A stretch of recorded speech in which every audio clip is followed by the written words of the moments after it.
Jacob Atty.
Is there a name card for him over there? Not sure. Probably another room. Or he took it with him, he maybe.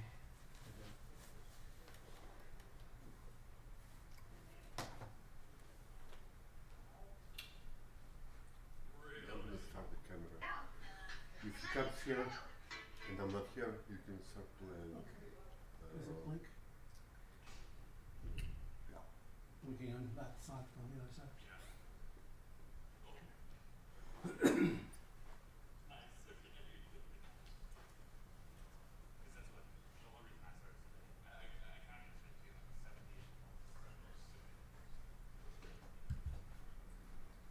Good morning. Hello. Hi. Nice to meet you. Nice to meet you. I'm Albert. Oh, I forgot to bring my Need a name tag. my papers in my room.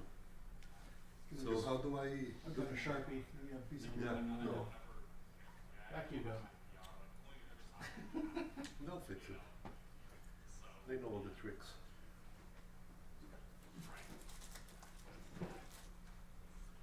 Did he only printed one?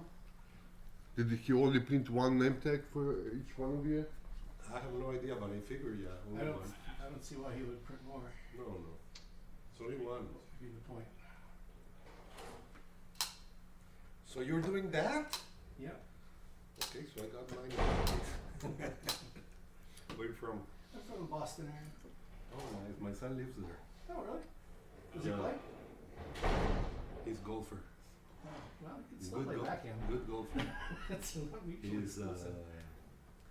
he's playing in college. They took him on the team. Oh, really? Which school? Bentley. Oh, all right. So we're happy. We didn't waste his 8 years of training Give me a minute. and all the money involved. Yeah. But he didn't get a sports scholarship. He got an academic scholarship. That was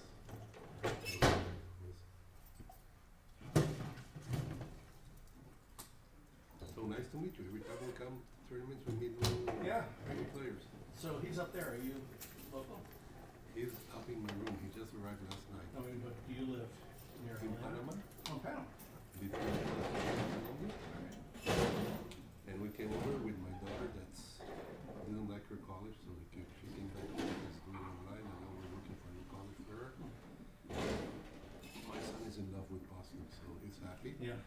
And we talked to him and we said we're gonna be here for a few days, and he said, I'll take my weekend and join you. Oh, So he arrived last night, and he's leaving on Sunday noon.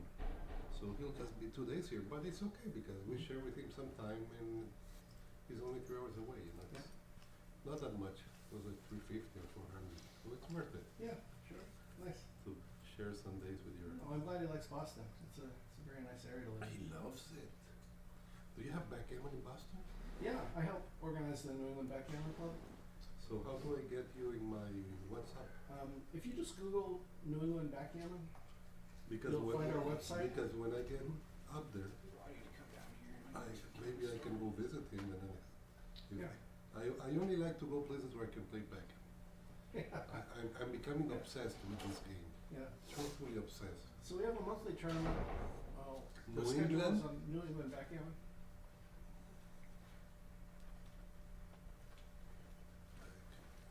And if you, like if you go to contact, any emails that go to them come to me. So if you want to ask any questions or anything, you can sign up for a newsletter if you want. But how, okay, so where do I sign up for the newsletter? So what about, what days do you play, or how does it work? So it's a monthly tournament, but we also play a lot Oh, of it's chouettes. it's once a month. Right, but if you like playing chouettes, we have a very strong $10 chouette every week, somewhere in the area. You switch places? For the chouette? Sometimes, yeah. Well, there's usually one in Somerville and I'm gonna leave Florida because actually, I see you don't have international. You say like state and town, but it's like American. oh, Playing level, yeah, we're not really an international club. advanced, Yeah. online tournaments, okay. I'm in 3 leagues right now, but I'll put it in. I play the USBGF, the UKBGF, Mhm. and I'm We just also, do a smaller like Wednesday evening jackpot. and I'm playing on the online. Mhm. That's great. Yeah. How does it work? Players gather on, Heroes? no, well, they play on Backgammon Hub. It says I'm already subscribed. How the hell is that possible? Well, maybe But I've never gotten an email from you guys. So maybe it's going to your spam. Maybe twice or something. for security, please send an email to your inbox. I You need know. to update We'll your see preference. Okay. how this So maybe match I'm goes. subscribed, but It's I'm not 9-pointer. asking to get, I think BMAB But could it's wait like- for you to at so least there's get a one round regular- worked out of the. I'll Chouette, turn an 8Q. usually on Saturdays in Somerville. but not, no, I'm saying online. I know, but you were asking before about playing in Boston. Saturday nights. Saturday night. You're Possible. telling me the chouette is Saturday night?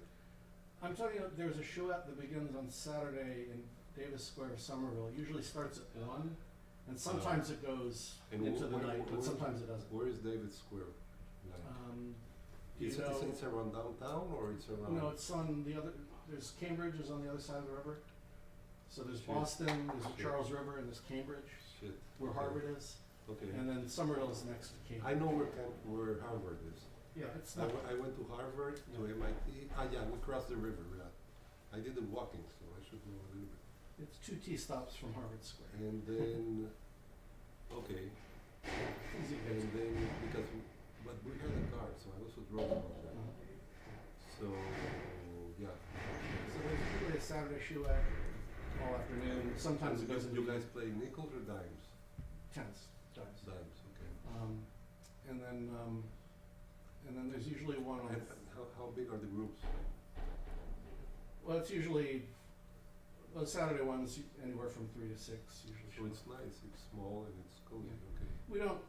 We typically break into 2 chouettes if we get 6 or 7 people. If they're going to stay all day, we don't like like sitting around taking partners and stuff. There's also one in Burlington, usually on Thursdays.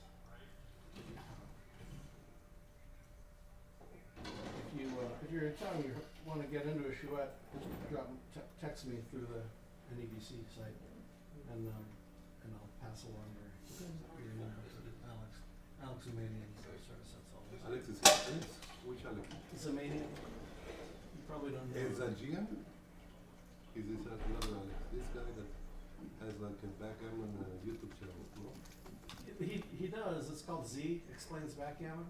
Es Hagian, this him. No, not him. Ah, okay. This is the one I know. Yeah, he's in California. Okay, okay. Um, He has a book up there, I think. yeah. He wrote a book and everything. Are we? I don't know. We're just waiting for the tag. It would be easier just to get your take from the room. I guess at this point. Why can you give us a piece of paper and I write it? That's not good enough for a stream. Okay, let me not lose time. Let me go up. Yeah. Get Roberto here. Yeah, I'll be right back. 'Cause This computer is not connected. Cannot connect to the printer. Stupid thing. Okay.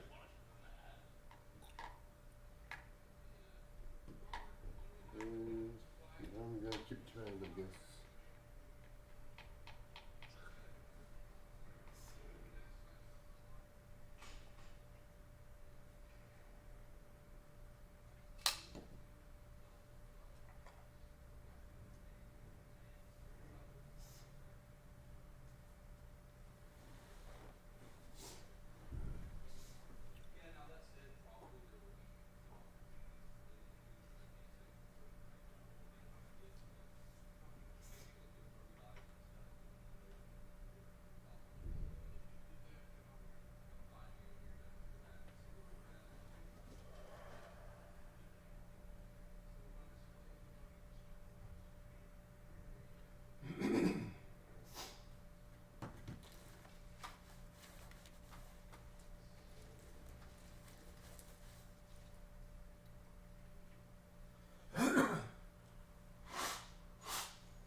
Yo, Roberto.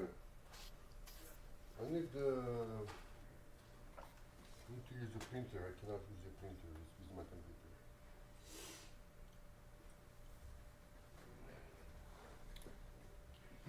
Alright, my computer is not finding your printer.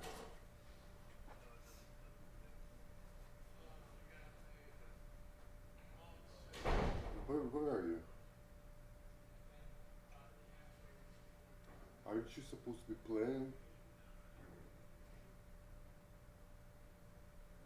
Okay. I mean, it's okay. If you can't make it, you can't make it.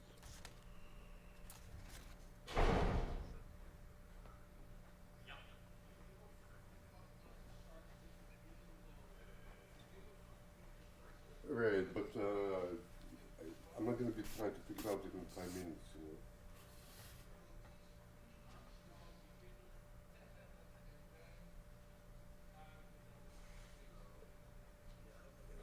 Alright. Alright, don't worry about it. Bye.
camera's going.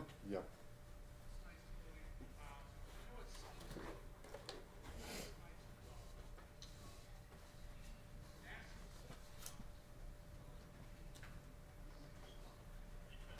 It was like this fucking PMAP match. Let's go. Good match.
see you jumping out. Okay. See you maybe then for you. I don't know. What's the next PMP? I'm gone. Cleveland. Oh yeah, I'm gone. I'm 3 weeks gone. And then after Cleveland, what's the next PMAB you're doing? For me, it's going to be Chicago, I Great. guess. I'll see you in Chicago. Yeah. Sure. Be good. Take care, Scotty.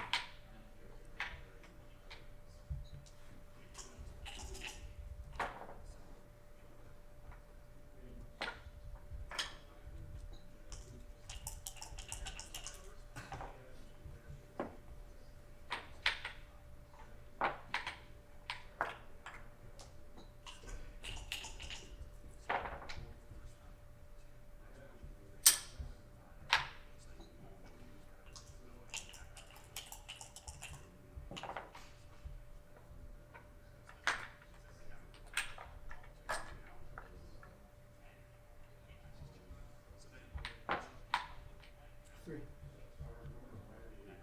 Here. I was wondering what you were thinking about there. Well, I thought it was a 2.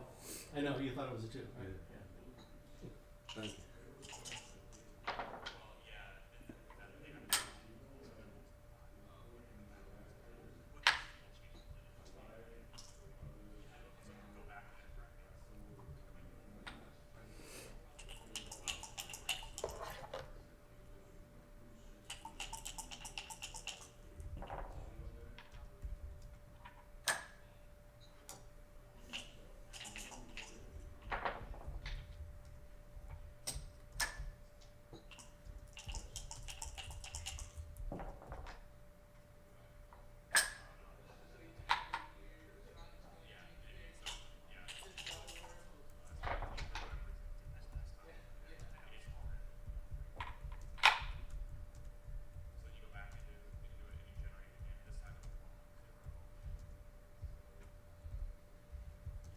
We're not trying very hard, are we?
That should do it, but, Nice one.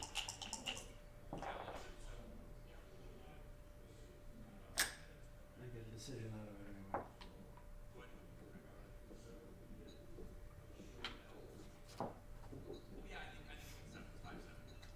It's strange. You had a feeling, right? Because you were like, something's gonna happen. Very strange. It's gonna happen. It's a very long, silly race. At least that helps my PR because I'm not doing a huge mistake. Yeah, I had a lot of decisions, but I hope they were easy decisions. Well, I almost missed taking out the three. That would have been not good.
Did you pass?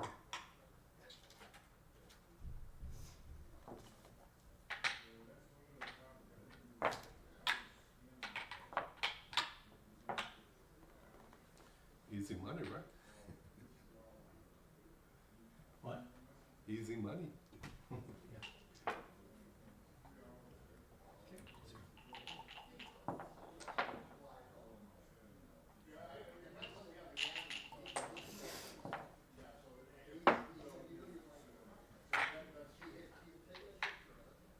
I'm just gonna adjust that cue so it's on 64.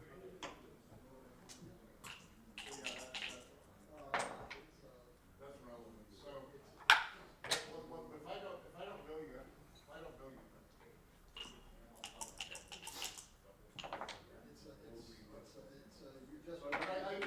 You just censored. what I could do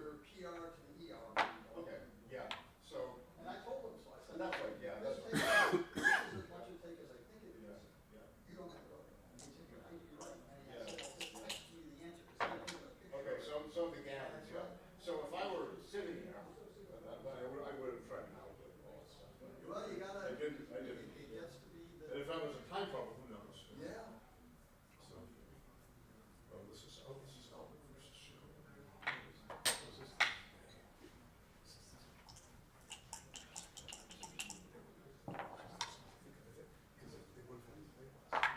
Oh, okay.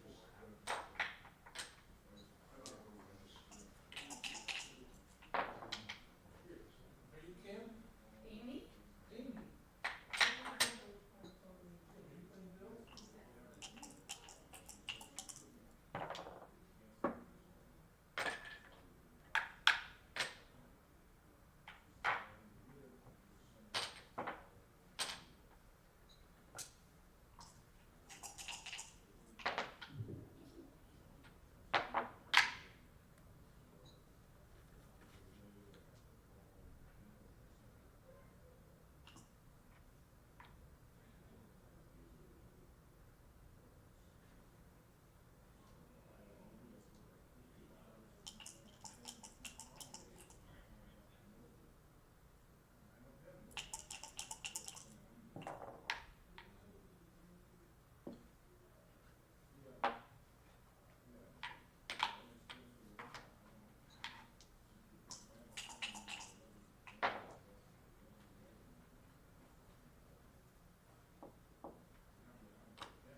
Right where you left it. I forgot all about it. Let me see if I left that. If any junk I left in there, don't steal it.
Sorry.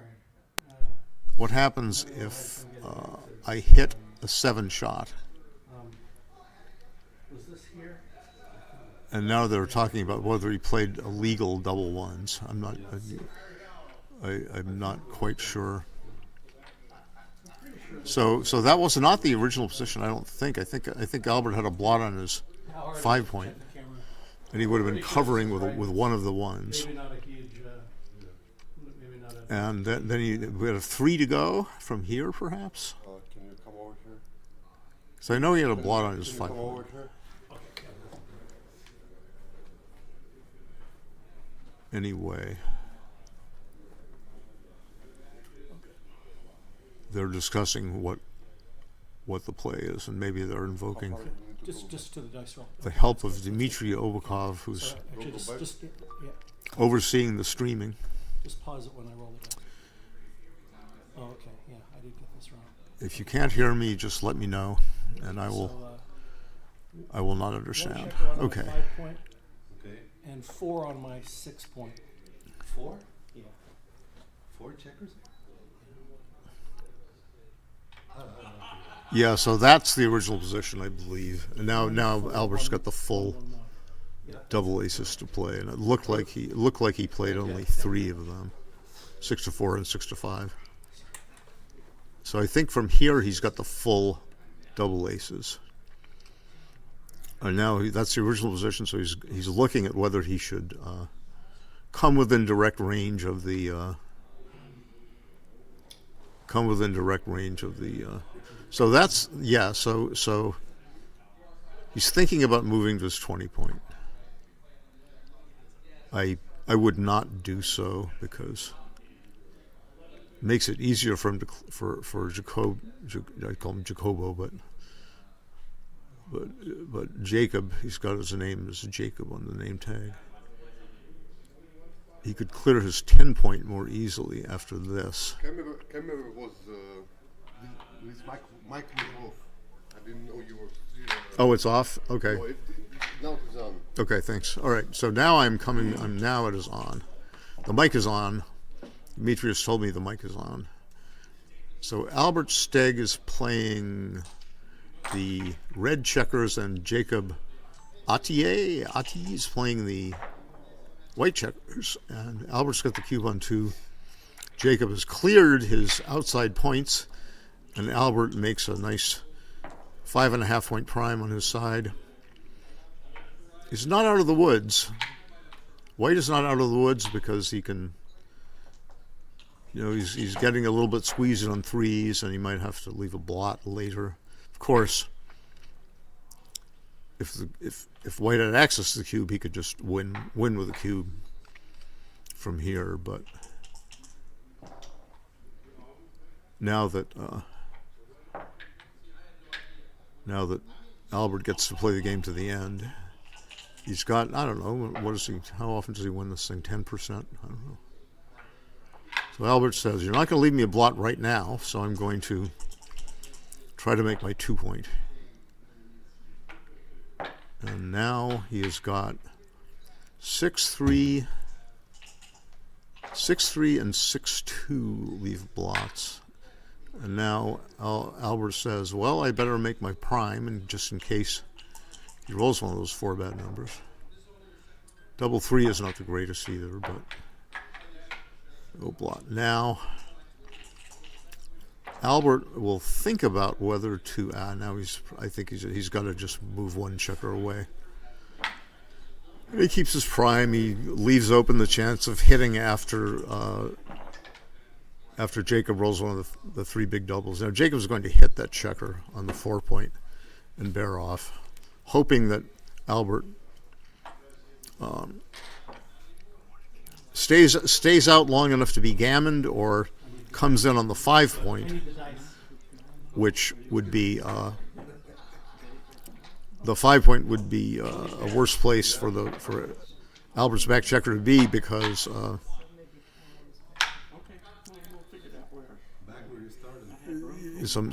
there'd be some bad 2s later. So Albert says, do I bring my last checker in, or do I save a 6? So he's going to save a 6.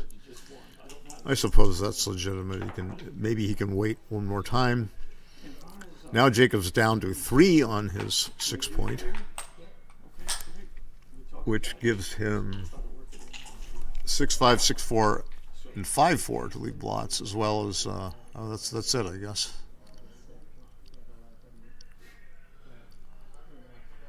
And now Albert is probably going to just bring his checker in from the 7 point.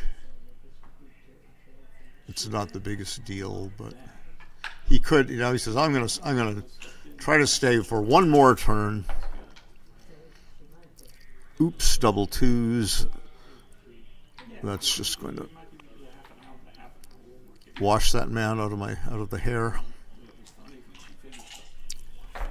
And Albert is hoping to just win the race from here, but he's not going to do it. So Jacob is poised to go up 3-2 to 9. I'm Marty Storer, and you're not. Think that's good on you for that. And never resign in a position like this. And Albert says, I'm not going to resign. I'm going to get my 3 checkers off with double 5s and then roll nothing but doubles later. Now that's gin. Albert will bear off. He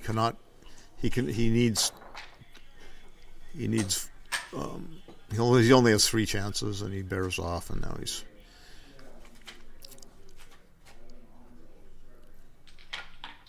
six away for Jacob, 7 away for Albert. Very money game-like score.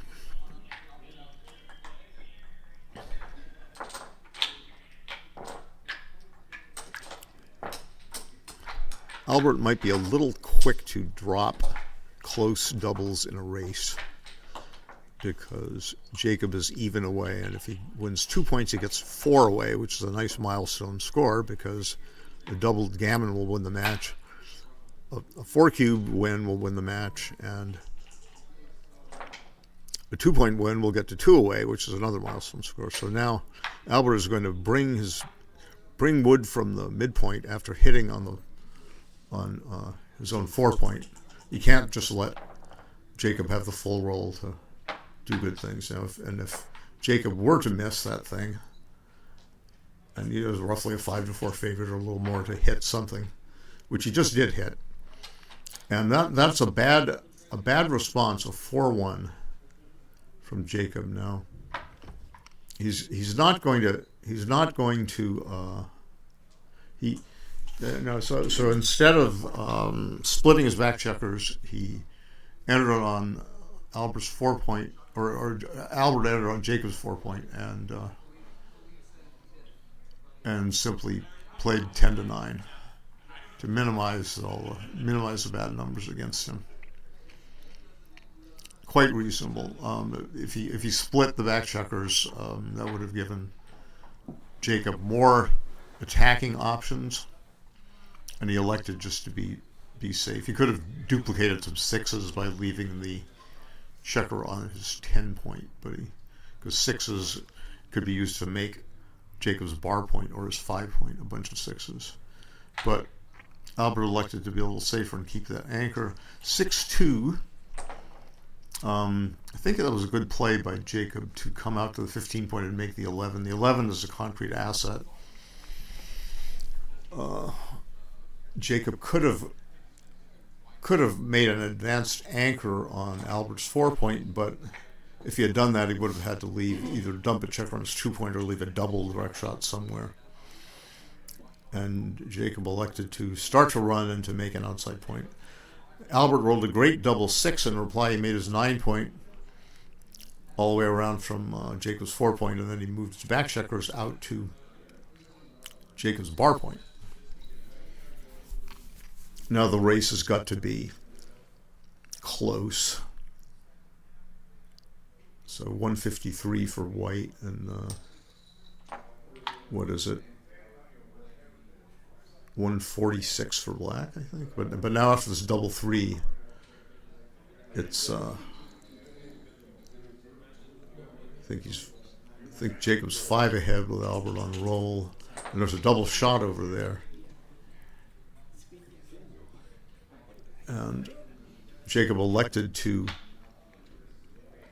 make 2 inside points, and Albert is considering whether to hit and leave a bunch of 6s and 4 return shots, or to simply make his 5-point.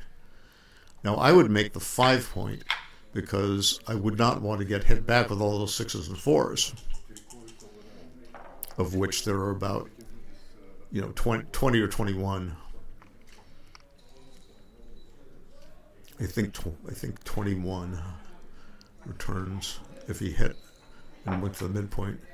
And since he was not out of the woods, if he hit, he would gain in the race, but he'd be in a possible slugfest with a worse board. He just elected to keep his holding game, improve his board. Jacob safetied with a 3-2. He came into his 5-point with a 3 and went to the midpoint, and then Albert pointed on him with a 6-4, and Jacob has stayed out on the 3-point board, a probability of 1 in 4. And Albert says, do I have enough to double? And he determines probably not. He wasn't a favorite to make his 4-point, of course. Only had 7 ways to make the 4, and another 7 to make the 3. Although he might run from the back instead of making a 3. With a 5-5 at least. He would make it with a 5-3, but the race is close enough and the degree of contact is great enough that Albert decided he would not double, and he's thinking about to play a 4-3, and he started by making his 9-point. That's why the checker on his 9-point, the white colored point, is not quite on the bottom. That's what players do when they're looking at a play. You're allowed in backgammon to make a move and look at it, and then not be forced to make a move, such as you set up. And Albert decided he would maximize builders for his open 4-point, but he would leave a 6-4 and a 4-4 and a 5-3 returns, five return shots instead of 0. He could have gone 8-5. But it's paid off because Jacob has rolled a 4-5, and he has to sit under the gun. And now Albert is really strongly considering a double now because 129 pips for white and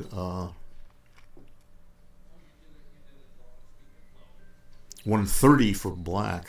And black has got the initiative, and black is behind in the match. And I would double now because after that 5 was very bad for Jacob. And Albert can make the point on his head with looks like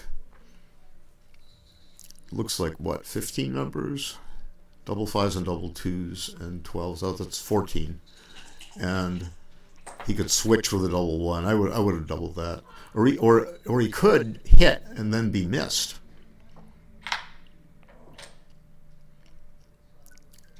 So I believe he should play. You should play 9-8, I think, just so as not to be hit with a double 4 and hit and covered. You know, the 8 point does not work well for blocking in conjunction with the made 2 point. So, and the number of return shots is the same, but Albert would get a few more returns if. Would he get a few more returns? Maybe not. But Albert says, "All right, I'm gonna keep. I'm not gonna make the 8 point. I think he should have, but it doesn't matter now because I don't think Jacob's going to take this one. The close pip count, and Albert's a big favorite to make a 4 point board, and Jacob's got a blot on his board. I don't think it's too good to double.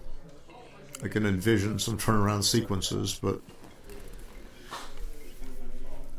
you know, if Albert merely wins a point, he gets to a tie score, and they're both even number of points away. So I think this is just a drop. You know, it's like for Jacob to come back, he would have to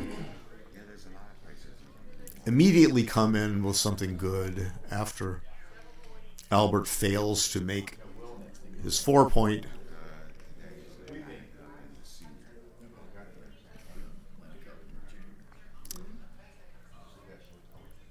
And he's got, looks like he's got 32 ways to make his 4 point. It's not right, and double 6s even makes the 3 point and forces. Yeah, because he's got the triple shot is 27. He's also got a 3-2, makes 29. He's got 6-3 and double 3, makes 32. He's got 32 ways simply to cover the 4 point, and only 4 not to. And he could lose a gammon, so it's just a pass, right? And he eyeballs it and he determines that I should pass. I think that Albert was a little late with the double, and now they're setting Jacob's setting the checkers up the wrong way. Oh, now he's gonna find his error. Instead of having a 7 and 5 points, he's gonna have to have his 6 and 8 points. So there we go. So 6 away, 6 away. Sounds like 50-50 to me. Jacob starts with a 5-3, makes a 3 point. Long ago, people used to bring 2 down from the midpoint, but they haven't done that in over 40 years, mostly. That's the best reply, I believe. I believe slightly better than double 4. Albert has made quite a study of these positions. He wrote for Primetime Backgammon magazine, My Baby. I am the executive editor of the exalted title of Primetime Backgammon magazine, the official magazine of the U.S. Backgammon Federation. Albert kindly wrote some pieces for us on third roll, what he called third roll complexes. One of them was double 6s. when your opponent replies to your opening play with double sixes, Albert is quite an expert on this kind of position. So he hit with a 4-3. Jacob came in with a bad 2-6, but he still has a decent position, and now Jacob is going to make the anchor, and he probably is just going to hit loose on the 2-point rather than giving Albert the full roll to make his 5-point or to escape. And you might say, "Oh, I'm going to play purely, and I'll go to the 8-point and hope he doesn't hit me, and then I will be happier." But I think the tempo, putting Albert on the bar is worth more than not putting a checker deep on the 2-point. And Jacob plays purely. It's not the worst idea, because now if Albert misses, which he did, double fives was a nice. Double fives would have been good anyway, but he would have had it. It would have been good, but not as good as this is. So he's played 2 5s, and now he's going to make his 1 point and leave only a 5-6 return shot. He could have played safer, and by making the 1 point, he denies Albert denies Jacob a place for a goalkeeper. So Albert, this is a good double because Jacob is not that developed up front. So if Jacob hits anytime soon, it's nowhere near a winning position. Meanwhile, Albert is way ahead in the race. He's got a whole bunch of numbers either to make his 5-point or a point on the 3-point, and whether or not it's a take, it's a strong double. And now a 5-2 is not the best roll ever, but it's what Jacob has to work with. Now he can simply play 13-6 and leave 6 numbers for Jacob to hit. Or he could play completely safely by going 7-2, putting a checker low, and then making the 11-point. But Albert, I apologize if I'm mixing the players up. Jacob's got white and Stega's got black. And Albert made the pure play of 13-6, reasoning that, well, it's not fatal if he gets hit, and there are only 6 numbers hit. Now Jacob slots his 5-point and moves a checker to his 3. Now he could have slotted the 2-point instead as well. I think I would, when in doubt, you're supposed to do that kind of thing. But now Albert says, all right, now if you hit me with those 6 numbers, I can hit you back with a lot of numbers too. And I think Jacob is going to elect merely to bring his trailing blot around instead of... He could have kept a little more contact, but that checker would have been a target as well as a trailing blot. So now it's time for Albert to play safe. He's a big favorite. Now Jacob says, all right, I'm not going to leave... He's not going to get a shot this turn. Now he could have played, could have covered with a 6 and slotted his 4-point. That's another option. That's the quickest way to build a board. It's not the quickest way to build a prime, but he's not going to be getting any shots, if he gets one at all, for quite a while. So he says, I'm going to slot the 4-point and just try to fill my points in as quickly as possible. The quickest way to build a board is to slot an open point and then cover it. If you don't roll a number to make your target point, you can slot that point and you can be in good shape. So now Albert thinks, shall I? All right, he plays 8-5. He keeps a flexible position of builders in return for leaving a double 6 to a double 6 would leave a shot in this position, and Jacob is thinking about saving the gammon. Instead of that, he could have just made his 7-point. Now Albert gets what he wanted. He clears his 8-point, and he's got a very nice position of spare checkers. He's got spare 3s to play. The 3s are blocked from the hardest point that Albert has to clear, his 7-point, but he's got 6-3 and 5-2. And now he should just he should just bring 2 checkers in, pay off the 6-3, and it would be a little more dicey if as to leaving immediate shots. If Jacob had the Albert's 5 points of his 4, he might be able to afford paying off to a 6-2 or something only. But now Albert clears his 7 point, which is what he wanted when he stripped his 7 point. Gave him all manner of clearing numbers in return for a mere 6-3 blot number. Now Jacob has got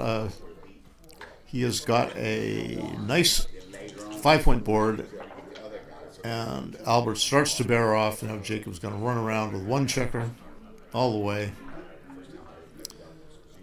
He's not going to waste any pips of outside motion by slotting his 1 point. Just going to come around and he'll save the gammon in case of accidents. And now Albert's just going to bear 1 off his 6 point. No blot numbers, an extra checker off. And now Albert would have had no ways to leave a shot, and so Jacob would have had to break his 6 point in the hopes of staying an extra turn. Now 5-1 is probably right there, because it gives more good 3s, 6-3 being a good 3, maybe to fill the gap, and not stacking on the 2 point. And Jacob says, all right, I've got 1 checker off, and I want to get 3 checkers off next turn to come down to an even number of checkers. So instead of catering to small numbers with 2-1, he played 4-3, so he could get 3 off with a double 3. He could have gotten 3 off anyway. He gets 3 off with double 5, so that was a nice roll for Jacob. He's still a big underdog. Albert simply bears 2 checkers off, comes down to an even number of checkers himself. Jacob does not miss with a 5. He gets 2 off. Oh, he remains with 9 checkers. Okay, so I guess he wanted 4 checkers off instead of 3 last time. 6, 9, oh, so this is all right. I miscounted the number of checkers, so it's possible that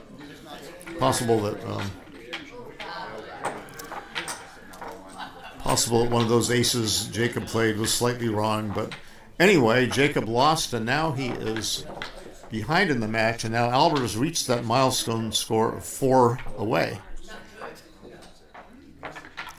And the score was some argument for just passing the cube, but Jacob thought I'd probably have enough shot equity to take it, but his lack of forward development argued maybe for a pass. Well, so score, now he's lost 2 points, and Albert's at that nice score of 4 away.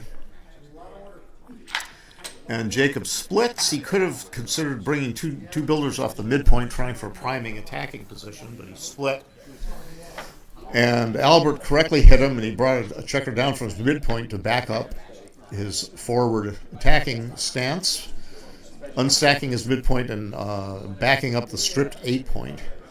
Jacob hit a return shot with a 4-3, and Albert played, instead of 9-4 with a 5, he played 13-8. I'm not sure I would have played 13-8. I might have just slotted the 4 point and left fewer shots. But he said, I'm duplicating 6s and 4s over there to attack on the 2 point and to attack out there. And if he hits me outside, I can maybe make an advanced anchor. Now he can slot his 5 point, or he could have gone up to the 3 point of Jacob, but I think he's right to start his board going as quickly as possible. Now this is the play. I think that 3 point is a concrete asset, and Jacob says, "Well, I'm going to start priming. I'm going to start priming here, and if he hits me with a 9 or a 10, then I can have a return shot on the 5 point, and this will be a good way for me to start building points." But he could have just made the 3 point. I would have just made the concrete asset instead of vacating the possible liability. So now Jacob, I believe, is just going to make his 9 point safely. He's head in the race. He wants to just bring his checkers home as safely as possible. He shouldn't be leaving any blots, any direct shots. Now Albert is poised to make an anchor on Jacob's 18-point, and he does. And for a 4, I think he should play either 8-4 or 13-9. Probably not much to choose between them. 8-4 would have been the aggressive try to make the 4-point. He would have had a greater chance to make the 4-point on his next turn. 4-3, I think, it might be the time to just make the 5-point and pay off to a deuce shot. The alternative is either 13-6, which is ugly, or finding some other way to lose a lot. But he makes his 5-point, which is good, because now, in order to hit most of Albert's numbers, would have had to break his asset, the 18 points. So now Jacob has to think about whether I make the 4-point, which is a beautiful point, or whether I bring 2 off the midpoint and make the 9, give myself more ways to clear safely from the midpoint. Now, I would make the 4-point. It's just a strong asset for the rest of the game. And if he gets by the next roll safely, he'll be in great shape. Now, this might be a double because of the score, and B, because the 18 and 24 point holding game is not the best. It might well be a take for Albert because he really does have a lot of shot equity. I think it is, and the question probably is whether it's good enough to double. And if you count the blot numbers, you can see that, okay, maybe those like 3-1, 4-2 is not the greatest, 6-4, 6-5, leave blots. And numbers like 5-3, 5-4 play safely, and they improve Jacob's position, but he still has got a lot of work to do to get home safely. So he elects not to double. He's sorry about it because now he can just bring 4 off the midpoint, and this is going to give him a cash of this game, I believe. I don't believe Albert can take this. Now, he gets gammoned too often, and Jacob has a few. What kind of blot numbers does he have? 6-4 is a blot number. Is that the only one? That's the only one. I see. 6-5 plays safely. He just doubles, and I think Albert's gonna fold. He's got plenty of winning chances, but he gets gammoned a bit too often for me. But Albert says, "No, I have enough shot equity to take this. I'm good. It's all right. I got enough shot equity to take this." And now I doubt it. Jacob says, I play safe with a 6-1. I add builders to my 5-point. And Albert says, "Do your worst. I'm going to come in and make my 2 points one of these years." And now Jacob says, "All right, I'm going to add some more builders and strip my outfield so that a bunch of 6s are not going to leave blots."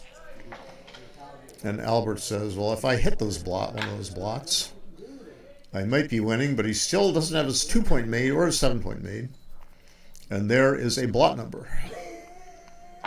And this probably makes it worth the take in itself. But note that if Albert hits, he does not necessarily win. He does hit. He's now a favorite. If Jacob misses, then Albert is sitting pretty, but he's got 14 return shots. And shall he move off of Jacob's bar point,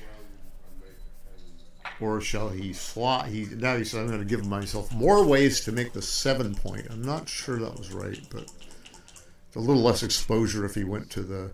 And now that's a fan, and Albert has to think: am I too good to double, or am I going to double for the match? And he doesn't think it's worth letting Jacob play for the match from here, especially since he might get in trouble even from here. And there is a beautiful reply. Albert had 25 ways to make the 2-point, another 6-1 or something to make the 1 6-6. Now Albert is in bad shape. That was legal, I guess, for the 6. Because, okay, now he makes the 2 point on head. He should just go 8 to 5, obviously, to kill 5s. He doesn't want to play 6 to 3 and have a bunch of blot numbers. He has no blot numbers now. Now Albert has entered with a 4-1. If Jacob rolls a 6, he's sitting very pretty. Otherwise, Albert has got a chance. In 5-2, he should play 4-2. 4-2 gives him more numbers to play safely next turn. Albert points on him. Well, 5-3. There's no choice here. Make the 2 point on head. And if Jacob enters with something bad like a 4-1 or stays out now, if Albert rolls a 6, he's in decent shape. There's the 6. He should go all the way out, I think. But he says, no, I'm going to not leave a 6-1 return shot. Reasonable, but it's not necessarily right. So now Albert is hoping for a 6, and he says, while I'm hoping for a 6, I'm going to hope so hard I rolled double boxcars. Double boxcars is nice, and now, okay, now there we go, and I'm in now. I'm going to slot my 1 point. And now Albert says, shall I redouble for match? Probably not. You don't think so? Nah. I don't. Now this I think is a. I think I hit. I think I hit. I think I hit because. If you roll a 6, you're dead.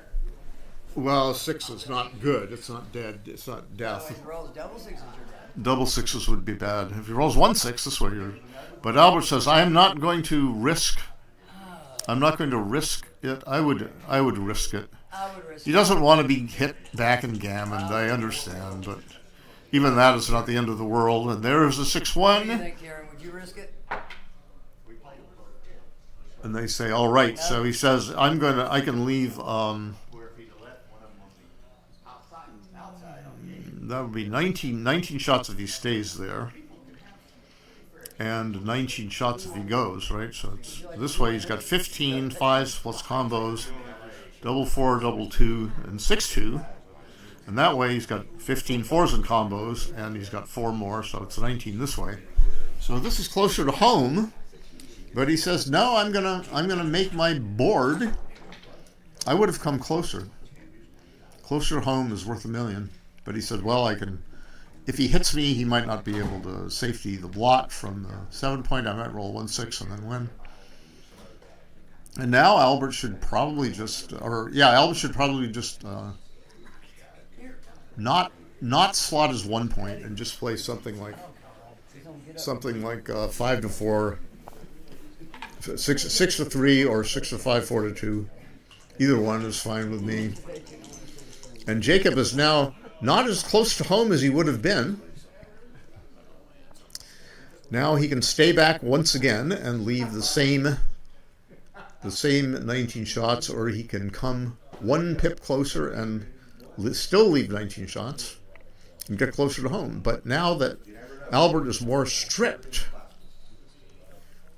Albert is going to have to move in the outer board. And does that strippage mean that Jacob should stay back? Maybe he'll get more shots next turn at Albert. I would have been trying to calculate that. But that would have been a hitter. 5-4 would have hit in any case, but now shall Albert lift, or shall he pay off to a 1-6, perhaps gammoning him? I would pay off to the 1-6. I'd pay off. Just because it's so good, he can go fishing for a gammon, a match-winning gammon, if he makes the bar point. But he says, no, I'm not going to. I can double if he stays on the bar. He's happy he didn't. If he were going to roll a 1-6, which he might not have done, and now Albert says, all right, now I'm going Now I'm gonna lift that one too. I can't fault that lift. And he rolls. This guy, I don't know. He's got some sleight of hand going on. He rolls nothing but 1-6. But if Albert rolls a beautiful double 4, there's a 6-4. Now, Albert is a big favorite now. The question is, well, is he favorite enough to play for the match in a position like this? I doubt it. But what would be 2 away to 6 away would be what?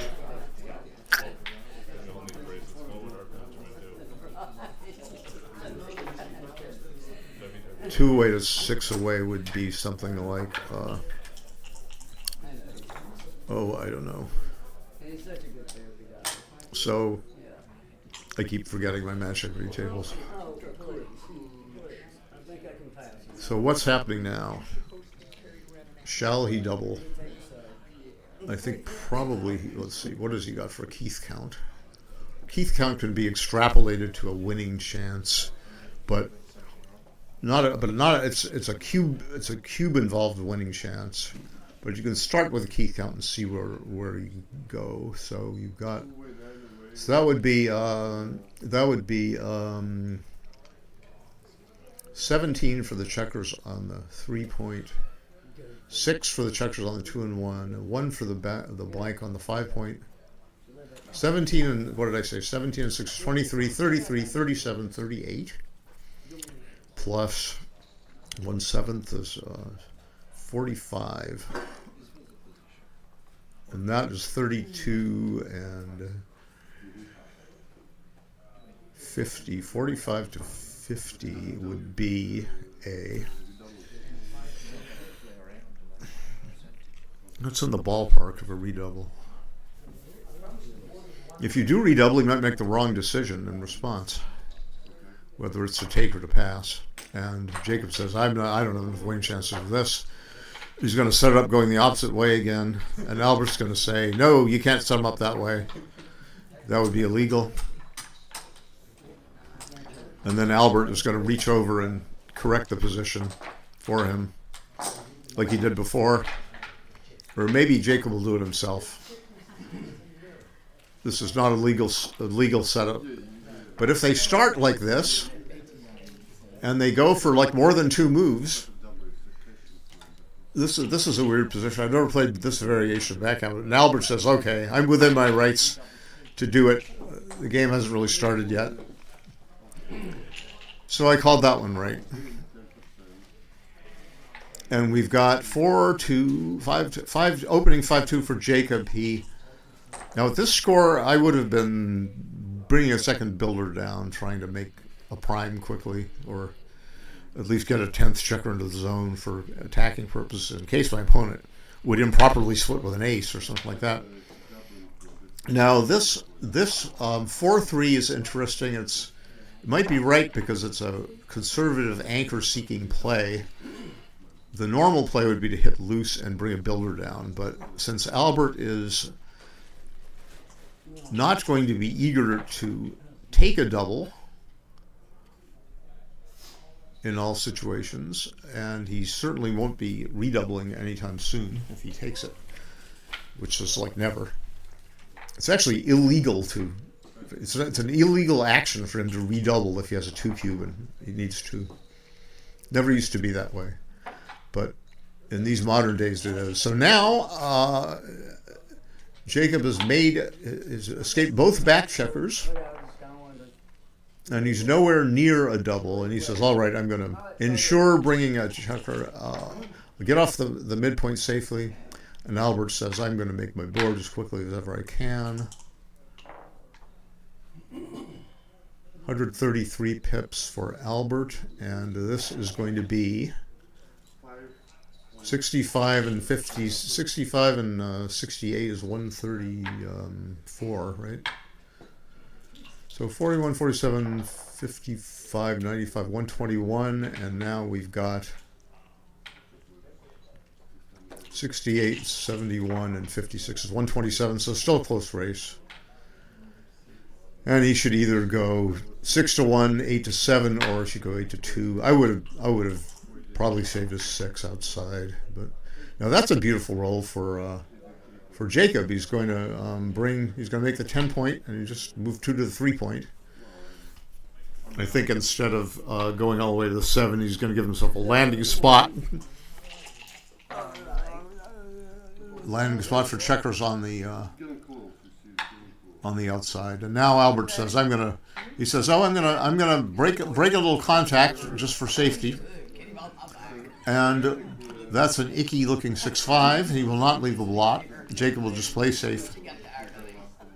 Either he'll break a 7 point or he'll just move keep a 7 and move 2 checkers behind. This looks good to me. Landing spots are nice for the outside checkers. And now Albert says, all right, perhaps I should run. Run now instead of run later. It's still close, I think. 51, 81, 86, 96 for Albert after the throw. And what is that? 62 and 92, 101, 104 to 96. So I think he should run. I think Jacob is down 8 pips and on roll. I would have run. Yeah, that looks good to me. And now there's another icky looking number, but it's a close race now. He can say, oh, I will keep the 10 point for blockage, or I will break the 10 point, or I will break the 8 point, or I'll break the 7 point. So those are all viable options. I'm not sure. It's not occurring to me what the right play should be. Breaking the 7 looks stupid. If it looks stupid, it probably is stupid. This one looks less stupid because at least you're slotting a few points. This is what I'd be inclined to do off the top of my head. Kent says it looks stupid, so therefore it is stupid. I hadn't even looked at the map. There is no math, it's only arithmetic. And now Albert's counting the race and says, well, shall I double? The answer being no. I think he's behind 2 raw pips. And he says, okay, shall I stay back or shall I start going? He says, I'm going to start going because I just want to race and win. I don't want to stay back and be gammoned. And he says, all right, I will now make the beautiful 1 point and then just, this is what he'll do. He's not going to hit here. He's just going to go 7-6 for lack of anything better. That's useful crossover for the race, and Albert says, race I shall. Double boxcars is makes 67 pips for him. And 87 before the roll, and now it's double. Oh, it's 67. It's 67 for, I think it's 67, 44, 47, 67 for white, and it should be 67 for black.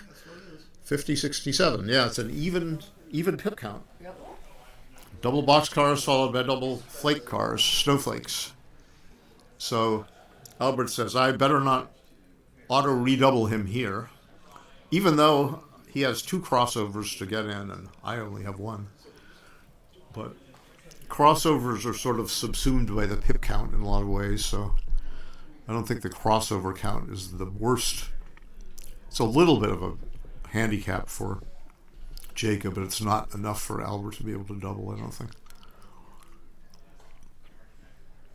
Keith counts apply? I don't know. You could do a Keith count. So the Keith count would be 68 for 68 plus 977 for Albert, and it would be and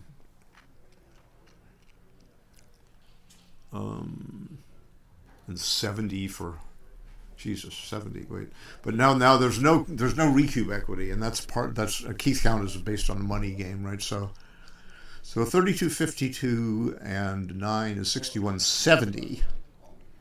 And then Albert's would be 75, so that would not be a double even for money. So, and now he should probably just go 6-4. And now he ensures a checker off, at least one checker off next turn. not the worst idea, but I still would have repaired that structure 6 to 4 and given myself a few missing numbers, 7 instead of 0. But oh, that's good. Well, that's equivalent. That's an equivalent thing. I think it's sort of the exact same position with that double 4. But now we have got 27 and 21, whatever. 21, 22, and 27 is 49. And that's a Keith count of 49 plus 7, is that right? 56, and then that would be 46, 52. So this would be... Now Albert can actually take a little bit deeply at the score, because the second point is very valuable for him. It gets him to winning the match.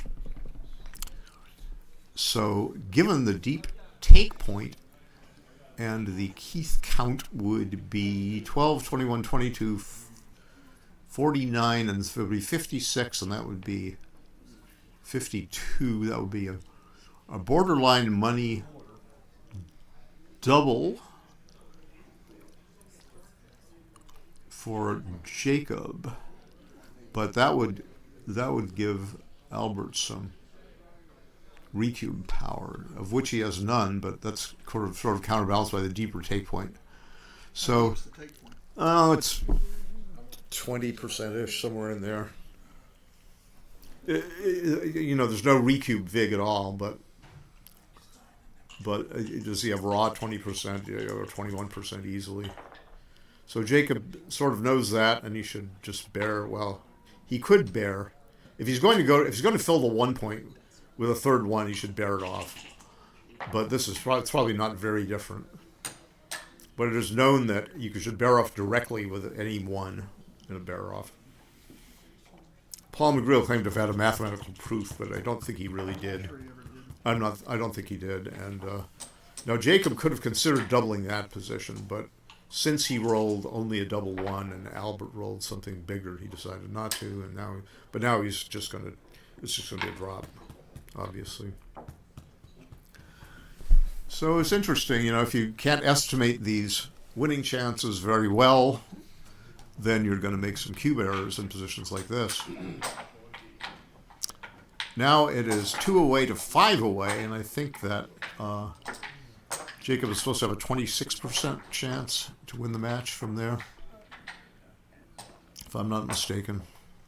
Surprisingly high. Yeah.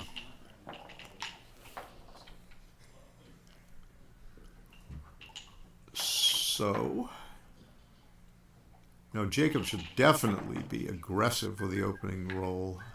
Now this is not. I mean, the aggressive plays like slotting the 5-pointer a bit big.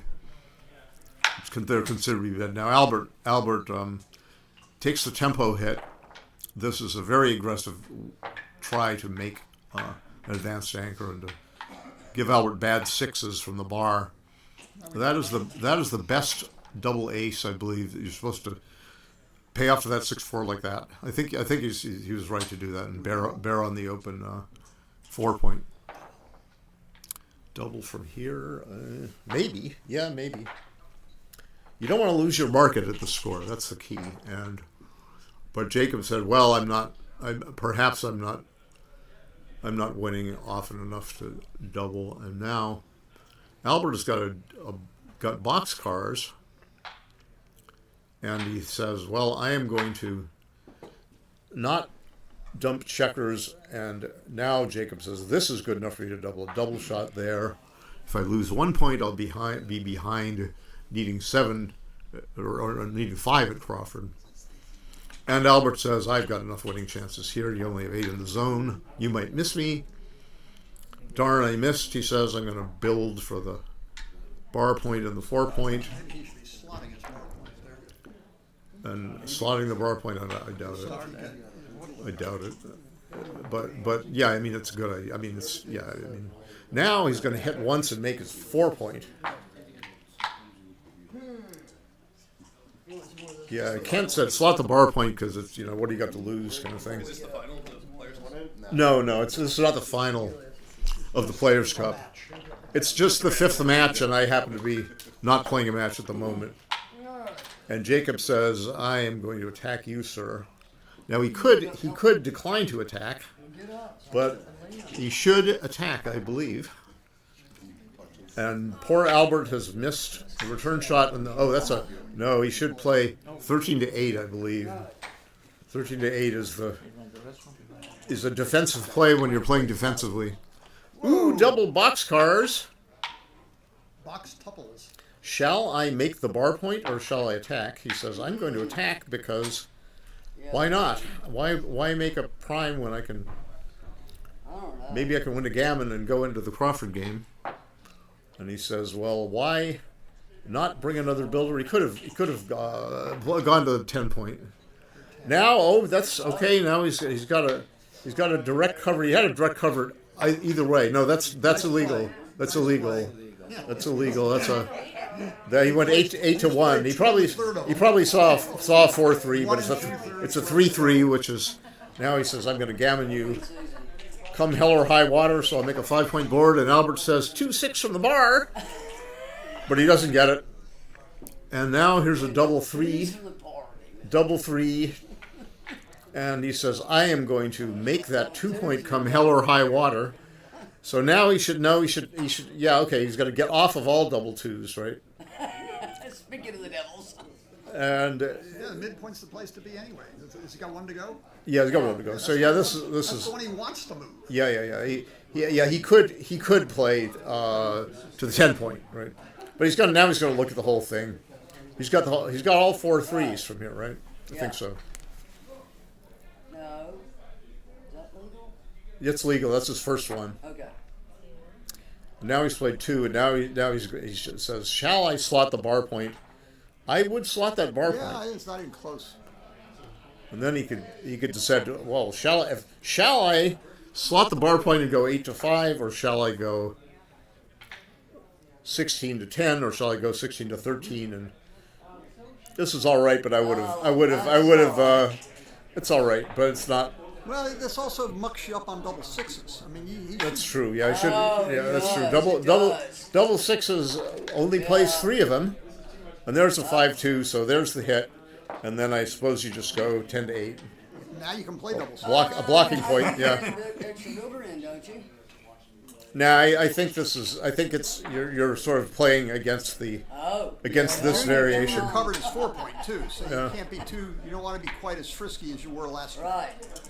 Yeah. Now a 6 will hit back. A double 3 will also hit back. So what do you do here? Point swap or hit loose? I'm going to hit loose. I'm just going to hit loose and then play 18-15. I want that gammon so badly, This also wins the game. and I want to win the game too. Failing a gammon, I would like to win. And a 4-2. The sports fans are now double 5s would be bad. I think we figured the end of Double this. 3s would be really bad. I think we've seen the 5-4 would be. Now double 1s would be playable. Double 1s plays. end of that. And Without hanging a shot, I think he should. I think he running off should the gammon. probably put him on the 10 and the. Chance of running off the gammon are way down below 20%. I think something like below 20. I think. And now he just got a 6-1. And Jacob says, "Now I will certainly gammon you, except when I don't."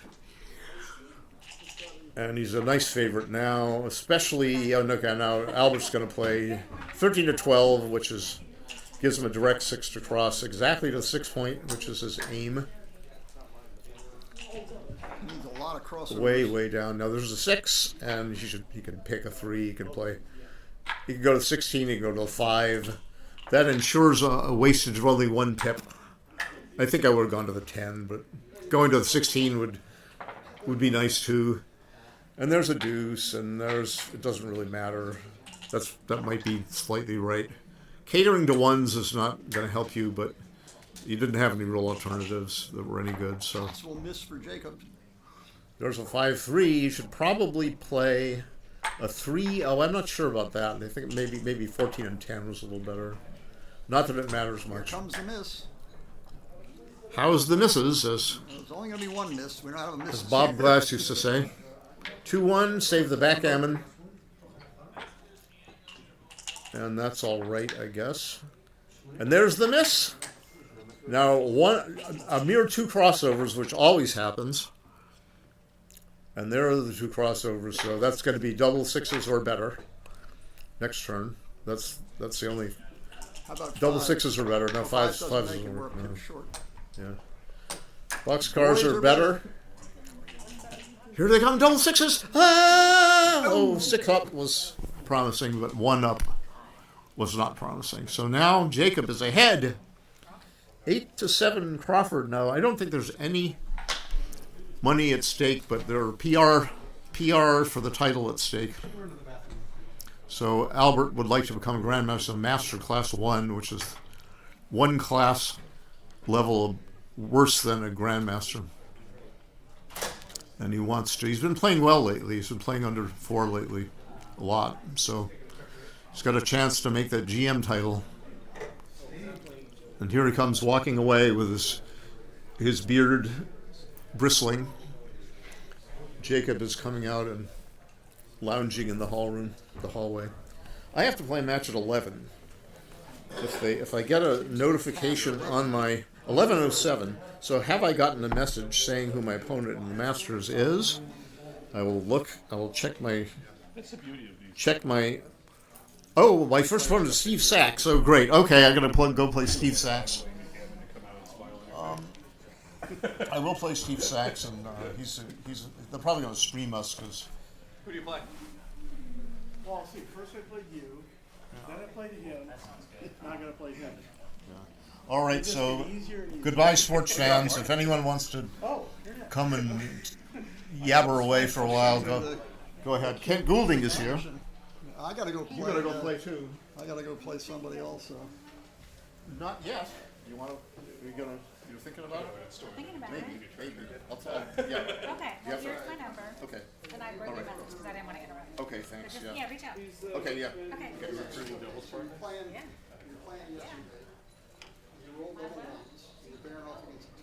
Hey, Jerry Tansey wouldn't be a bad one either if he can't do it. Oh yeah, Jerry Tansey. Tansey's a grandmaster, 0 level, like at the highest, one of the highest level grandmasters. But if you're playing at the cherry blossom, Yeah, I could probably look up and don't find it. playing at the cherry blossom, you make the other.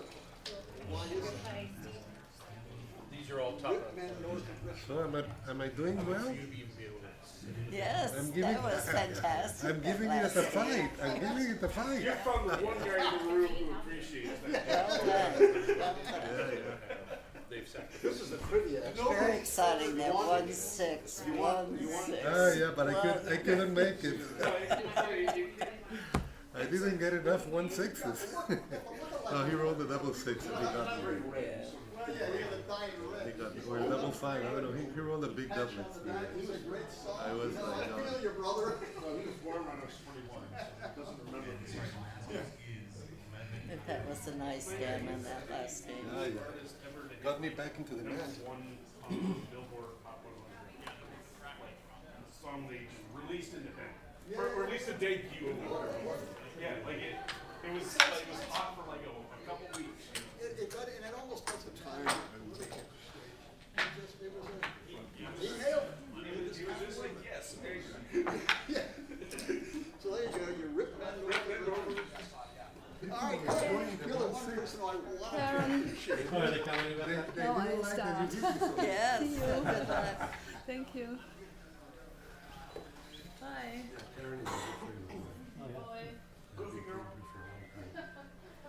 Playing with her. What's your phone?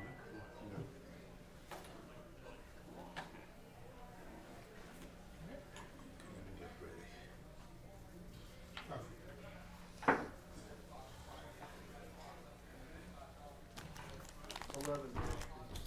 11?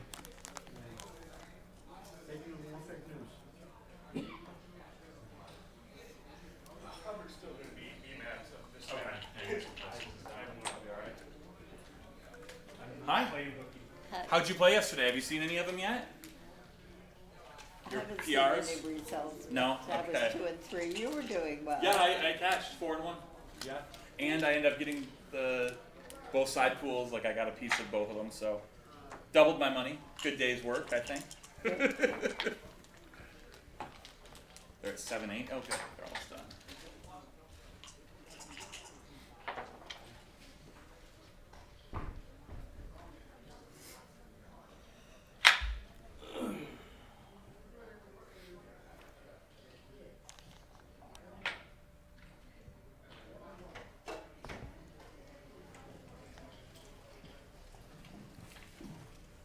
Evie Saxy and me. Good lad.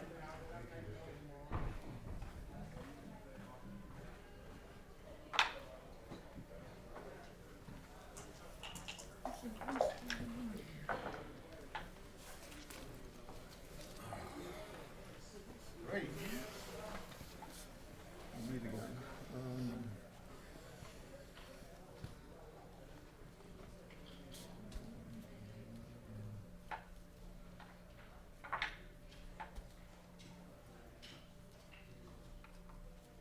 Okay.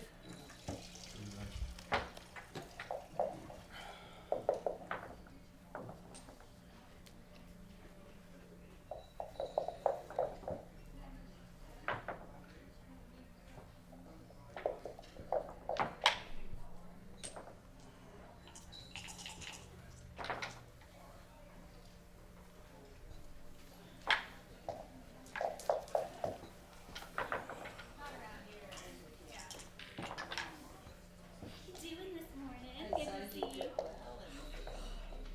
just wanted to not embarrass myself playing Barbie. And then I held my own. I was pretty happy with it. So considering I'm addicted though, so I'll be back for more. Hi, I'm Kristen. We met. Jerry. I think, well, maybe we didn't meet. Jerry, you must have. I think I There's so saw many it. names. Yeah, there's too many. Just trying to.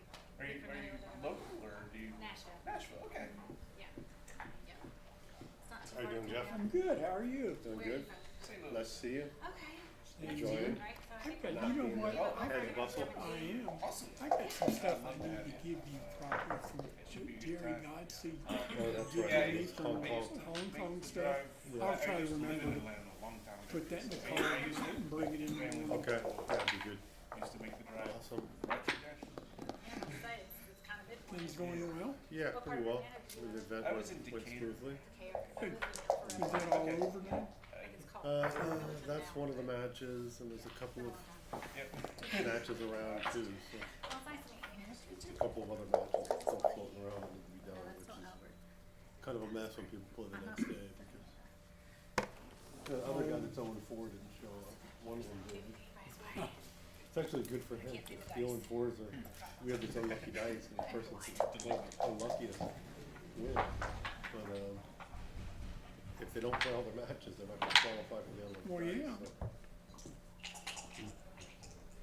So. Let me see if you see, I have to find my opponent too. I gotta find it.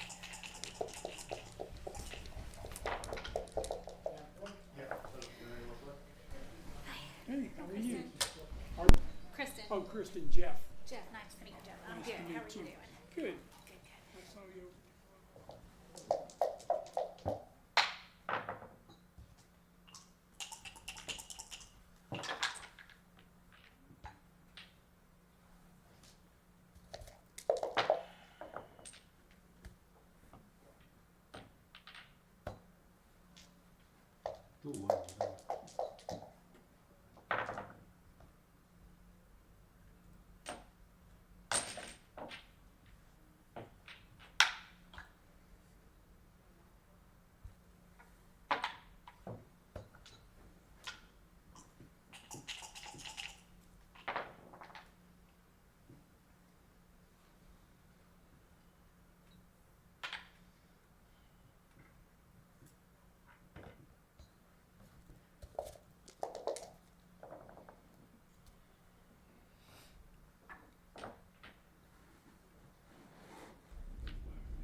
Somebody's trying to get in.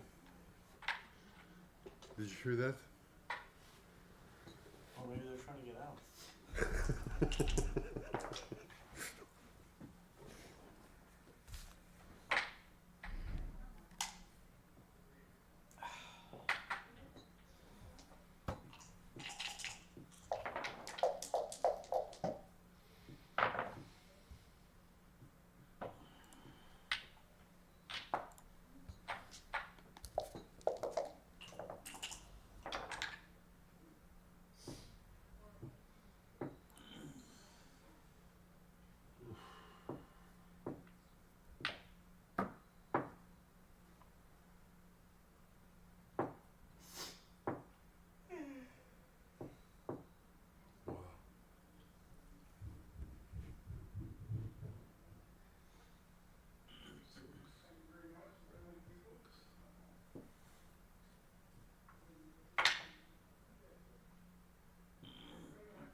Can't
join up.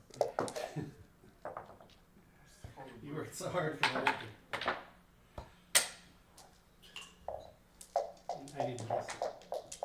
Clock's getting a little low. Yeah, you have to play fast.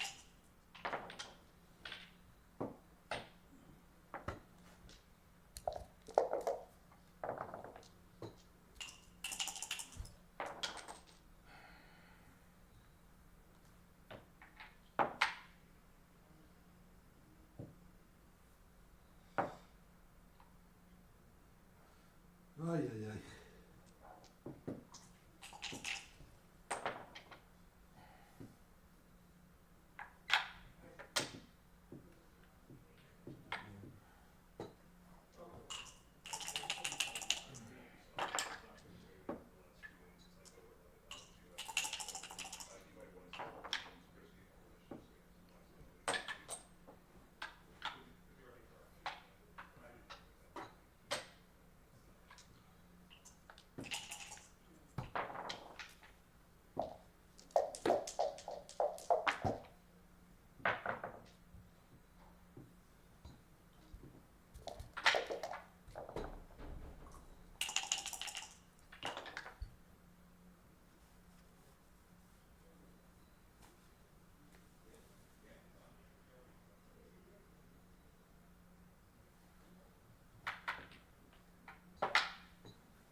Oh, shoot.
You want a decision? Take it, take it. I think you might want to get a decision Oh, pairing off a checker. All right, you don't want to. That's right. It's a B-man, so I thought, you know.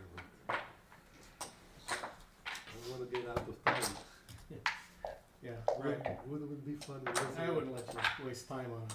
Yeah, but would it be, Okay, Amex. it would be fun losing on time, you know? It's been a good match. So. Yes, good games. You're enjoying it out there? I was trying to play gammon safe, but suddenly I get a 6-5 and I got know, 2 shots, yeah. and what do I do? Yeah. I think maybe you're a little over meat with the 6-4. What you did it again here. I'm playing fast. Okay, here we go.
the most exciting, meaningless match I've ever played.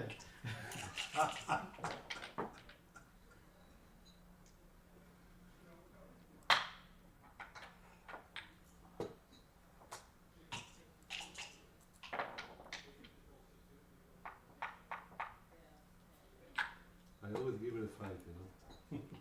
Yeah, it's fun. It's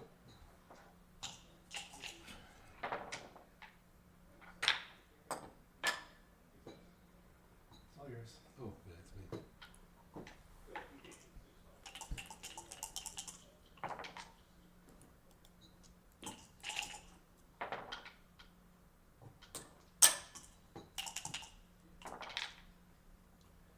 Maybe somebody thinks they're playing like for the grand final of a jackpot or something.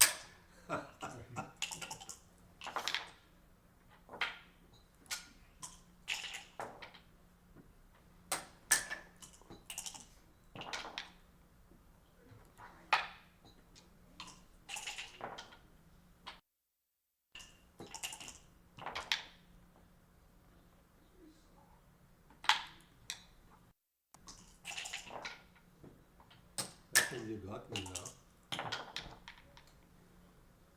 I was like, I will beat him.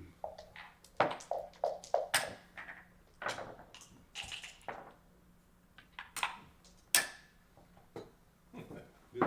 Really fun match. Yeah, enjoy. Yeah, look forward to getting Nice win.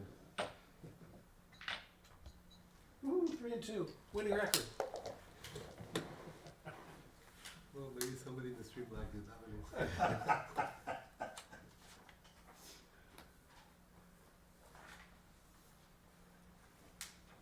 Thank you. I have my name just in case they want to record me later. So. Oh yeah. Albert, is this your water? Oh yeah, I'll take it. Thank you.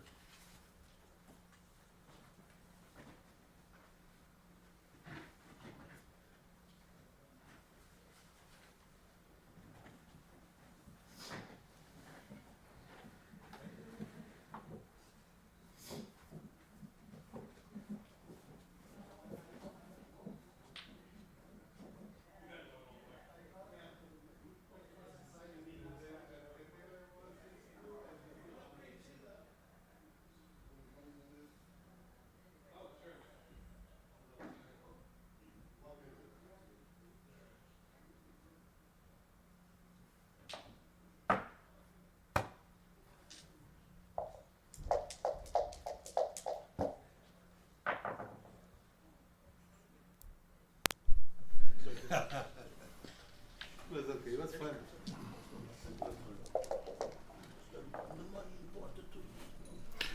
All right, everybody. It's Chris Trencher here. Thank you to anybody who's watching the stream. We're joining the Taylor Walensky Masters first round in progress here, and we've got an exciting matchup of Marty Storr and Steve Sachs. Obviously, neither of these guys needs any introduction. Both Hall of Fame players, both Steve GM2, Marty GM1. Just very top-notch players, won many tournaments, and Marty's leading 4-0, but Steve's obviously in good shape this game, and we'll track this from here.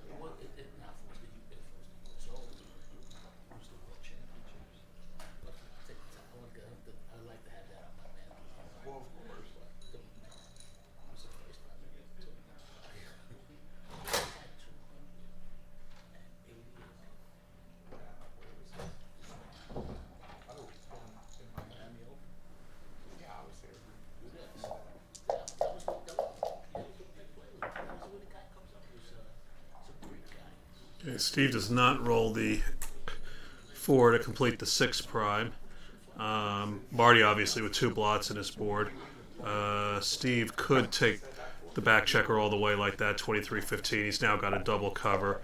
And it's hard for Marty to fight back with hitting.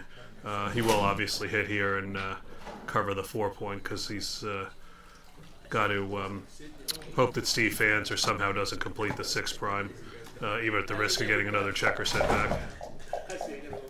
Steve can hit obviously with all aces here, some deuces, and complete the prime with some 6s that enter. He does roll the deuce.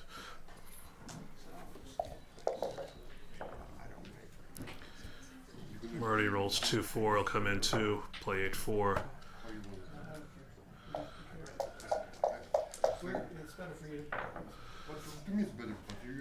Okay, Steve rolls 6-2. Does not complete the prime. Probably brings the 6 out. He could continue that checker, so he's got the both 5s and 4s next roll. But Marty will have a few good numbers, hitting 1 or 2, covering with a 3 or a 5, plus the ace-6 and 2-6 in the back. So he makes a slightly more conservative play, bringing the 2 down. And there, Marty does get the 2-6. Steve would like to roll an ace here, or an entering number with a deuce. Ooh, does not do it. 6s are bad here for Steve. Probably got to play 11-5.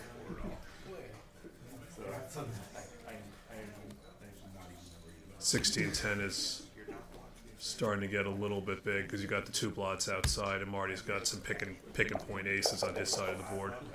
Of course, he'd like to roll the ace to come up to the 22, so the aces are somewhat duplicated here. So Marty can hit and cover. He can't safety the blot on the 16, so this clearly has to be right.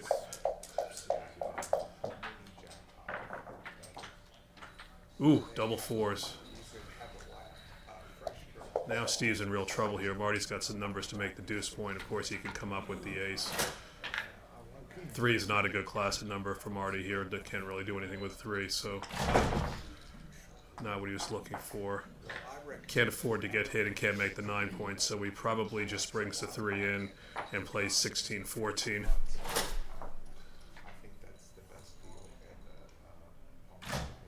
And then hopes for something better next roll. If he's going to play aggressively, he'll hit on the deuce, 4-2. But if he gets hit back here, he's going to be in big trouble. So I don't know if I would hit again on the deuce. On the other hand, if Steve makes the deuce point, it's a, you know, he's got sort of post escape. He's got equity post Marty escaping. This is a really tough play. If he hits on the deuce, he could also play 16-13 to tie up the 2 blots outside. And then you keep the builder on the 9. All right, he takes the more conservative course, brings the 3 in, doesn't hit. Steve does roll the deuce, and he'll just play 5-4 here with the ace. Certainly doesn't want to split those back checkers. All right. So the good news for Marty is he rolls an ace. The bad news is he's got those 2 blots outside, which he can't clean up. If he doesn't come up, he would just make his 12 point. But if he makes the 12 point on the following roll, Steve's probably going to leave from the 20. And unless Marty rolls a perfect number to point on him, he's got the issue that Steve's then going to use those 2 checkers on the 20 to try to complete the 6 prime in the outfield. Probably make it from the back on the 9 point. Because Steve's not going to want to hit Marty inside his board unless he rolls the ace to come up. I probably would have just made the 12 over this, rather than put another checker behind the lead anchor, but it's small. Oh, not a good number. Probably just has to come up to the 22 point and hit. Yep.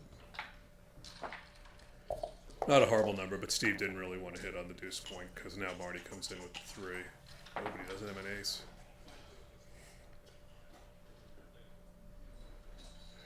Of course, if he comes in on the ace, he has to play 4-1 with the 3, which is not ideal either.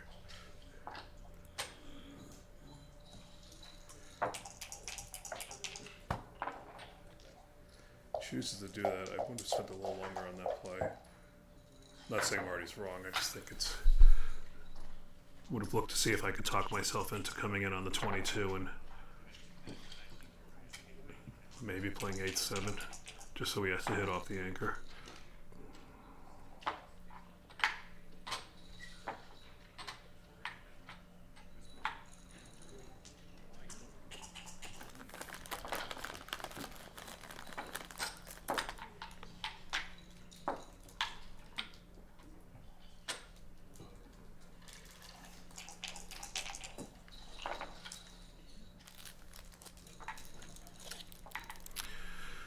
So Steve's considering either 2010 or 8-2, 8-4.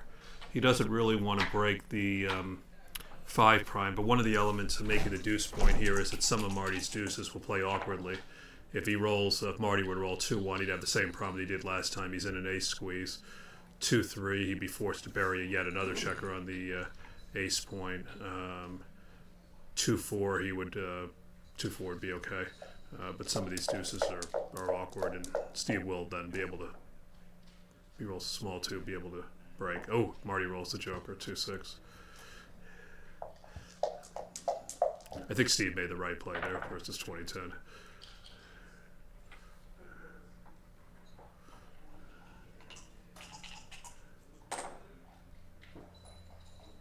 All right, I think at this point Steve stays with the 22 game, so he'll play. The 5 should be out 2015, and then probably continue that same checker to the midpoint because your 1s are duplicated. Marty's not going to hit loose inside.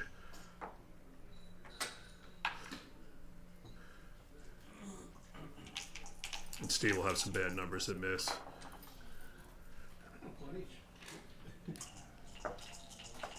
Yeah, that's my play.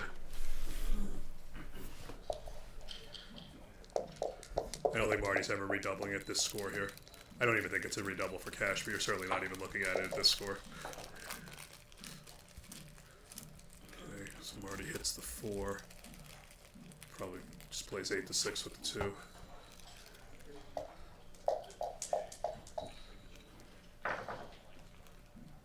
Steve rolls the 5. It's actually not a bad sequence for Steve because at this point he'd rather degrade himself in the race to improve his timing. And Marty rolls a slightly awkward number here, has to burn his last 3.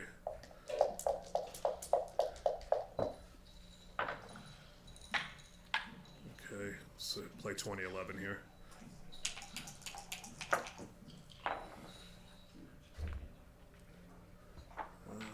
I would have taken that checker around. I wouldn't give Marty the 3-2 and the 3-6.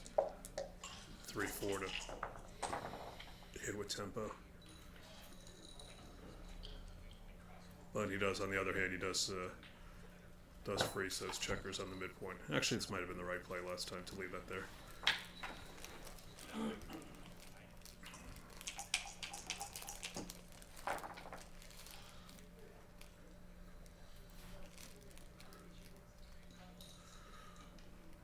I'm just playing 13-8, 13-12 here.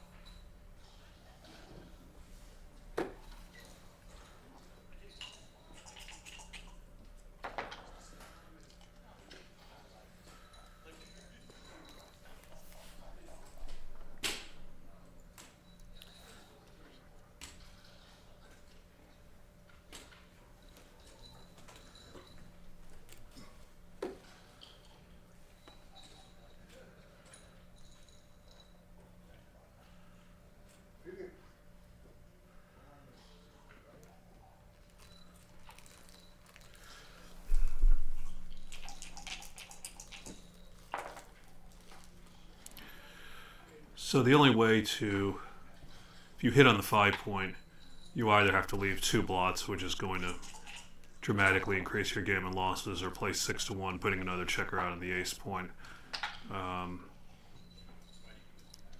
You're never winning. You're not going to win any game. You're winning very, very few gammons here. So I would just play 13-8, 13-12.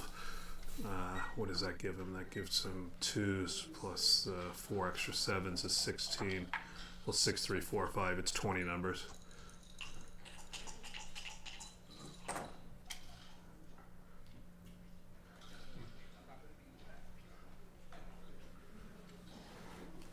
third of the time you come back with a 3.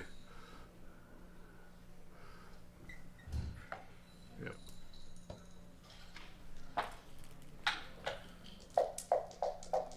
Steve's got 20 numbers here. And he does not find one of them.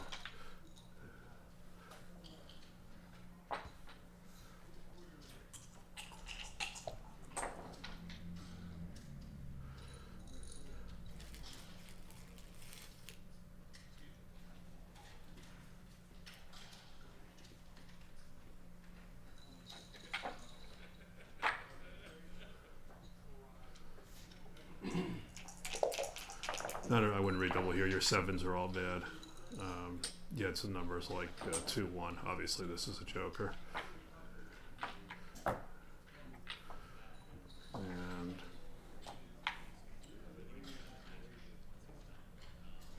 has to play 8, 5, and then 12, 9, and he'll just hope Steve doesn't hit the 4 returns here.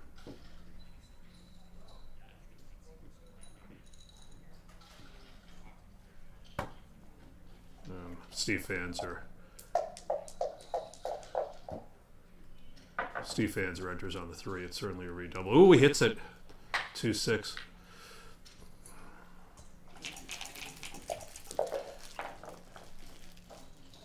Just imagine how far Marty has come, and then when he's finally about to re-whip, Steve finds 4 numbers after missing every other chance he had, and that makes the bar. That makes the bar. Another joker for Steve now. Now Steve is hoping that Marty comes in, eventually leaves another shot for the straggler on the 23. Alright, Steve can stay for at least one more roll unless he rolls a very big number here. That's not a big number. He can play on the outside. Yep. Marty's got some bad 3s here. In fact, all of his 3s are bad, I think. He can hide for one more roll.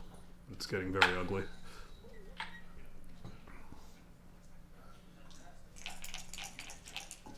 There's no point in Marty looking at this. It's not right to hit. He knows it's not right to hit. You just want to hope that Steve rolls a big number that forces him out here, or he hits him on the ace point and Marty can fan long enough to not get a second checker involved.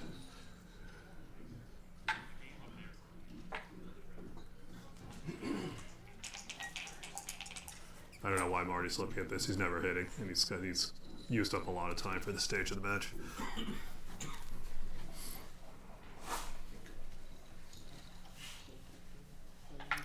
This is just, Marty's Marty, so I'm not going to be liberal criticizing him, but this is just a poor use of time.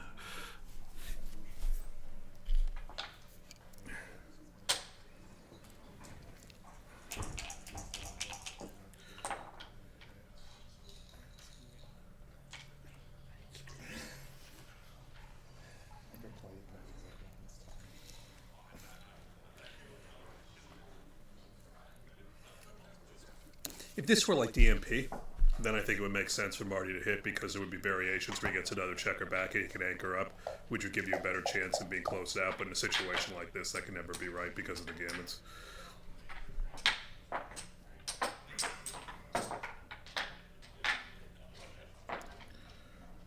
Steve, I think, should play 6-4 now, because he's going to come out with 5. I think that's a slight mistake. He should play 6-4, so the 4s and 3s work next roll, because he comes out with the 5 if he needs to. But in any event, he's got the shot he's waited for.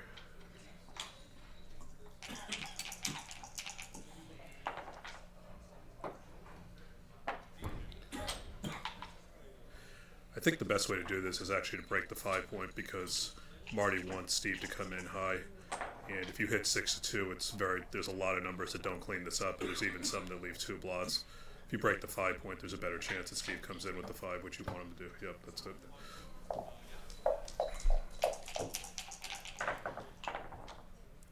Steve fans, which is better than entering and missing, I think. And yeah, Marty rolls one of his really bad numbers. Steve's got another chance.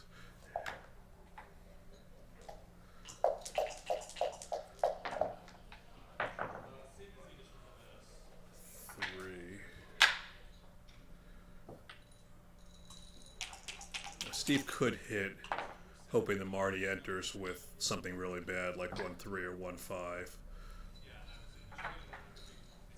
figuring that even if he rolls 1-6, I get another chance of that deuce, and I've got a chance carrying around. But that might just be too cute. So he issues it. I think at a straight gammon go. I think at a straight gammon go in a match, you can justify the hitting there for those, 1x bad variations, but here it was a little bit cute. Alright, so he'll hit the 2. He should hit the 2 now, because all of Marty's entries are bad except for 1-5. Good. Okay. Just play 16-8. Give Marty another chance to roll an ace here. Nope. Let's see. Steve can roll small. He can give Marty one more shake here. That is probably too big. I don't think you're going to stack him up on the 3.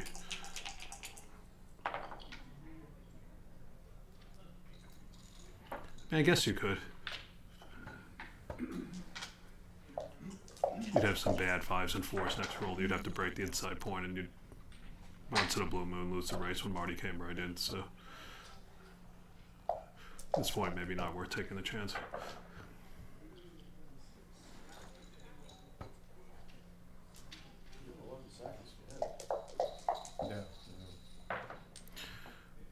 So one checker closed out is normally, with all the others in, is normally about 12% gammons, I think. Steve can can break close calls here to bear off aggressively because of Marty's board, so he'll win a bit more than that.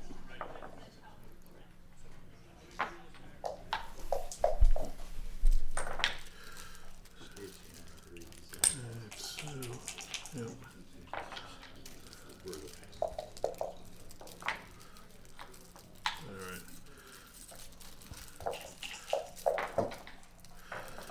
And this is one of those games no one's happy. Steve wanted to win a gammon early, and he wanted to win a gammon late, and Marty wanted to not get hit with those 4 numbers after he turned it around.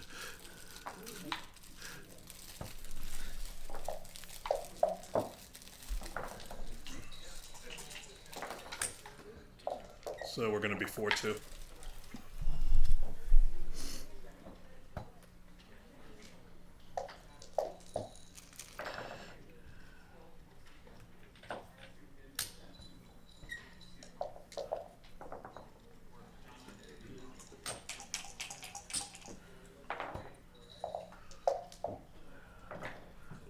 I think it's gin. Yeah, Steve's off in 3 rolls.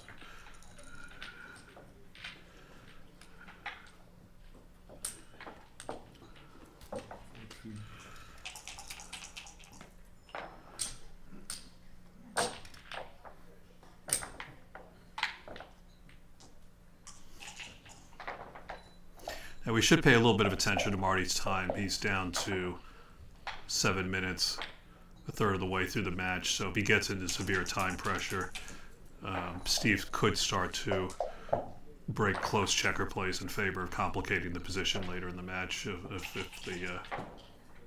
if the dice give him that type of choice.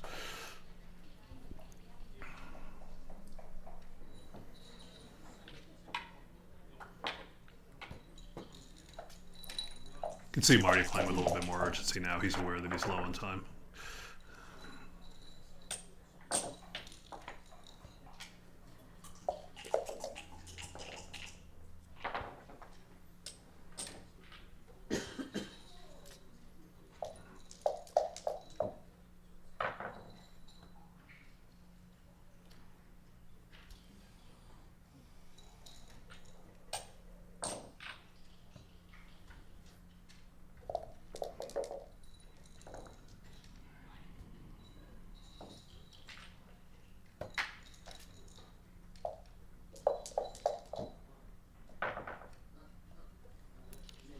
Down. Steve's got a split now. Get those guys out. Yep.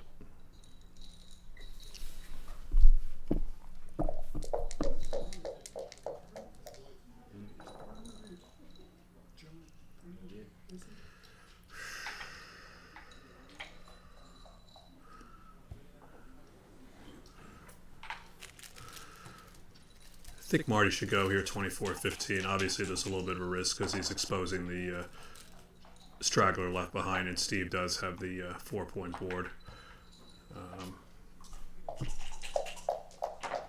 Moving the blot there is not terribly productive.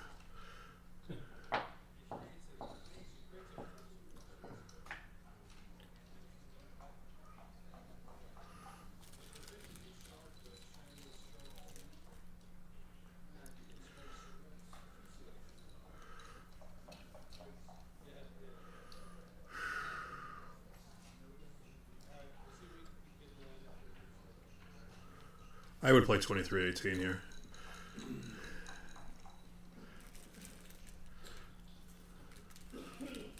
We're certainly not slotting 9-4. The stack of 9-5, 6-5 doesn't make any sense. I think I would have come out. I would have not stayed from the point on me, but it worked out.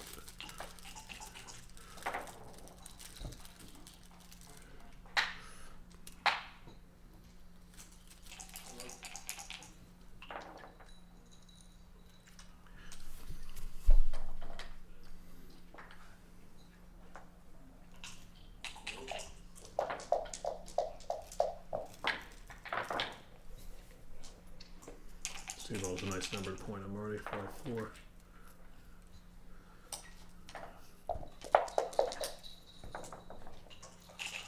Marty fans, and this should be a double in the pass. Marty's got enough guys outside to get gammoned if Steve comes around.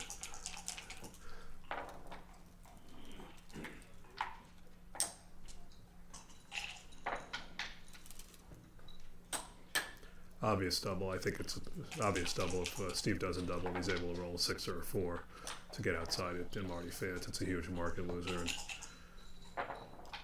I would let this one go. Marty's got enough outside. No, takes it all right.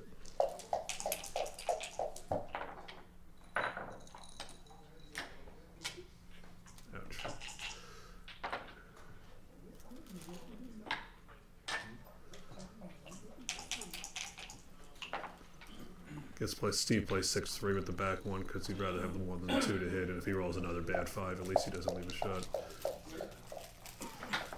Good, I'm ready. That's a match for you.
I don't think Marty's hitting here, just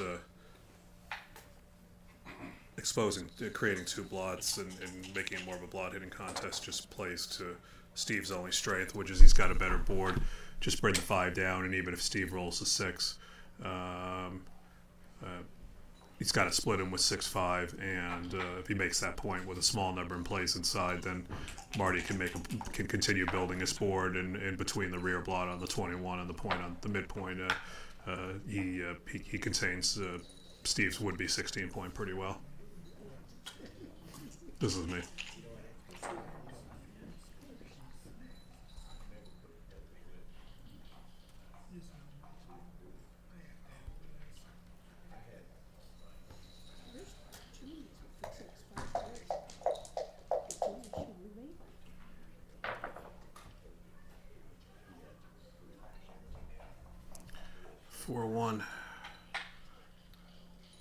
So he's either going to come out and hit or play 16-11. I think 16-11 is just not going to get the job done because Marty either rolls a 7 or points too often. So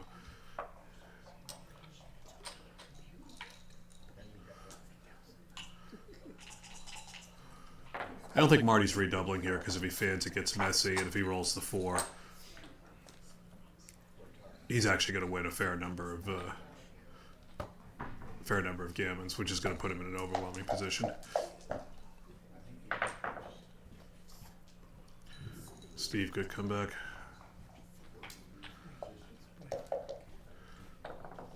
That probably saves the double. And this is a bad number. He cannot move the back straggler. He doesn't want to release the checkers on the midpoints, so he's got to make this play. He could have made the 2 points, but then he would be leaving Steve the ace.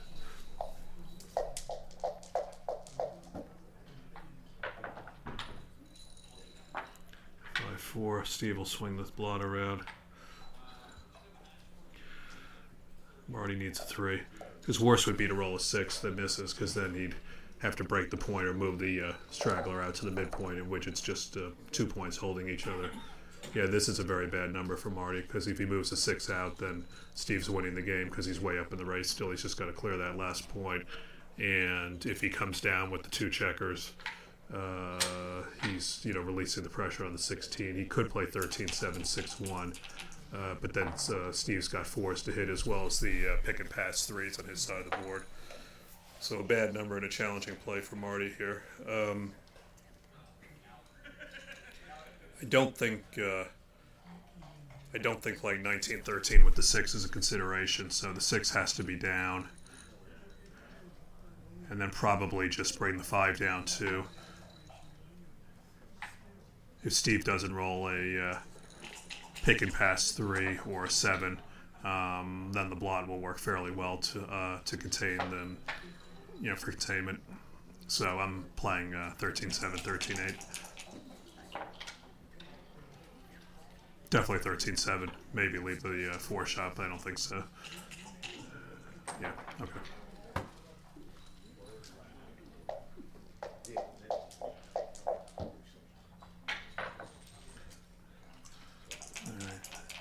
That's what Marty wanted.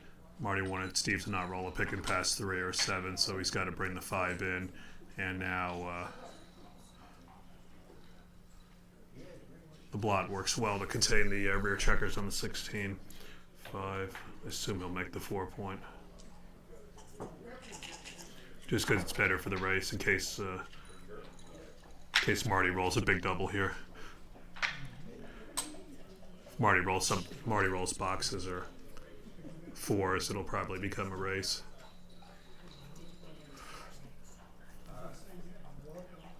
Certainly boxes. I think 4s he'll just race too. Alright, so Steve exposes himself to 9s and 10s in order to give himself more flexibility. Next roll when Marty misses. Oh, when Marty hits the 9.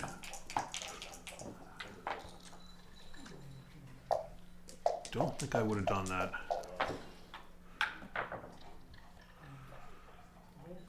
2, 3. Already redoubles him with 5 builders bearing on the deuce point. Steve can't take this.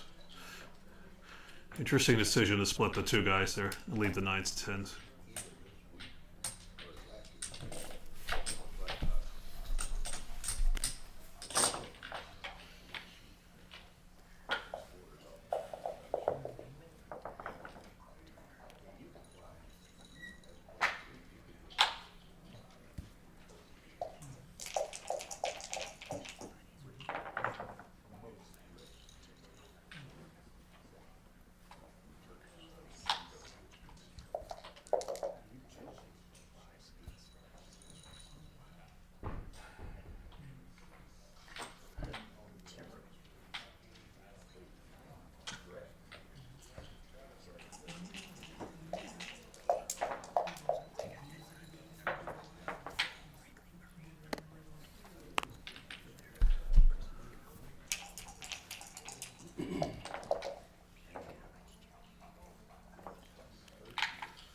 Wow.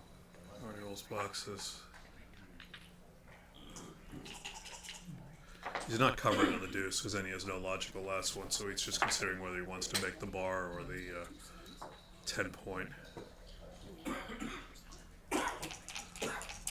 I think the 10-point is far more flexible.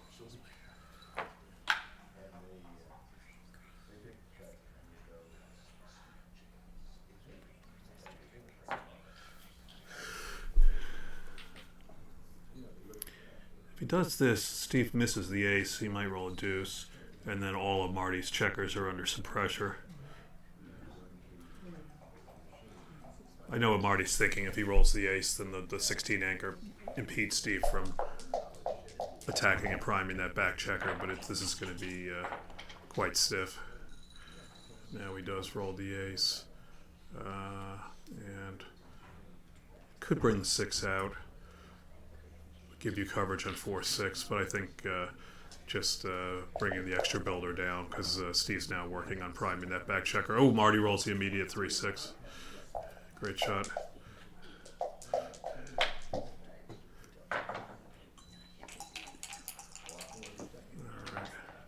Now Steve anchors. Okay.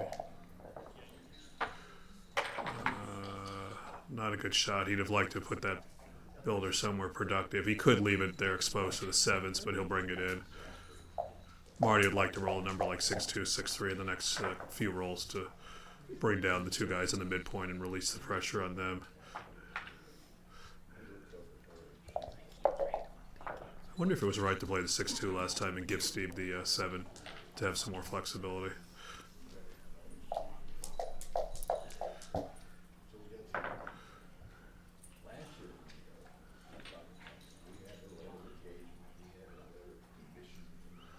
The question is Steve ever splitting his back checkers and giving up his anchor? Because it does make some of Marty's 3s more difficult. 6-3, 5-3, 3-2. We can't bring the two guys down. He probably wouldn't bring the two guys down anyway, but 6-3 and 5-3 are much worse if Steve splits. Okay, decides not to. There's 5-3. Alright, so Marty just come down. This is as low risk as Marty can have, clearing a point, only exposed to 6-2.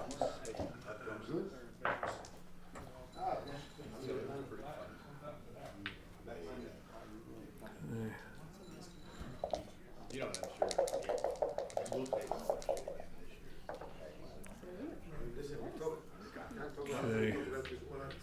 Marty says, let me put that builder where I'd like to have it, where it's useful, but not in any danger on the 7, and the ace plays itself.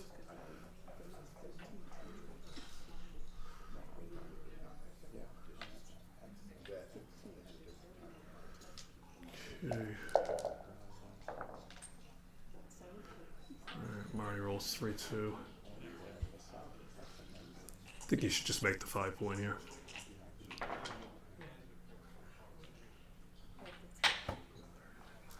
You just want to make them in order, and by making the 5-point, you give yourself a chance to put that second spare on the 6 into play with an ace. Okay. So what's the race here? Marty has 105,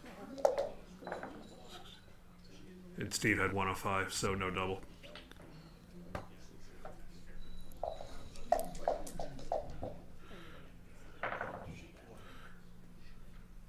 Okay, Marty up 5 now. Don't think it's enough just yet.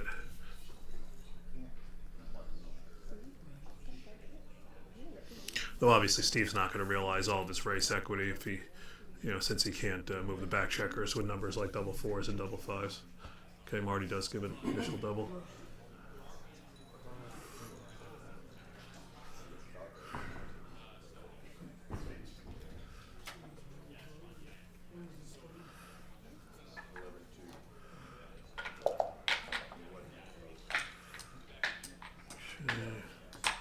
Looks like 6 down and 4 cover.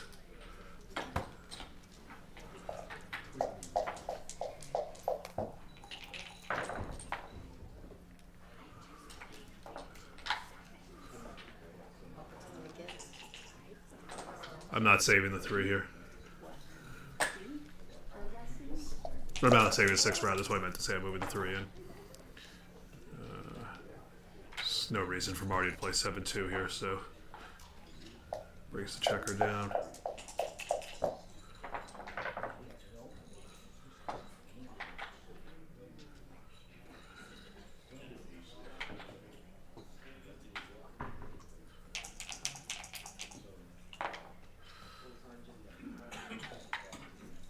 So I go here like Steve.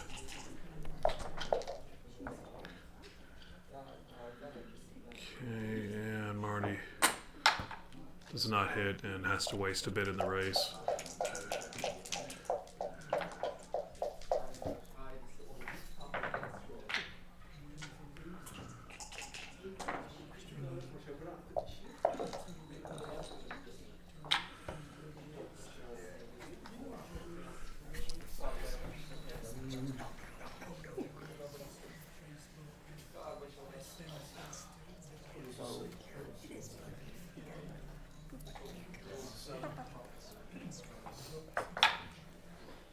Okay.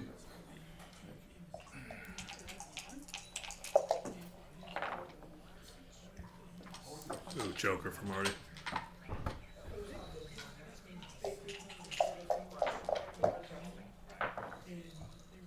Steve comes in with the 4.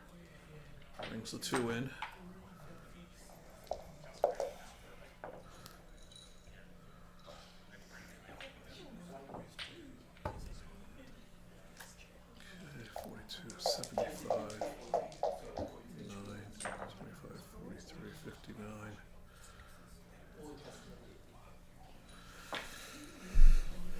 So Steve goes, it's 68 to 59, but Marty's got the 4 hole and the 3rd checker on the deuce points, so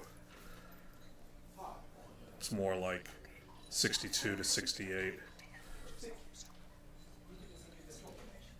So Steve goes and the cube was in the middle. Marty would have a clear double, and I think Steve would have a relatively thin take. So Steve's winning chances if he runs are somewhere in the low to mid 20s, but I don't think he gets a shot and hits it enough to stay. So I like this play. 6. Marty probably plays 5-4 here. Yep. Okay.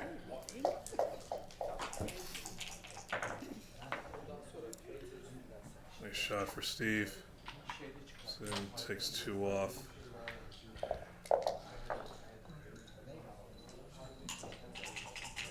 Okay, so what do we have here? 36, 48.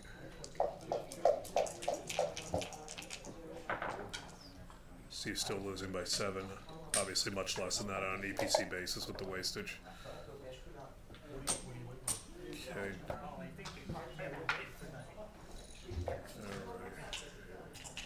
No, I'm sorry. I'm just trying to make sure that you got stuff lined up. Steve's got 38. Marty's got 37. Steve's got 1 more checker off, and Marty's got that wastage, but that's not enough. Steve's probably moderate favorite, not quite a redoubling favorite.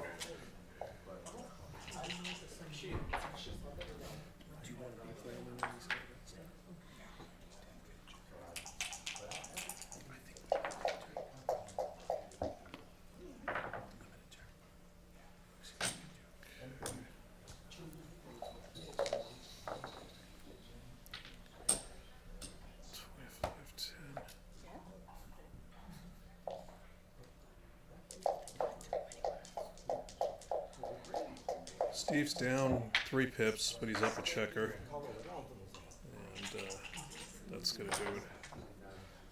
Don't think he had a double there.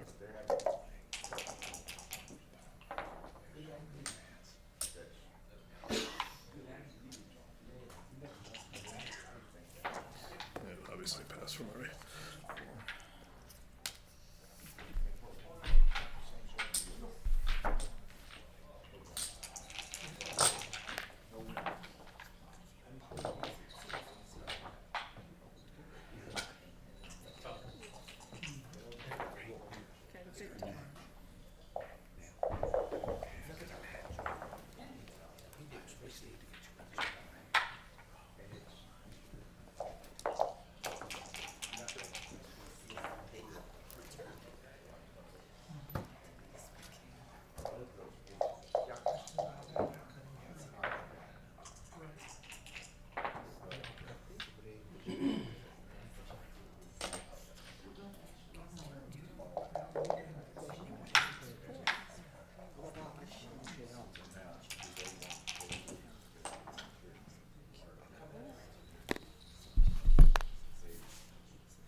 Steve looks at a double, decides to wait a roll. 4-2. I think he just plays 13-7 here. Slots the back of the prime. Interesting. All right. Certainly the risk profile of the position allows him to do that. The question is whether we wanted to put the spare on the 4 point more or less out of play, create a dilly biller, or just focus our resources on the 5 point. But he can make it now with a 4 or a 3-6, which he would make it with. Doesn't roll it. Now he's got nothing to do with that guy.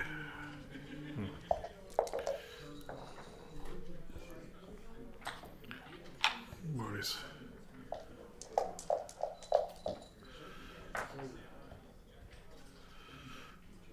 Ouch. Awful number for Steve. It's only safe place to clear the 7 point. He can't stomach that, so he plays 13-7. I agree with this. Okay. That's the easy part. Marty makes the 2 points.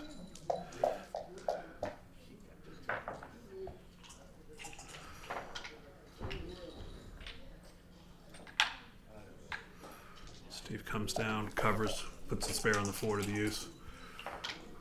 5-1. Very awkward number for Marty. What is he going to do? It's not that he has to leave the shot. It's that he's got no ace after the 5. I don't think he can get away with playing 13-8, 13-12, so he has to do this.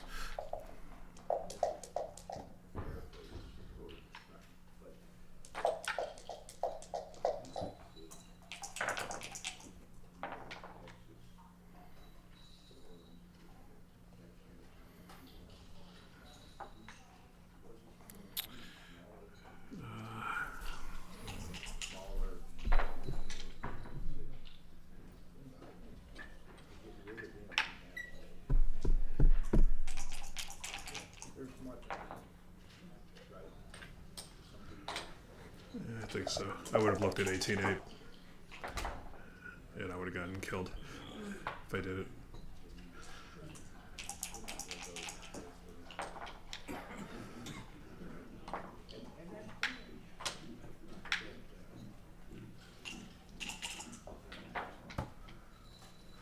Makes sense. He's hoping if Steve misses, then he's fully flexible next roll. This is another awful number for Steve.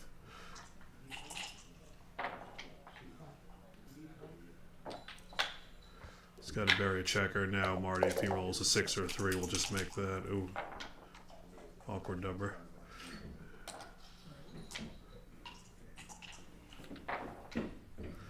He's not coming off the back because then that just invites those spare checkers to attack him and put him up against a 4.5 point board, which Steve will gladly do with Marty not having a strong board of his own. So I think he just has to bite the bullet and play the 8-3-5-1. Yep.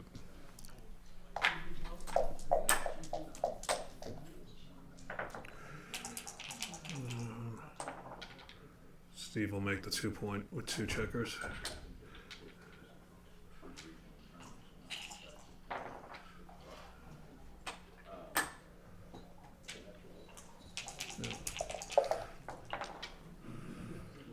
Now Marty just goes with the ace. Great shot for him.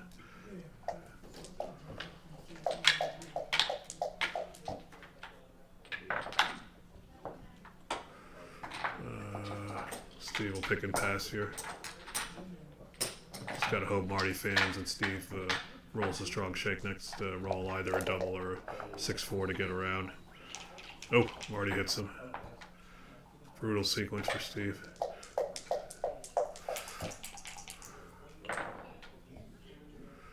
Rolls a 6. Needs to bury another checker, not come out.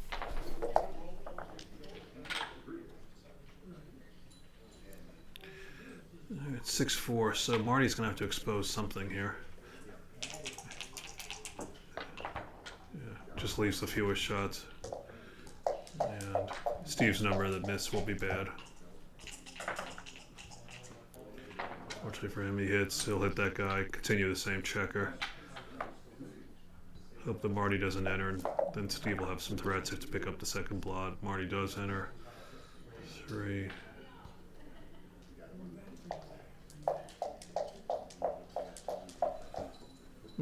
Not sure about that too.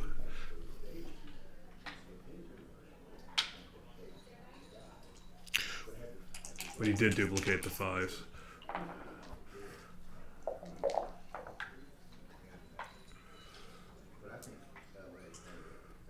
Easy play for Marty. He'll come out, move the spear to the midpoint.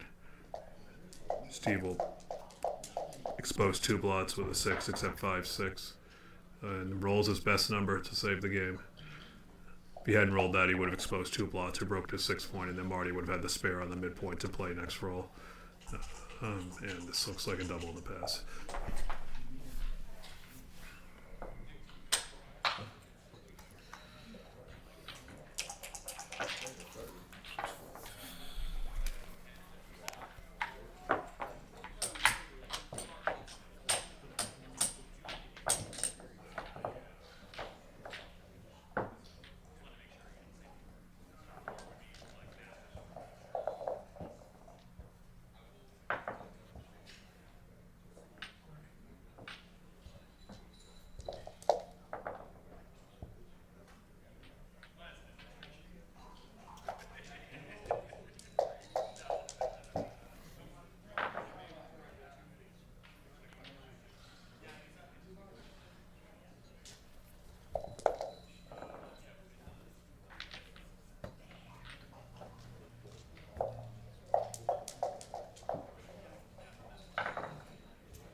Okay.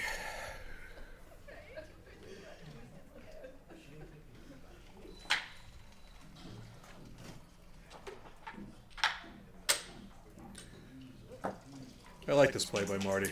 Coming down 13-9, 13-8 is just leaves Steve full freedom on his side of the board, as well as kind of continuing to build a structure that's awkward. Gives Steve a chance to fan on a 3-point board and kind of turn the position into one which benefits Marty. Comes in.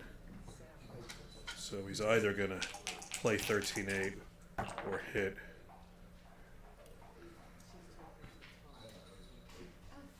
Steve could definitely double this. He's got the aces, 5-3 and 4-4. If he rolls 5-2 or 4-3 to make the bar, he's got an overwhelming position, and some of his aces are double hits. The worst case scenario, he fans. Most of Marty's numbers that hit that next second checker will not cover.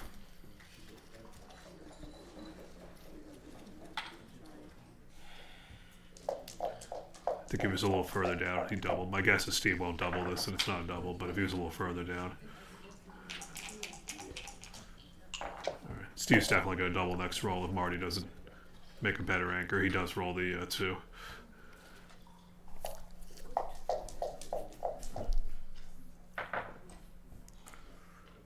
Six, 3 makes the deuce.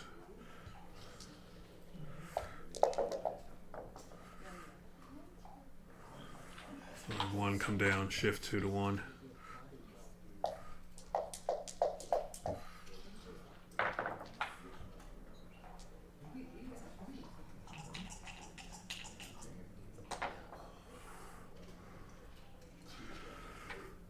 So I start by making the 10 with 2 checkers. We can either make the 10 with all 3 and play 8-5. We can make the 10 and play 18-15 with the 2, and that's the racing play.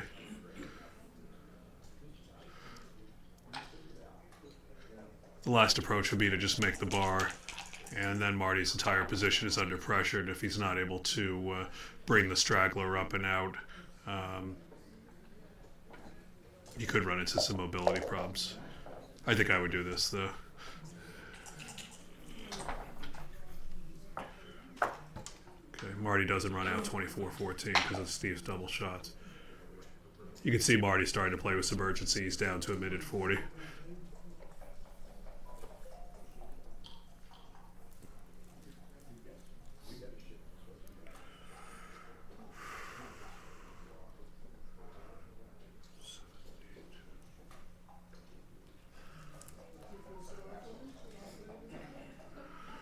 Steve 119.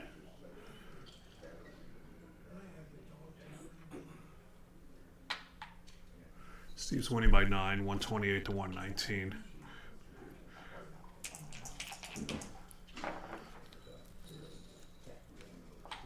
So he definitely could double here. Marty's got some numbers next time that compromise his position.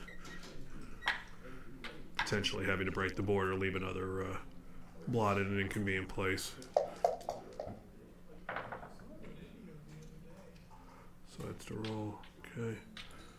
5. Nice.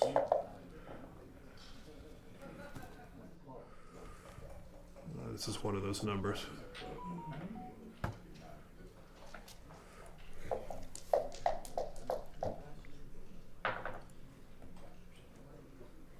Nice shot. He'll make the bar. And I think this is gonna... This will be a double in the pass. Not sure Marty had anything that he could roll to take here.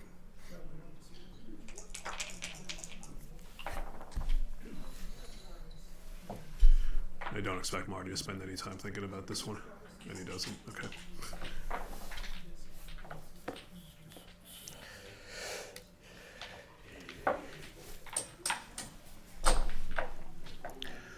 Six. As people like to say, most long matches usually come down to 5-point matches in some form or another.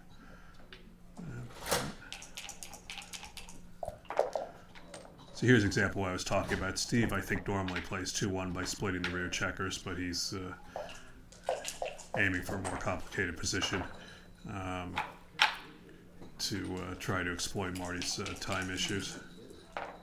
And I expect he's going to do that the rest of the match with close, opening plays where he can go either way.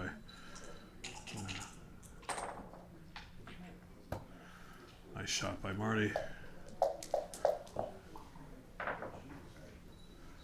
3-4. He'll come in 3, slot the second anchor, and then down 4. Yep.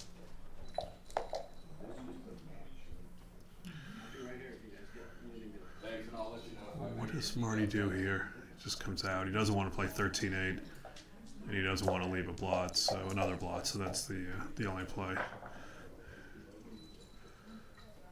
Steve makes it.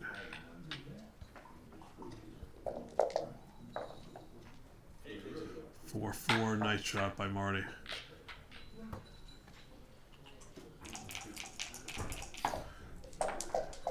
Okay, Marty's so far ahead in the race now. If Steve rolls a 2, he'll make that second anchor. He does, and he rolls 6-3. Hit. Marty rolls double aces. Wow, another powerhouse. Come in. Like the 5-point. Steve really desperately needs a 2 because that's his plan at this point. Double 4s, just make the 5-point. Now, does Marty have a double here? It says I do have a double. Problem for Steve is with those spares on the outside points, the 6-5, 6-4, 5-4 all play. 5-2 hits 2, 6-2 escape, 4-2 hits 2. So Steve lets it go.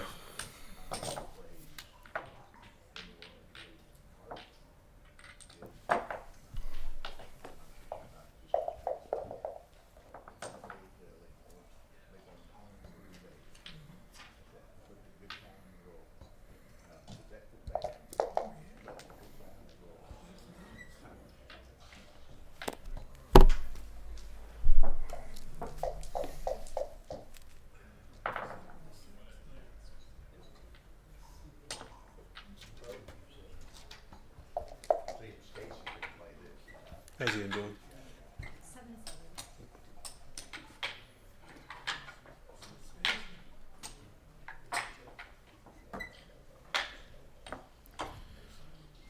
It's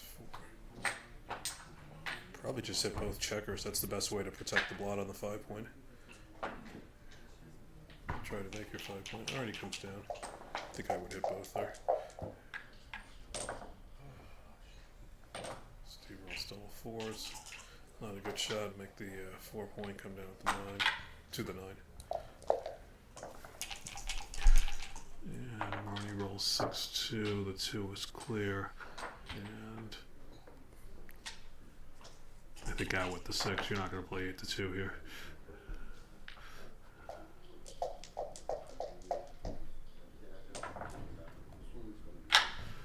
Joker by Steve makes the bar and make the 5. And Marty needs to roll well here to not get doubled. That's not well enough. And Steve should double this. Steve should absolutely double this. Way too easy to lose the market here. And Marty has the tougher decision. I would let this go. Okay.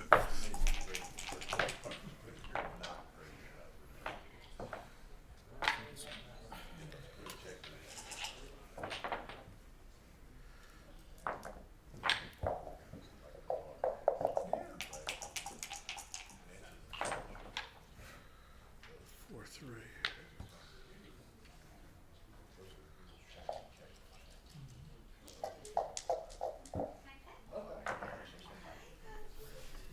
Nice shot, Steve. Double fours.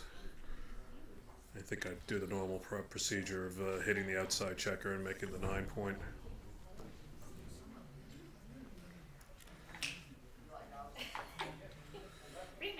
Alright, deliberate now. I wonder if he's thinking about how to exploit the time issues. Okay.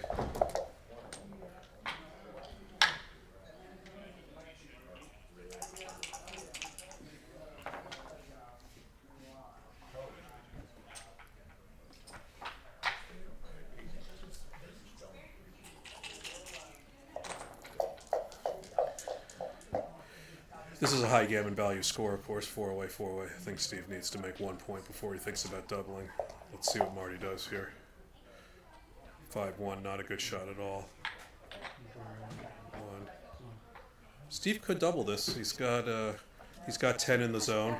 Gammon wins the match. He's on the 5 point. Marty's got no counterplay of any type. I'd give this for Steve. There's a variety of gammon losing sequences here. Or market losing sequences. I would have given it, but turns out for this number, he's happy he didn't give it. What the hell does he do with this? Breaking the 9 point looks bad. It's safe, but it's bad.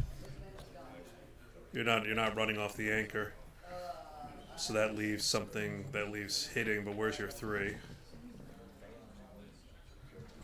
I think I would have just gone for the double shot, the double slot, or slot in front of the 2 guys. I would have played 13-4.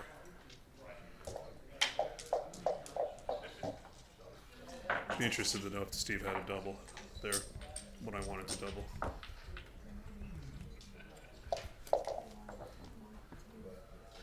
And Marty rolls 6-5, just comes home.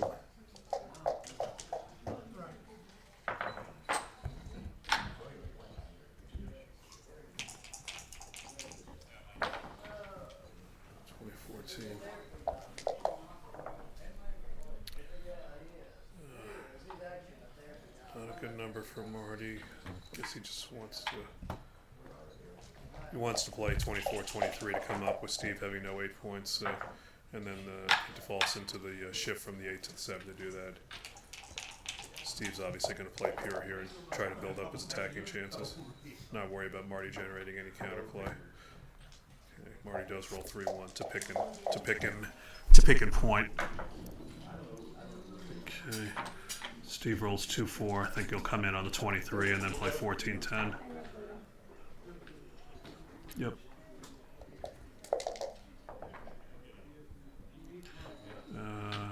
Marty's gonna switch and move. Again, just try to keep Steve busy long enough for Marty to jump into the outfield with that rear checker. Steve obliges fanning on the 2-point board. Marty just wants to get out of there with a 5 or a 6 right now. He'll also take some small doubles to build his board. Wow, what a number. Comes out and very quickly makes the ace point. Steve fans again. Marty doubles.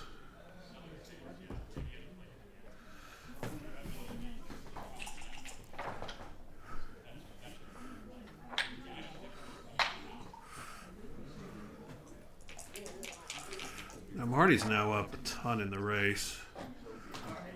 They said we're good.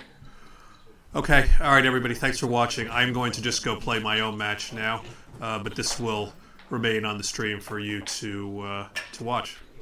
You have your camera, or do you want me to set one up? I'm set up in the other room. All right.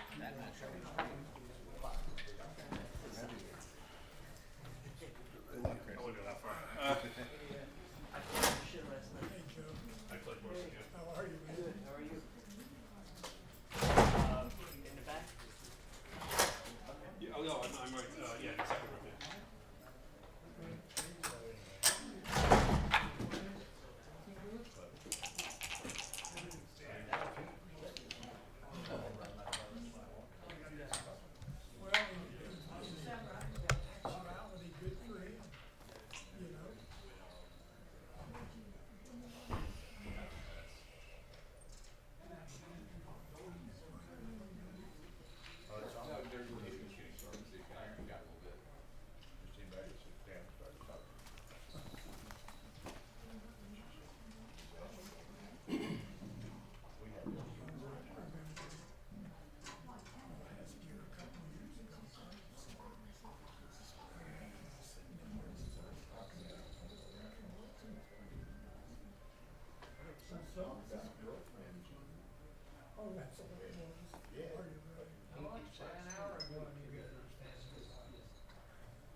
Okay, thank you. If you really do, maybe later. No. I doubt it. It's all right. I doubt it. I hope Some I can- people came up to me at work because I I said I hope was I on. can get one in the future. Yeah, but like I'm gonna give one to my mom. Yeah, you should. That's what's up. I need to get it. Where? Like her birthday on the table. Alright. I don't. They didn't give me. I didn't. I only saw like 3 left. All that money you won for winning the tournament. Right.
Hey, Nedra. Hey, Dave. How's it going?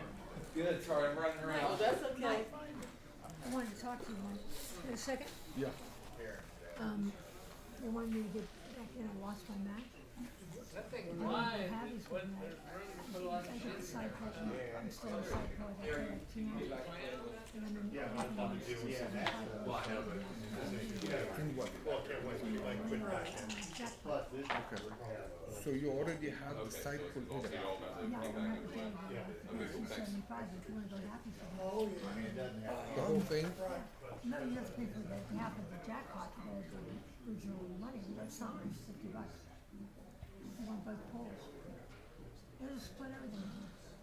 So that's $100 for the side pool? Is that what it It is? used to be 50, yeah. Never the money too good.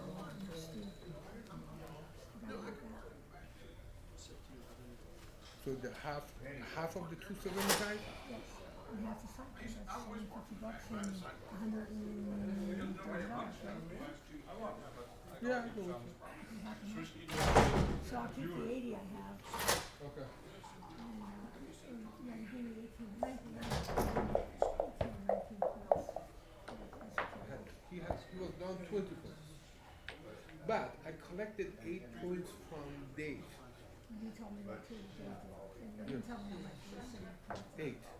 So, I think I was at 26. Right? So I was up $90 on that. No, leave her alone.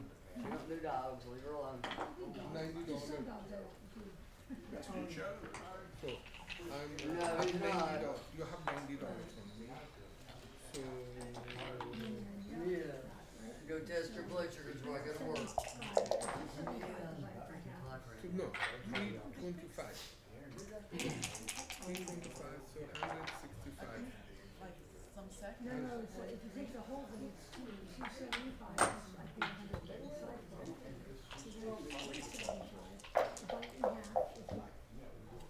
It's not much, it's $135. Is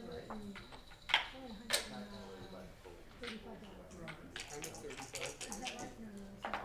it's not. It's okay. $185. And then you gave me 90. It's not like $95.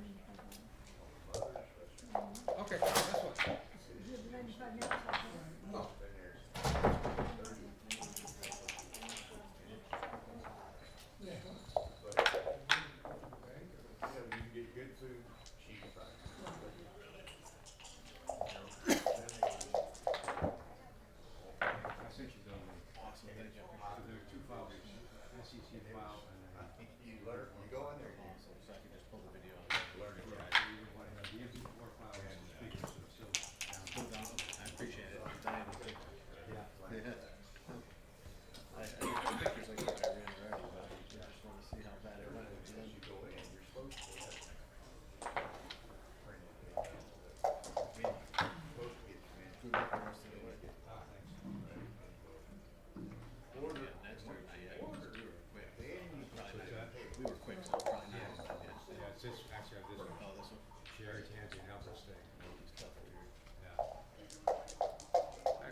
he's gonna get it.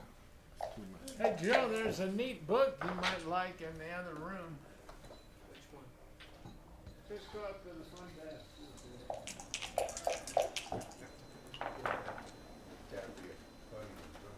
Somewhere in there.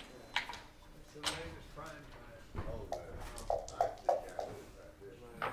Cover boy.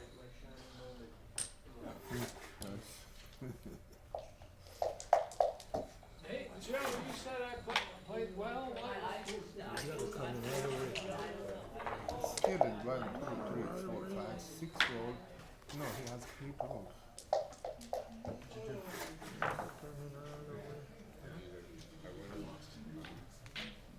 Okay, man. Would you play? 1, 2, 3, 4, 5, 6. 6.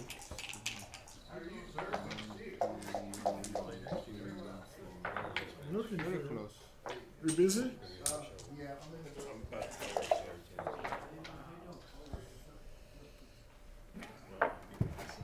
Whoever you play doesn't matter so much.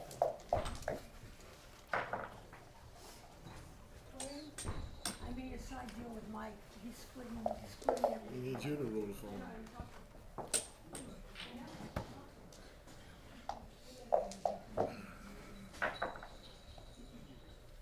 Go roll for him. No, I need it. I need it.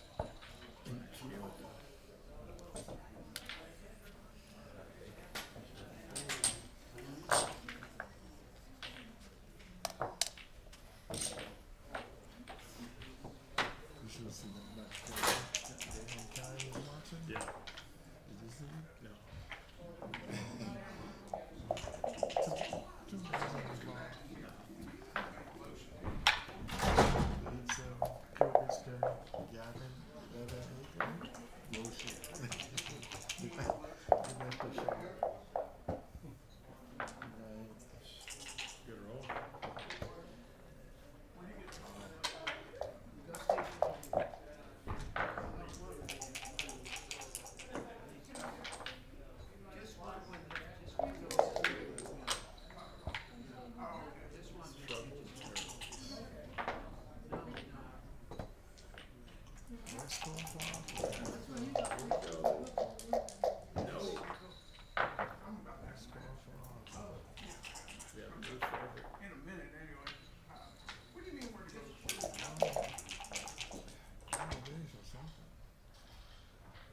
I Andrew, I gotta find my match. It's over.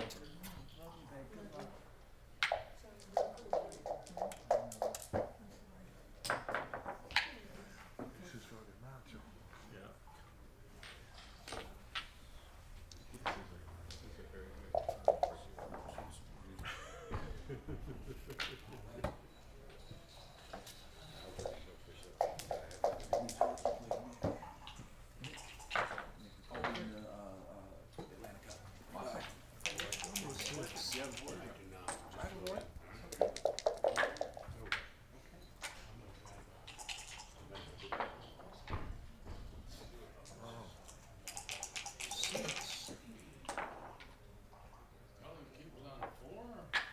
Still alive. 6.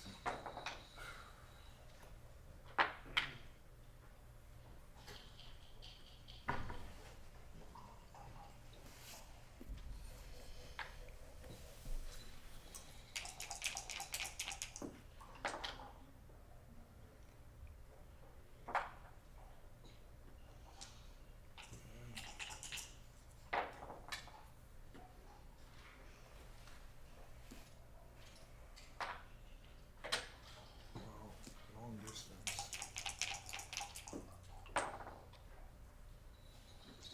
It's over.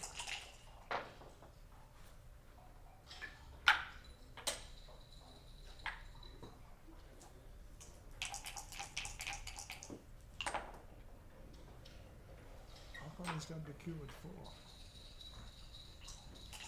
He had a shot right around it, would have won the game had he gotten it.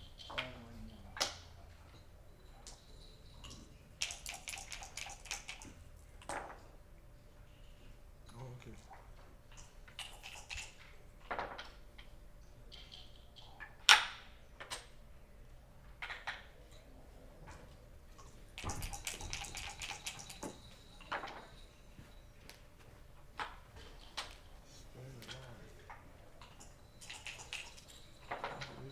this is not the tournament I expected. You know?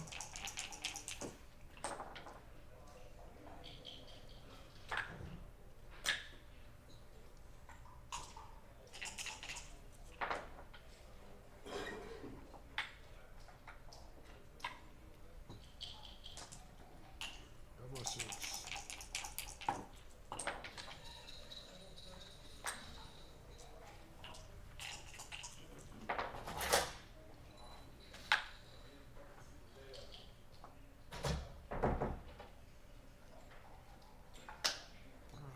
I give it to him.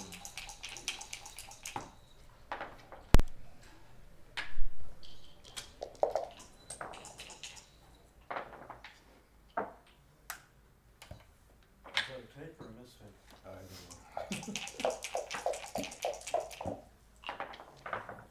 Won't be too bad.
Congratulations, Evan. Thanks, Gary.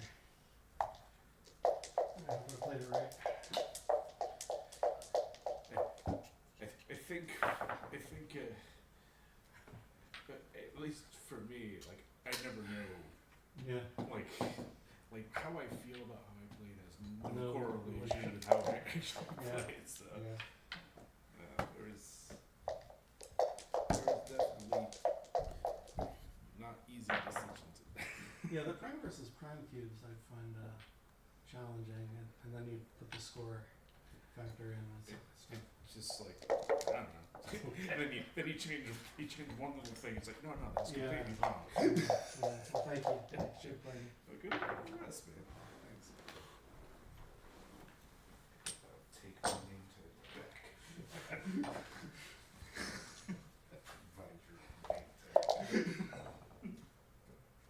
You're out of the way, so.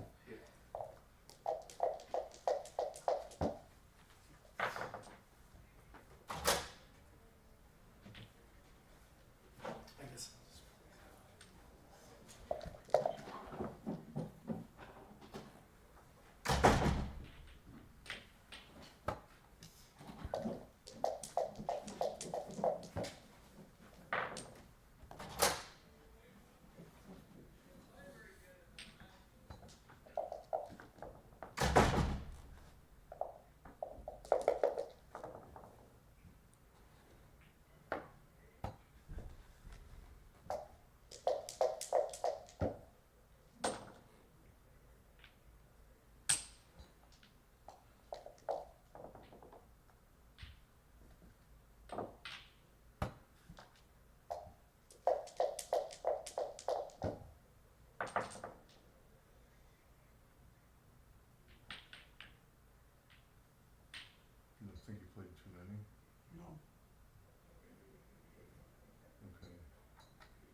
you. Okay. Good enough.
You have a name tag?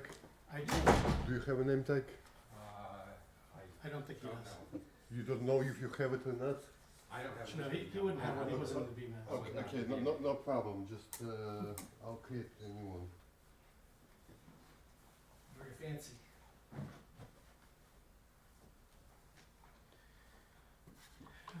How do you spell your name? Oh, that's a good question. A-R-Y. R-Y. G-A-R-Y. G-A-R-Y. K-O-S-C-I-E-L-N-Y. N-Y.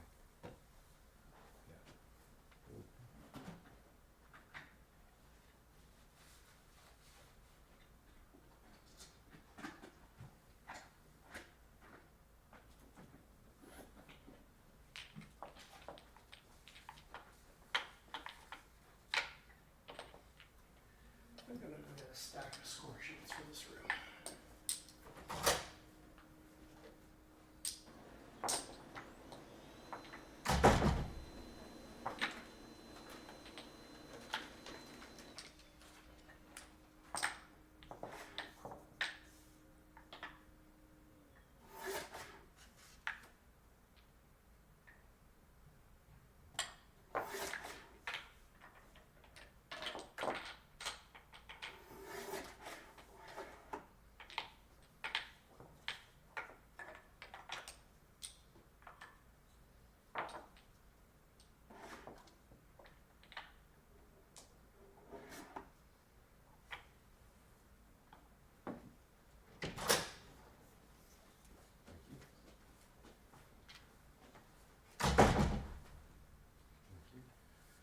You put out here or you, doesn't matter?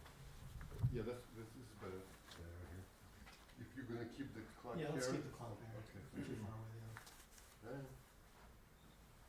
You're good to go. I need to get water. Got pens? I don't have pens here.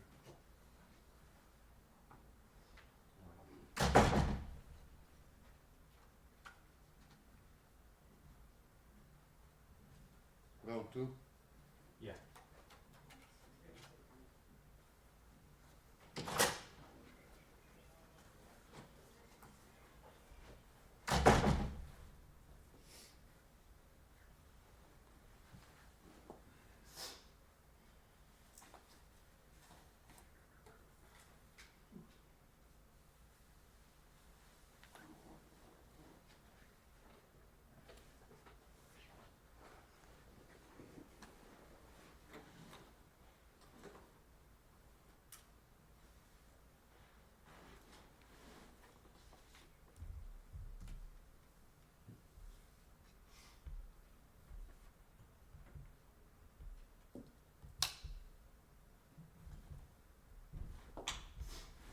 We good, Dimitri?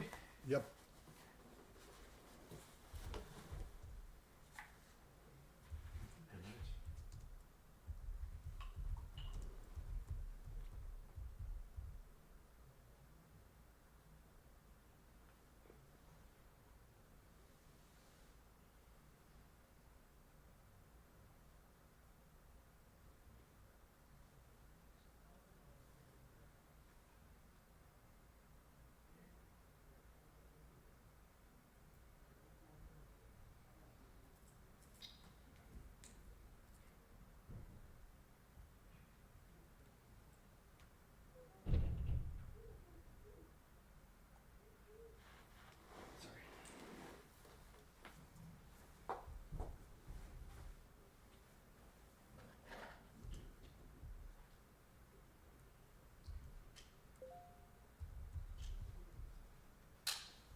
No, I do not. I do not.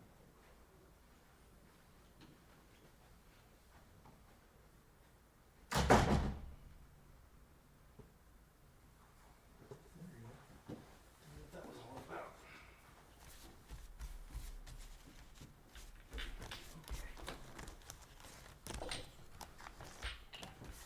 Good shot.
Which side do you know? Which one is me? Either one. Either one? I guess you're the blue. Okay. Okay. Oh, I didn't know that was yours. That's okay. I just set them up, but it doesn't matter. Okay. Yep. Doesn't matter.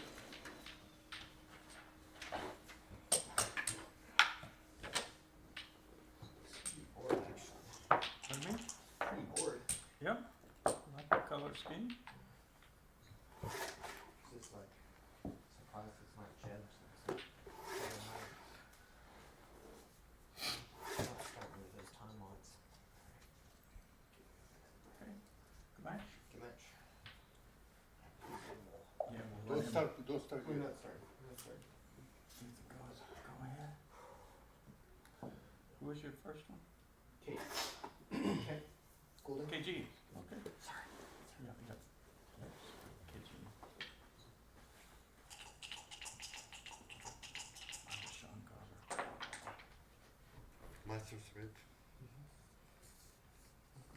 Did I spell it right? Like that, you want?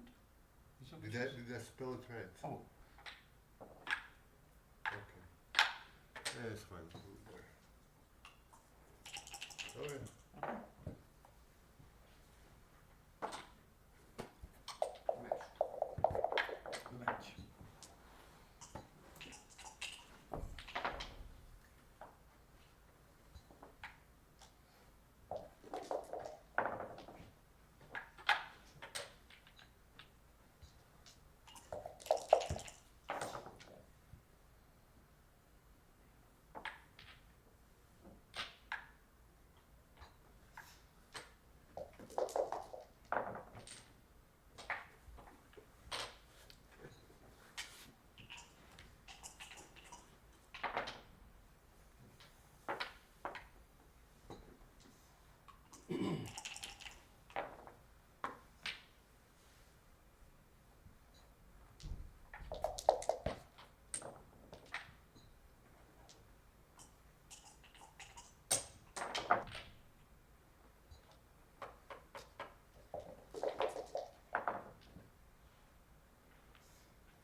The middle? The center button? On Yeah, this? just one tap, yeah.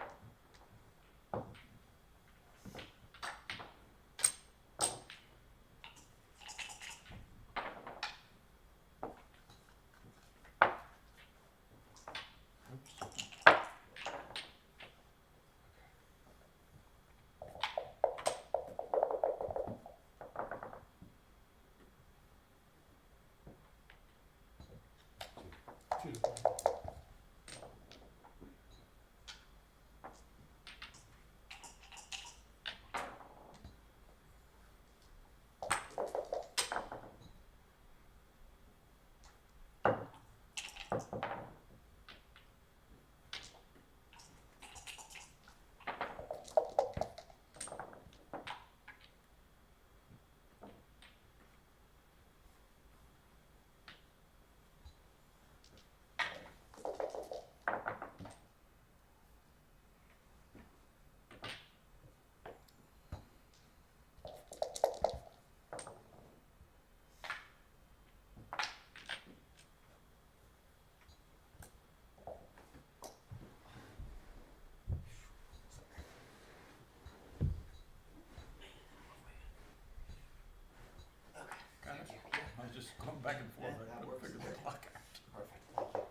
That's me.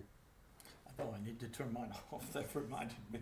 I'm gonna put my airplane mode on.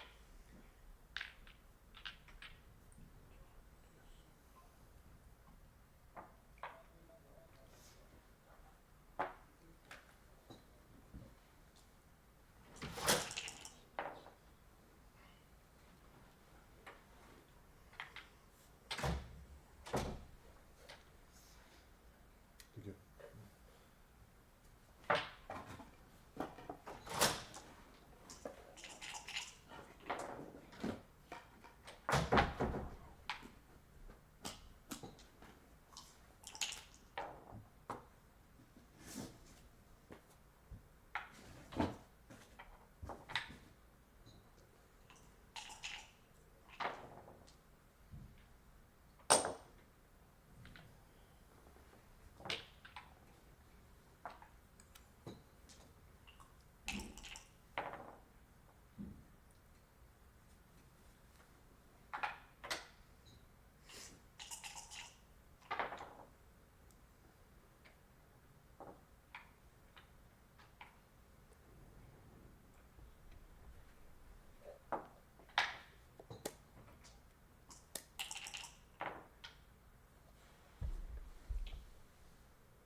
Sorry for the fake.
checkers or anything. No, no. I find the glare on these make them all Yeah. the same color sometimes.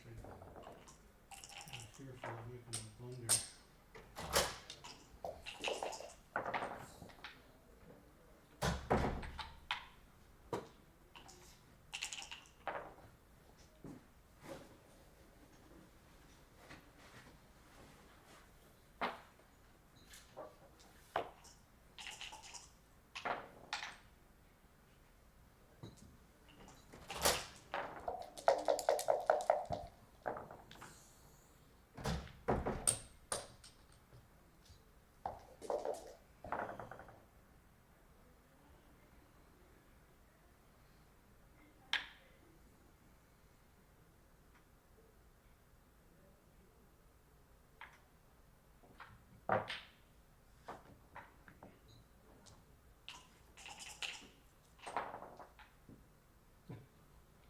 Well,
Nice catch. Well, hockey. Yeah. Hockey. Hockey goalie. Some Michigan. Ice skating and roller skating. I'll play hockey. Wow.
had like 8 checkers back here.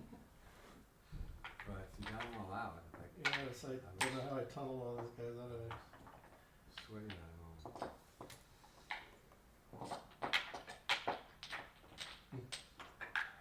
It was a super long game. Yeah. What we really just didn't look at. I don't know if it was switch. I'm not sure you didn't have a cube somewhere in I'm there. sure there must have been. But it was like, Certainly got to be too good. yeah. But, man, it's not fun playing a back game with your ace point man. Yeah. Yeah. It seemed kind of viable for a while. I was trying to go forward.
we gave some of the best and most amazing commentary I have ever heard for the last 10 minutes, except for we now are told the microphone was off. So you missed it. Too bad.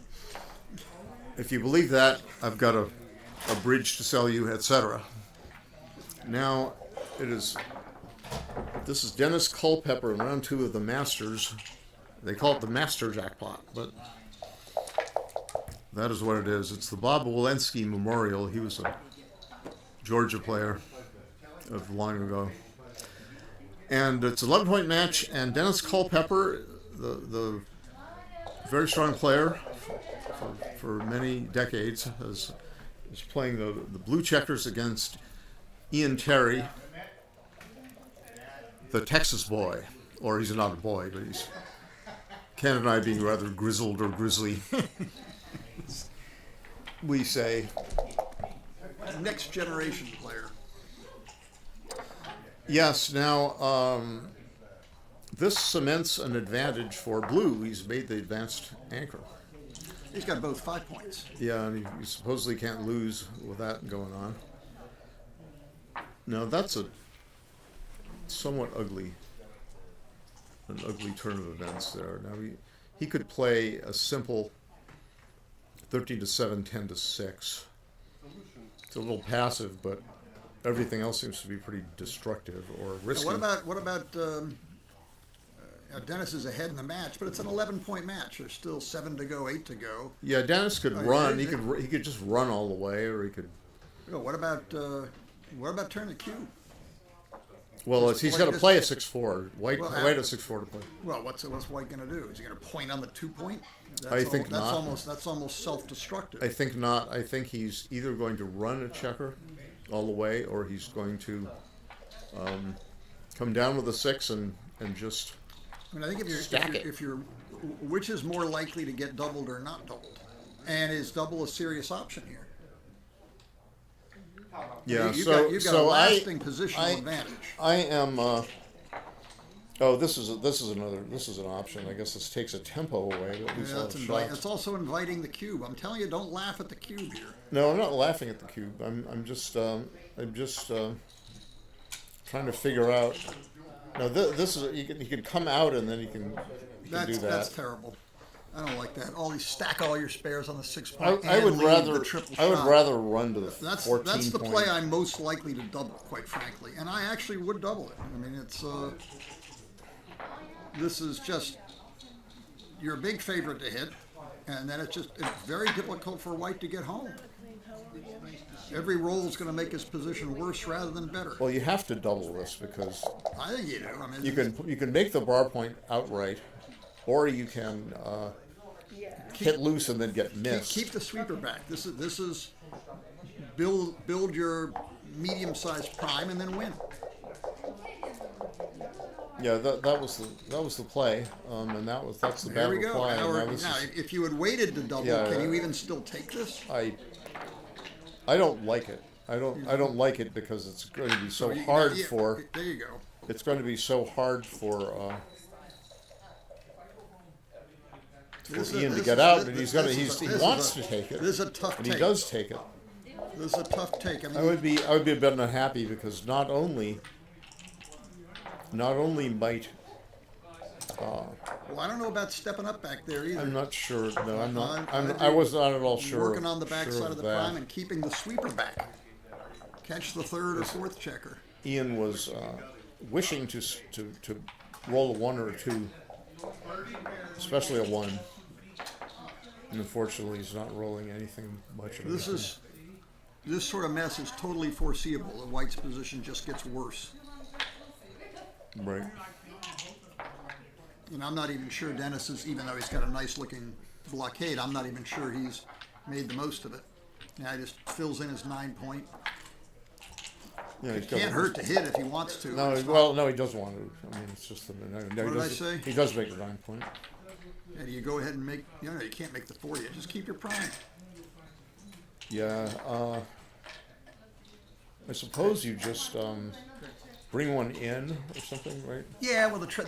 Block him for a little bit. I wouldn't let him build the board so readily. Right. You don't want him to fill in his 5-point. You want him to run past his 5-point. Yeah. And not be able to do this. Right.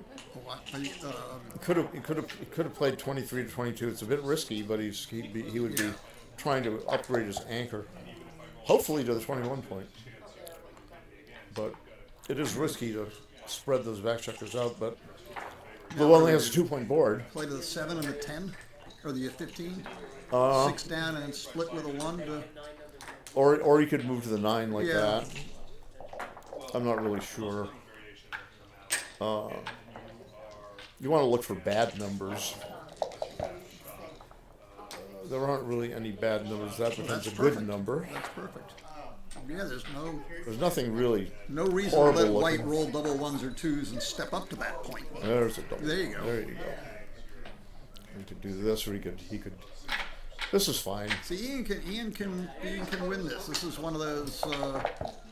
What's the old saying? 3-point anchors are almost always almost takes.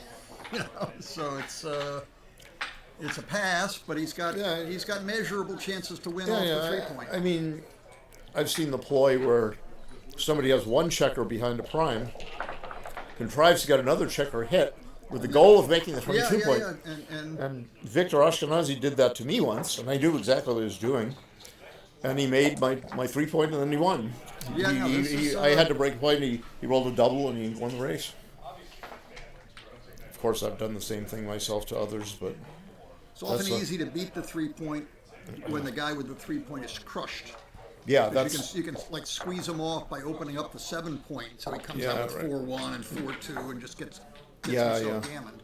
Yeah, no, It's nice to have the double 5s go here. This is a little. It's a little risky to try it here, but he might. Well, since he's got a double 3 and he's got to break his prime anyway, he might as well make his 2-point. Might as well just make the 2-point. Yeah, I don't see. Because if he rolls a 5-4 and hits, then you have a double return shot, and you might want to gammon. And even if he in a roll or two from now, 5-1. Yeah, no, I mean, you want the points behind the thing, right? Yeah, I mean, this is nice in case of a double 5 or something. What's with the 5? It's a 5, probably a 5-4 or something. Is that the 5-4 we were just talking about? I think so, but I'm not. Been fun. It's 5x. That is a what? I think it's a 5-4. If I move my head the right angle and I can. I think I see the light. Two dots on the side. And if it was 5-5, you'd already be playing it. Yeah. There's so I think it's not. And he's thinking about it. So I think it's 5-4. It can't be 5-6, or he would have played it before. It can't be 5-5. Got to be 5-4. It could be 5-3, but I don't think it is. I think I see dots on the corners. I think I see dots on the corner also. What shall I do? I shall not break that anchor. I think I agree with you. He's doing the right thing. Crushed. I want now my opponent to roll a 6-4. 6-4 issues. 6-4 or even 6-6, and then followed by a big double or something. 5-4, I'll just make his 1 point. Now, where's that 5-1 we were talking about?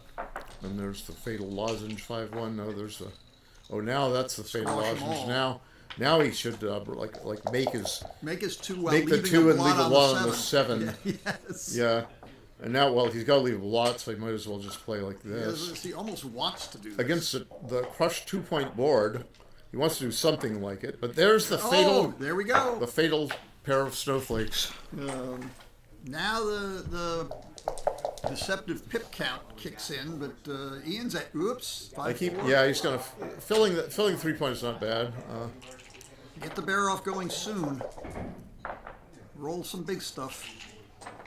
Mr. Big Stuff, who do you think you are? Who do you think you are? All right, so I think I'm that player. You know, how big a favorite is Mr. Culpepper here?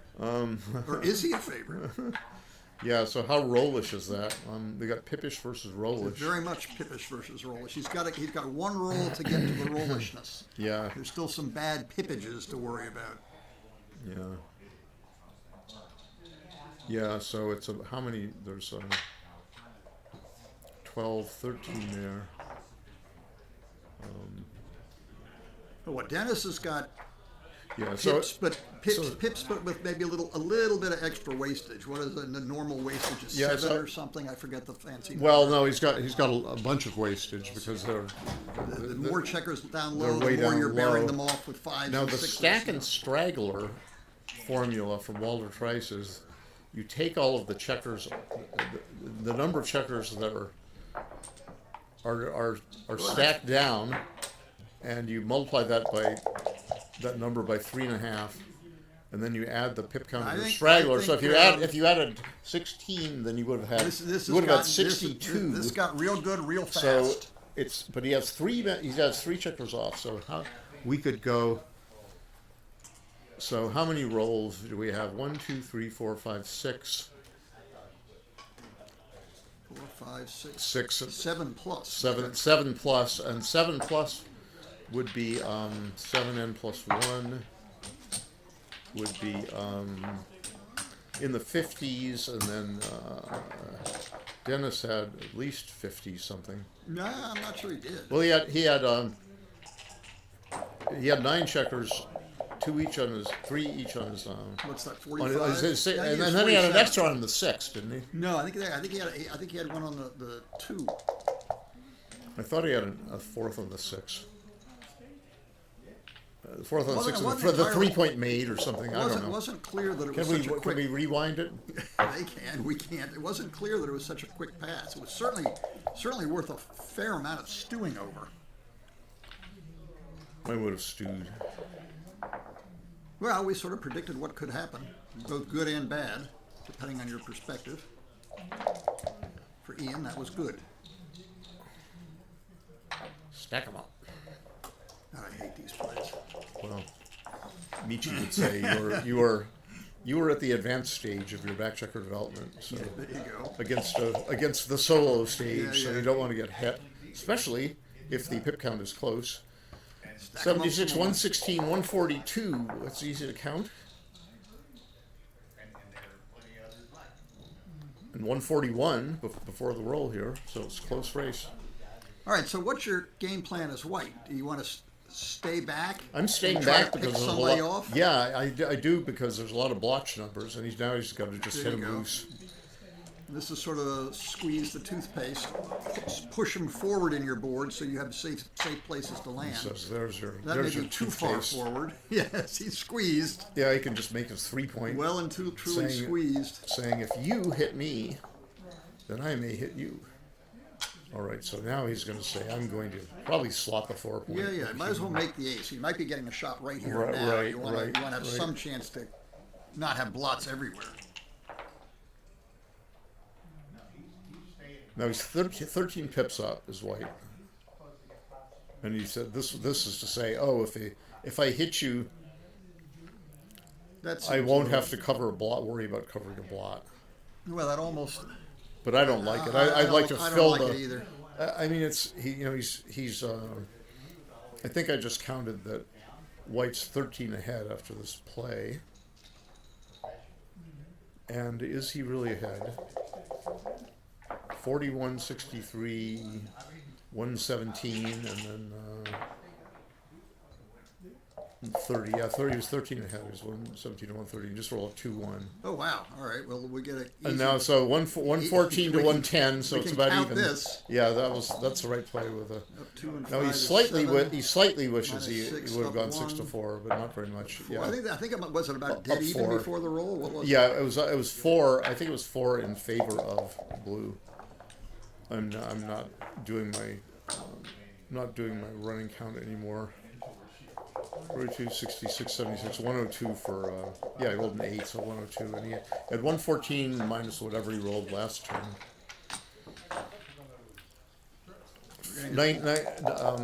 What is that?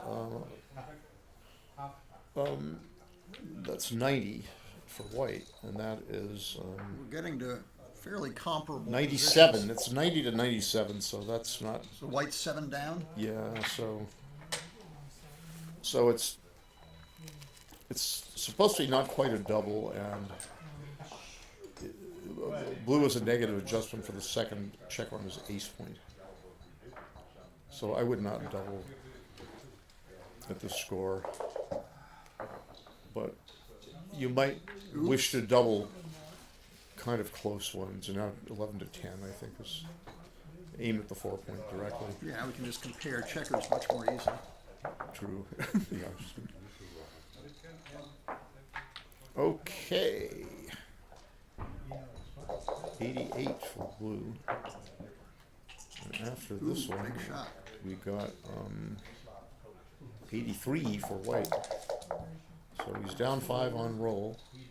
He's up 1 and the other guy on roll, so 7 to 5.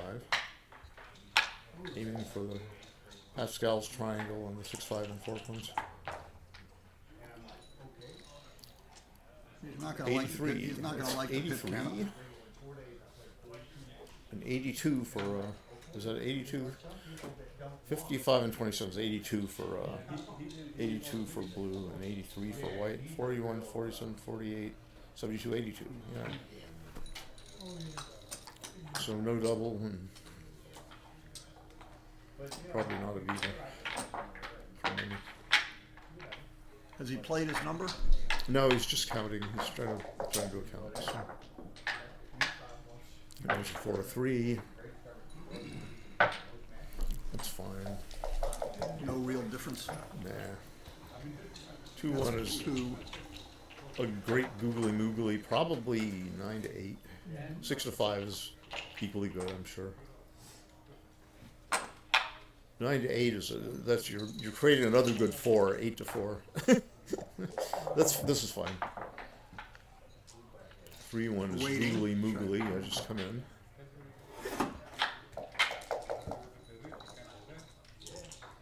Whoa! Oh, double 5 cards. Now there's 2 off. Might be a winner. Okay, same number of checkers off. This shouldn't be too hard to figure out now. Yeah, 59 to 66 is a huge double. Is it up? Huge 7? double. That's up 7. Yeah, that's up 7. So it might. Comparison is up 7. It might be a 59 to 66. So it is a double for sure. A smidgen of poopage due to the. Yeah, he's got right. So, but then there's a smidgen of poopage for white because the hole on the 4 can be annoying. So I think the poopage on the 1 will. Well, where's the problem? Is the problem with the double or the problem with the take? I imagine it's a take. I'm not sure, but I think the chance to get 7. This seems like it's a. The chance to get. It seems like it's a pretty big double. Even away, yeah, it is. It is a big double, and it would be. Normally, if you just look at the pips, it would be a double take. If there weren't any special score considerations, there is a little bit of one because white can take a little more deeply than usual because he can get to 7. You know, if he loses 2, he's down 6 away to 5 away, which is. And if he wins 2, he's at 4 away to 7 away, which is it's sort of counterintuitive. Nice. You're ahead, and you can take a little more. Yes, it's the odd even factor. I would have taken this. Yeah, so would I. So, because you can fill low points at least with your 4s. It's not they're completely wasted, but you might roll some 1s and 2s before you roll your 4s, and then you can fill your 4 point. So what are we now? 5 away, 6 away?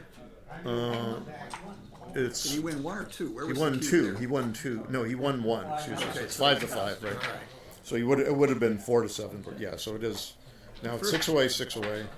First round, I was ahead of Ian. I played Ian Terry the first round of this event. I was ahead 5-0, holding the cube, and reached a pretty solid position, but decided I'd have to get a little bit better to protect my 5-0 lead. And when the game ended, I was down 5-6. I did not give up the cube, and I got backgammoned. So, Icky poo. That was yucky. That's not very good. I'd taken a break. I just saw Ian come out.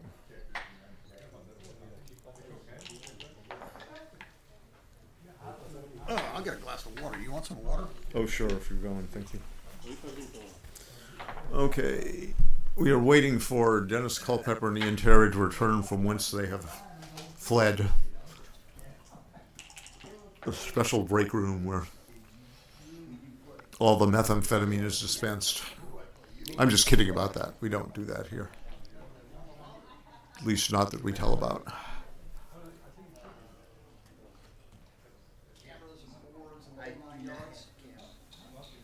If you don't have enough adrenaline, Banding you to go play on why would you? Okay, well, have fun, KG. You playing Sean? Yes. Oh my goodness, that's going to be, the fireworks are going to be flying.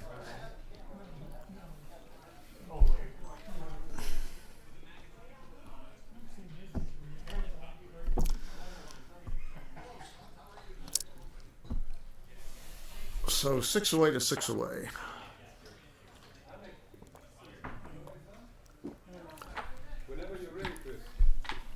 It's exciting backgammon from these two. They're strong players, and they're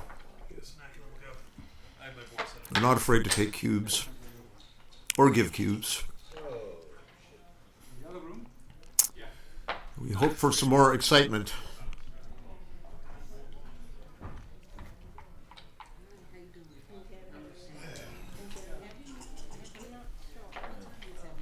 How are these juices been? Well, there's some say they are. Some say they have a lot to learn, but some others say that they themselves have a lot to learn too, meaning us.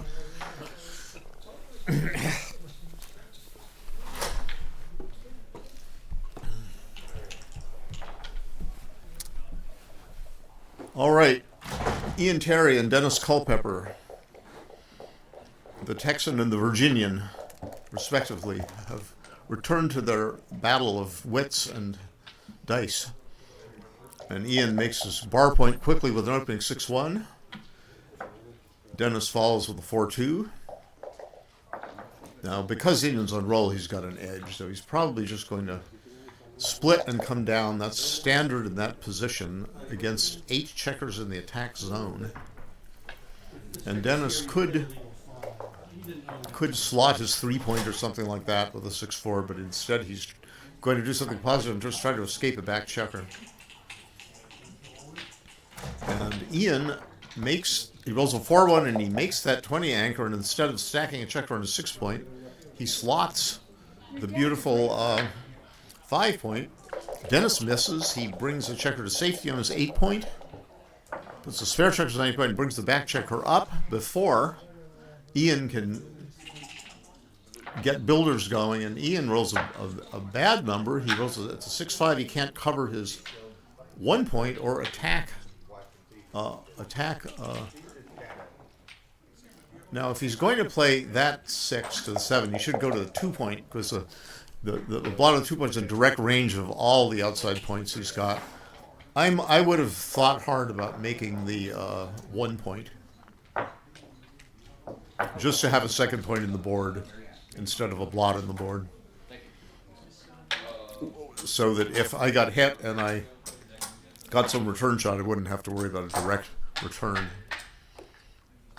If return, re-return, you don't want a blotch on your 1-point. But now, Ian has got a blot on his 1-point, and Dennis says, I will hit you, and he's going to think about the deuce, and he says, I'm going to get off the 5-5 possibility. And Ian he says, I'm going to come out and play against that escaping checker over there. He could have stayed put and brought another checker behind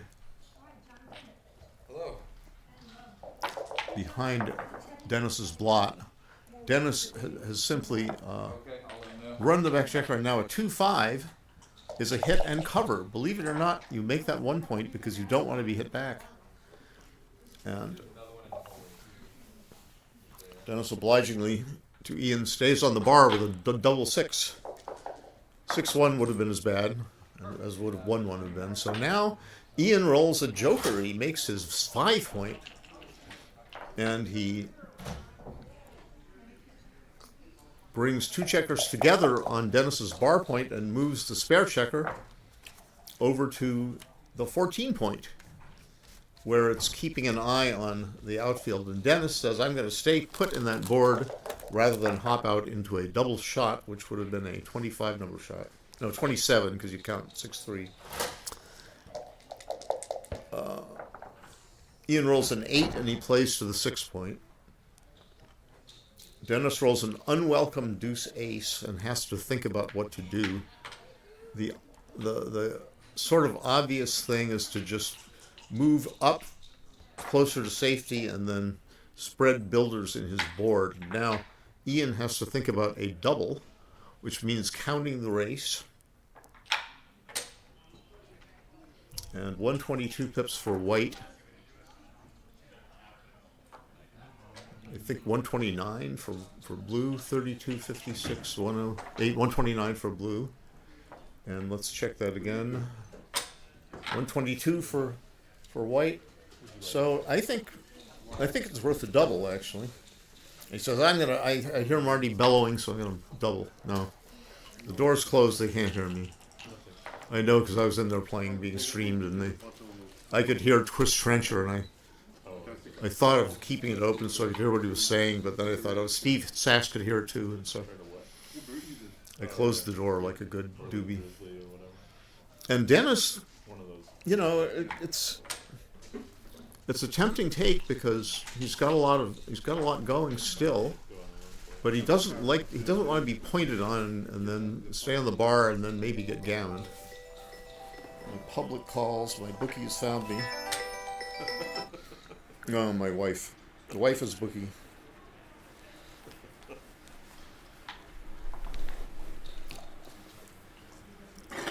Where's my money? He says. And I say, I really have it in my pocket. My bookie is very persistent. Hi there, are you my bookie? You are. I'm just commenting, thanks, Joan. I'm commenting, I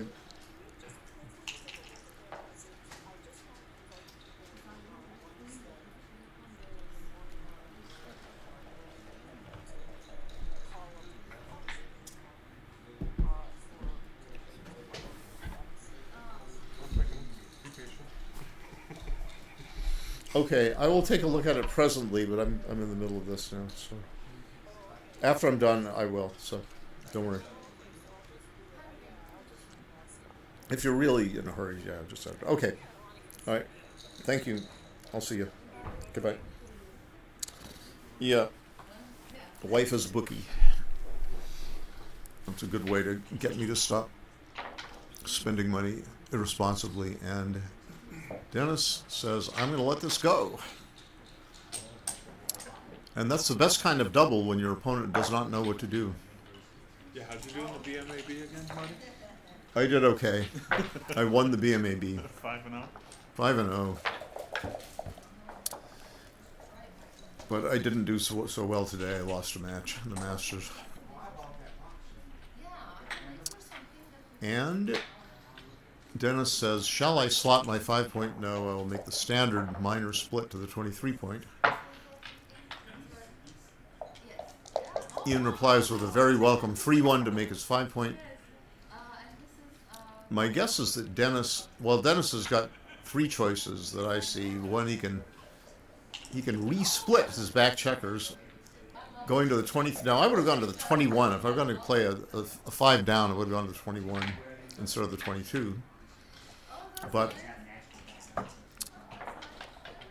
he didn't want to be attacked on Ian's 4-point. He'd rather be attacked on the 3-point. But the checker on the 23-point is not in such a desirable place. So I might have, or I equally might have gone out with a 5 and down with a 2. With a 5-2 instead of moving to the 24 to 22, I might have gone 23 to 18 and 13 to 11. Not so bad. I'm not really sure what's right. It's probably it's probably either out with a 5 or up with a 2 to Ian's 4-point. Now, Ian is attacking quite properly. Dennis has got 2 on the roof against that 3-point board, and now the question that Ian has to ask himself is this position too good to double? Let us count the cover numbers. We've got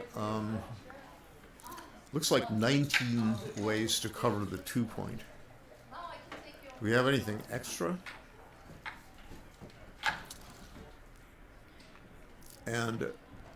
But I think that if he he does double, then I think Dennis would have to give it up because of too many gammons against him. If, for example, if Ian doesn't cover and Dennis then misses, you know, it might have even been too good to double. I would have been unhappy to double had I, unless he took it, right? And now I think he's still too good to double. Got a lot of ways to hit that checker, including with double ones and double twos. You can switch points. And any five would be 15. Double ones and double twos would be 17. 4 more sevens would be 21, and then 6, 3, and 3, 3 would be 24. And even now, Dennis is hoping against hope, and he stays out. And now double sixes and 6-5 make the point. 4-2 hits loose. He's not going to let him alone and have him roll a 4 to anchor. Now he's got to get 2 checkers in. He can either cover with 18, 19 numbers because of double 6, or he could have. There were a bunch of double 3. 3x would have hit loose. Now Dennis is on that roof, and Ian's coming in like gangbusters, bringing a builder and a slot of his bar point. Dennis has fanned, and Ian is going to hit loose if he can at all do so. If he rolled a 4-2, he would have hit instead of making the bar point. 4-3 is interesting. He can play 2 down from midpoint. Sort of suggests itself. He could also go 13 to 6, or he could do a hybrid play. He could. I'm sorry. It's a 5. It's a 5-4. I guess it's a 5-4. I thought it was a 3-4. So 5-4. He escapes the back checker. Starts to escape one. Again, Dennis stays on the bar. That is a 6-3. So he's going to hit. He should hit and then just play 30 to 10.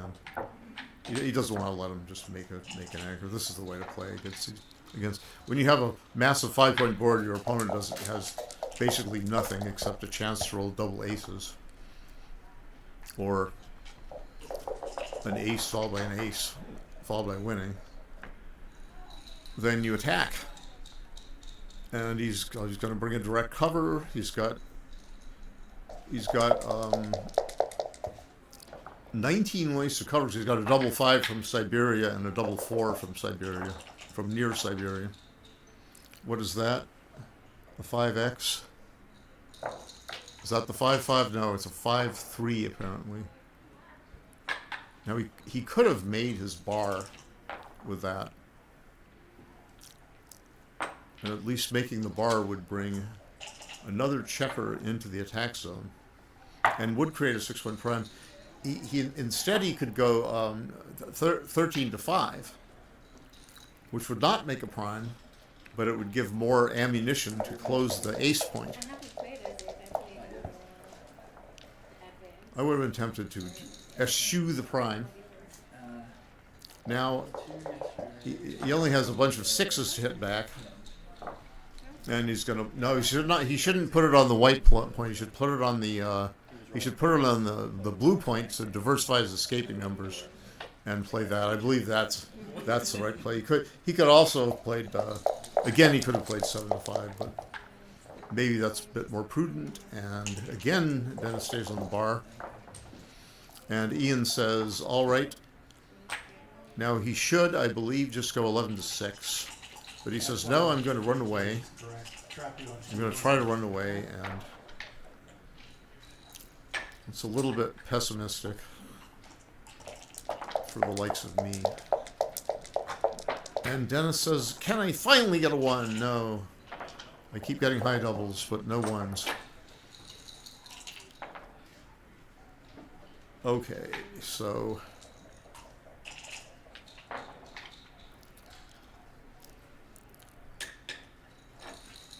again, Ian keeps the 6-point prime. He brings a builder closer into indirect range. And Dennis, for the 19th time in a row or something like that, fails to roll an ace. And a 4-1, I suppose you're going to go 8 to 4 and find a 1.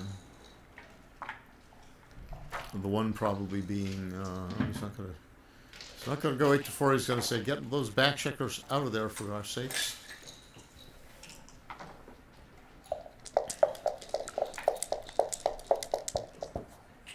And Dennis does not roll a 1. Dennis says, why can't I roll a 1? And Ian says, why can't I hit loose? And now he does hit loose with a 6 and a 2, is it? I think he should be bringing a coverer into range 8 to 6. But he says, I'm going to get off the double hitting double ace. But double ace is so darn good anyway. And he, you know, again, he has fewer return shots than he would have had if he'd gone 8 to 6. And he says, all right, I'm going to make the 7 point again. It's hard to fault that. And Dennis says, I would dearly love to roll an ace and then win an ace point game. 5-4. Double 5s from Siberia also hits. 5-4 goes to the 6 point, I believe. He says, if I go to the 6 point, my double 4 would be bad. But at least you can switch points. And he says, well, I've got my 17 to attack, and I've got my double 5 to attack. And I can play 4s from my 15 point. And there is, you know, Dennis doesn't have any 1s on the dice there. It's one of the trick dice. And there he says, all right, now 7 to 4 for gosh sakes. Oh, he still wants that 6 point prime.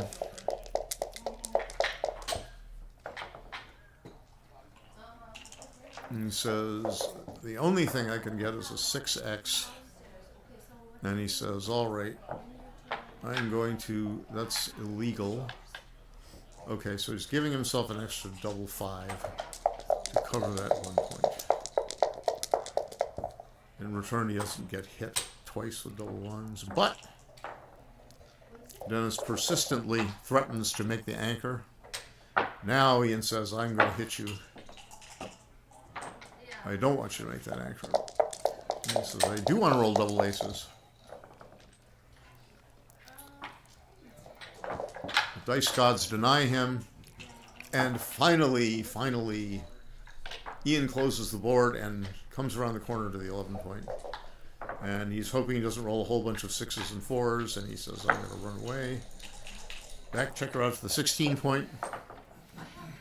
And there's a 6-2, and he cannot get off the double 6s for blot number, so he spreads his checkers deep in his outfield, and now he rolls a 6-4, and he puts 2 spares into his board on the 6 and 5 points.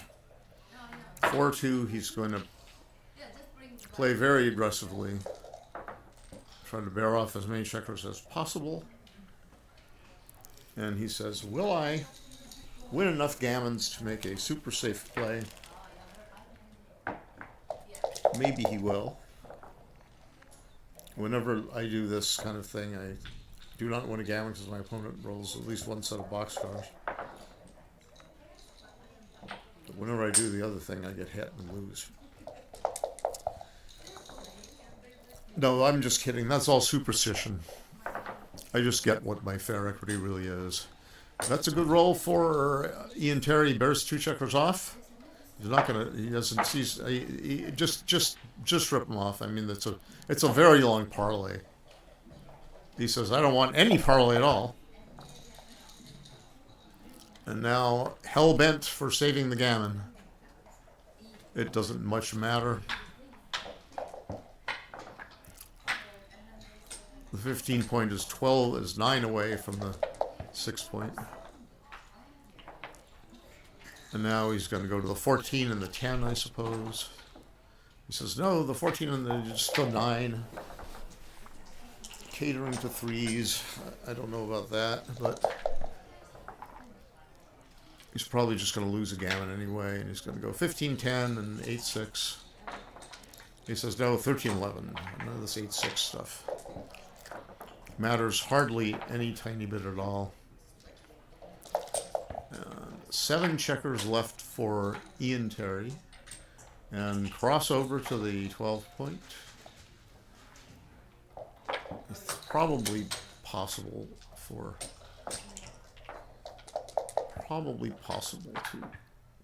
do this. Now is it still possible? It is not. It is unpossible after this, because he has 8 checkers outside, and if Ian gets 2 off and he brings 4 checkers in and Ian gets 2 off, that's the end of it. So it's a gammon. And Dennis sees that it's a gammon and he concedes a gammon. And now Ian is at Crawford. Did he double? I guess he does an undoubled gammon. So they have the wrong position. Dennis has 6 on his 6 point. An extra checker in the attack zone. If they don't notice it after a certain number of rolls, they will. That's where that checker will remain. It's overstacked, but it's an attacker. He says, "Why does he have 10 in the attack zone already?" No, I'm not sure. I don't think they've seen it. It's possible that Dennis has seen it, and regardless of whether he's seen it or not, he decides to roll instead of doubling. So he makes the 4 point, and Ian rolls a 3-1 and makes the 22 anchor. He's in the game for quite a long while. Now it's like Dennis would wish the 6 checker on his 6 point back on his midpoint, but at least he's got 7 more pips in the race. Did it start here? Or was it here? Now I believe he should just hit outside and make hit with the back checker with the 6 and make the 11 point, because he starts to get his back checkers out. He's not that afraid of a return shot unless it's a double 5 or 3. Dennis makes his 18 anchor. Ian hopes to jump away from trouble, and he's going to play. He's just play 16 to 8 safely instead of leaving multiple shots outside.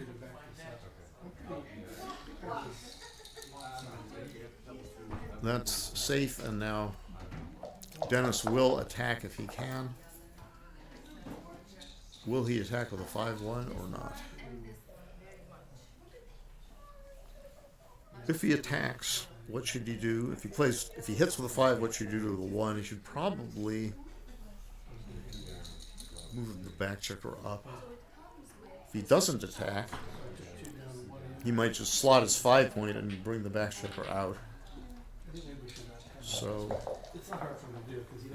139 pips for blue and 138 for white. There's a head and cover. Dennis is becoming a menace. You know where Dimitri is? No. Excuse me? Yeah. Now, that's a good entry number for Ian Terry. He has rolled a double deuce, and he, instead of playing 13 to 11 with the last deuce, he goes 8 to 6. I think 13 to 11 might have been slightly better, but maybe not, because the one on the 13 point retains more control over his own outfield. But a 6 might be bad, and now Dennis says, "All right, I've got a superior board. You've got a vulnerable back checker. I've got the pip count is close, but I will attack you or prime you if I'm very lucky. If I roll double 3 or double 6, or I did 6-3. Double 6 would be nice too. Moving 24 pips, pointing on the 2 point. 6-4 would be nice.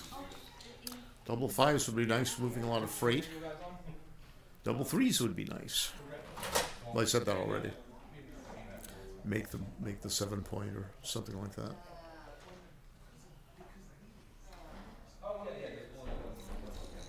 Now, I think that would have been a reasonable take. There was noise coming in. I didn't want my time ticket on. Oh, yeah. Yeah. I don't know what they're discussing. I didn't see it pass. Anyway, I guess it's a drop for Ian drops, and now it is 8-6. 3 away to 5 away in Ian's favor.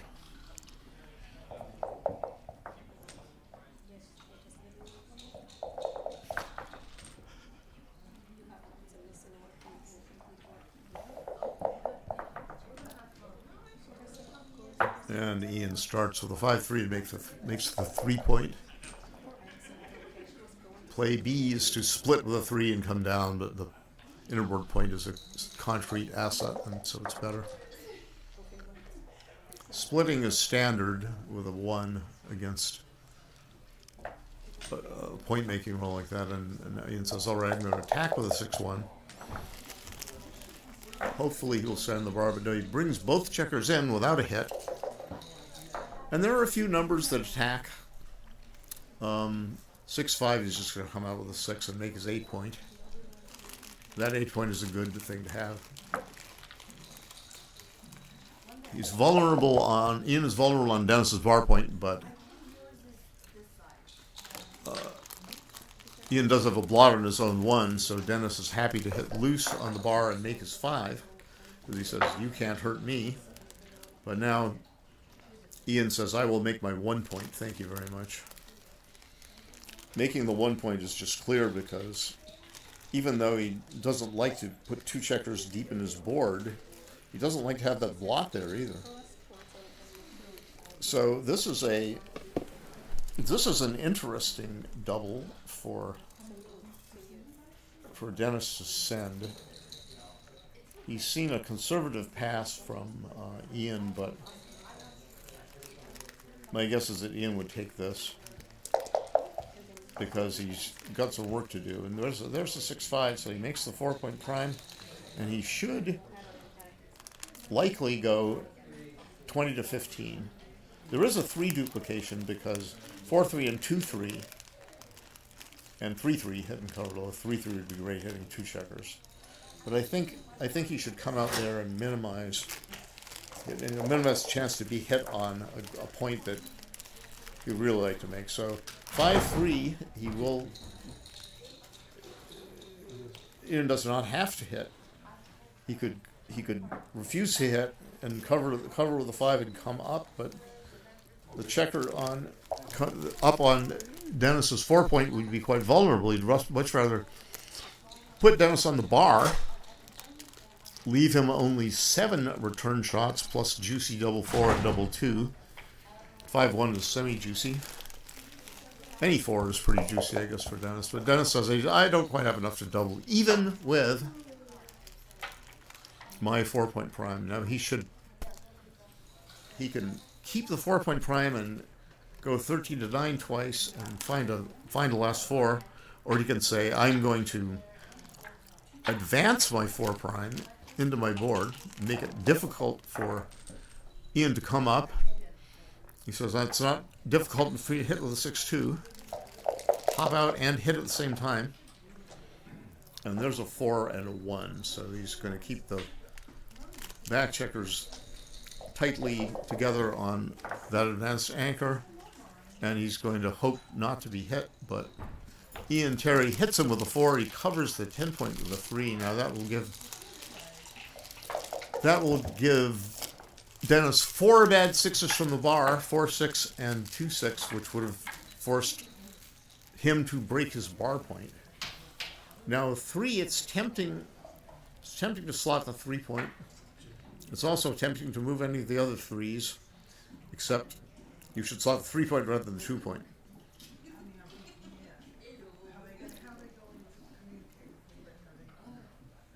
I'm not sure what the right 3 is, but Dennis makes the more aggressive plays, tries for a 5-point prime immediately. He's happy he did, because now if Ian wants to stop Dennis from making the 3-point with any 3 or 2, although 6s, a 6 with that would not be good.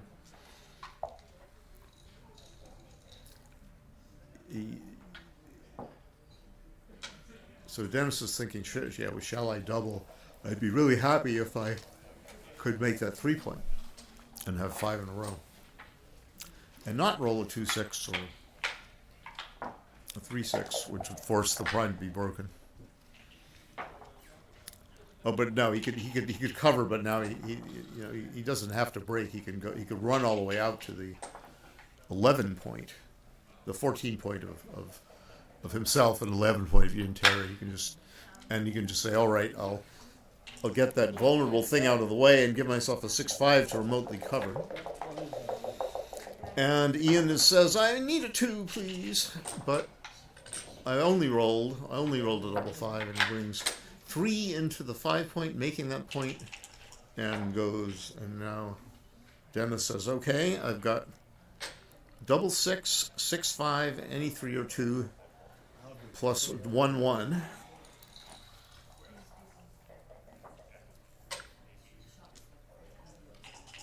So it looks like 24 cover numbers, and even if he doesn't roll one of those 24, he will still have to perform to get up and out. So it's an interesting position. You shouldn't just pass out of hand. You should really take a look at it. Now, maybe to be fair to Ian, maybe he's just thinking quickly and correctly about that decision. Now he is 3 away, and Dennis is 4 away. So Dennis will double any time the things look remotely gammonish for him. Now, which they don't now that. Well, they do more now that he rolled a double 4. And if Ian rolls something bad, now that's not the greatest.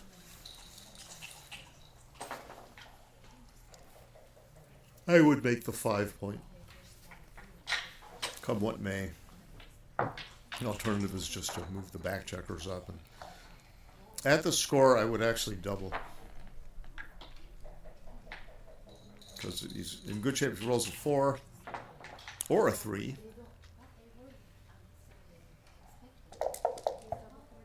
Or a double 5. There's a 4. And 6-5 for a builder. I would rather have my opponent owning a 2 cube here than not owning anything. That's a 4-5. I thought it was 4-3. Okay, so he hit right back, and Ian's got a 3-point board. That's one reason he was not afraid to leave that 5 point. But Dennis comes right back and points on poor Ian's head on his own 4 point, and Ian stays on the bar. And Dennis says it's probably not too good to double, so I'll cash a point, and it'll be 3 away, 3 away. They could conceivably have played on and hope that Ian would have to pass a double, or at worst have a close take, which is almost like having a pass. He was allowed to play for gammon, so now Ian is going to make the standard play against a minor split with a double 3 reply. He's going to make the 21 and 10 points. Now, a 5-1 here. There's a couple of choices. The main choice is to slot the 5 point or not to slot the 5 point. And if you slot the 5 point, suppose you're going 13 to 8. If you don't slot the 5 point, I suppose you're going 13 to 8, 23 to 22. There's a very frisky move, which is to move out to the 18 point with a 5 and find a 1. Like 8 to 7. I would have played 6 to 5 there instead of 8 to 7, but double 1s is a juicy reply. And if Ian does not roll well, or Dennis does not roll well, Ian's just gonna. He had the option to play on for the. He could play on there, but whether it was right or not, I don't know. I would have thought hard about it. I was inclined to play on. Just my gut feeling is that he could have played on, and then had a strong double later, even if it were going to be some kind of a close take. Now they're taking a break. With Ian 2 away and Dennis 3 away.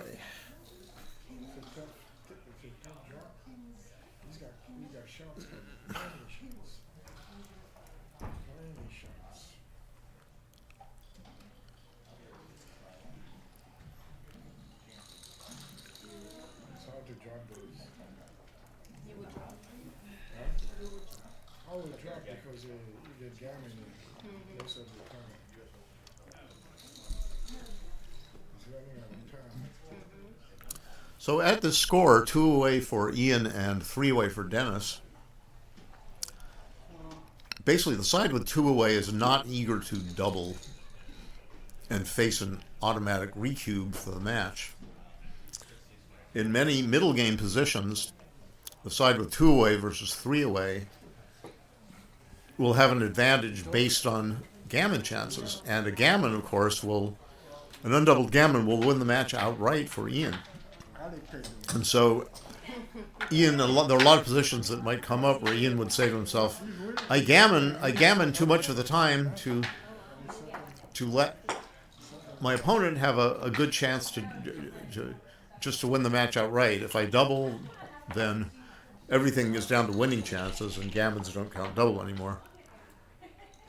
Whereas the trailer, the 3-way player, wishes to double a bit early, because a doubled gammon would win the match for the trailer, and a doubled win would get the trailer to the Crawford game ahead by a point, which is about 67-ish% winning chances according to Extreme Gammon. 66 and a fraction. I forgot exactly what XG says. It doesn't matter what the exact number is. With ballpark is 2 out of 3 wins. 2 out of 3 match wins. Yeah, 5-5 on the other board. Gary Koscielny. Gary's wife Joan is sitting here, rooting for someone, I don't know not who. Probably rooting for her husband. And now Albert Stegg says, I will make a nice juicy board. I know you all can't see it out in TV land, but this is a nice, this is an interesting match between a couple of strong players. Gary Koscielny from Florida and Albert Stegg from North Shore, Boston, Manchester by the Sea. Now I believe Ian Terry has stepped back into the playing room. Dennis Culpepper is, I know not where, probably back in there too. We will see if they sit down. We are anxious for them to come back and give us a display of 2 away versus 3 away strategy. Now, in a regular old non-gammonish position, the leader has to, the trailer has to double a bit early, and the leader has to pass a bit early. I made a mistake on the last play, the last match. Can't be And the factor, by results. I should have had you on the ace. and a factor for the leader is that if the leader doubles, the cube is dead, which means the leader will automatically redouble, and the cube won't be used anymore. So cubeless winning chances are to the end of the game, and he's not going to face a double out. But the second point or the fourth point, the third and fourth point that the trailer wins will win the match. So Dennis starts with a beautiful 6-5, and Ian makes the standard reply, especially at the score. It's called the reverse split, where you split with a smaller number, your back checkers. And now Dennis makes a beautiful play with a double 3. He makes the 10 and the 3 points, and that makes a good attacking stance. But now Ian comes back with an anchoring number, 3-2, and he anchors and comes down, and then Dennis rolls another 6-5, escapes, and Ian makes his 4-point. Playing a holding game.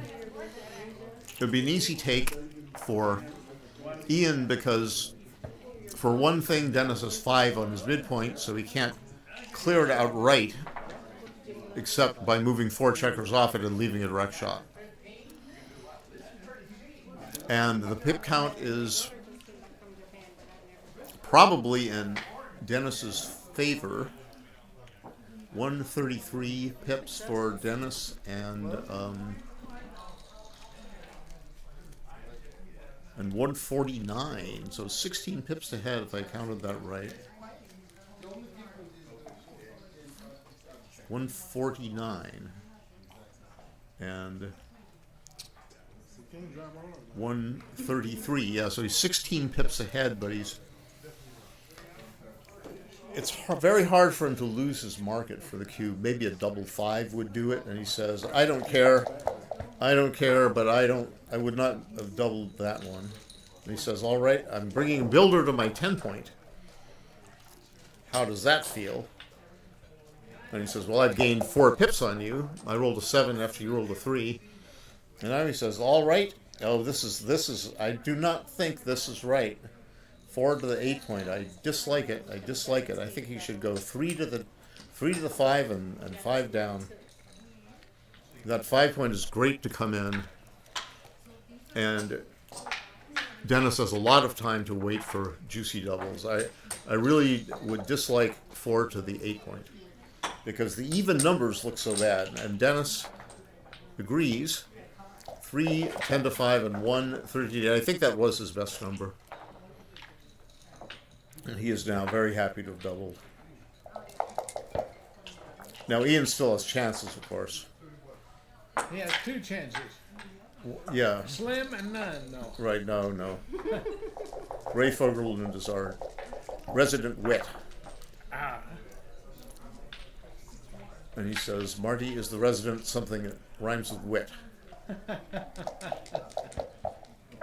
Snit or knit. Oh, look at that! Now he can win. He could win an undeserved gammon. That's an unlikely gammon. And Ian says, "Oh my god! Oh my gosh! I better cross twice. Oh, he's got to cross the 6 point." He says, "I'll keep the prime and I'll cross the 12 point." And if he rolls another double 6, he won't be happy. He's going to have a 7 to 1. Hoping for a lot of big doubles and then gammoning poor Ian for the match. Now Ian is going to slot his point. He doesn't look forward to any blot numbers. 6-3 is a blot number next turn for Dennis. I think I might be tempted to make the 2 point, despite not crossing over. There is no 6-3. Dennis dropped something, I don't know, but he clears his 7 point. And now the chance of a shot are very, very slim. Now Dennis says, all right, Ian says, I'm going to make my board up. He could have just run away with both checkers and said, I'm never going to be gammon. But now he says, all right, double 5s. Shall I stay back? When in doubt, stay back.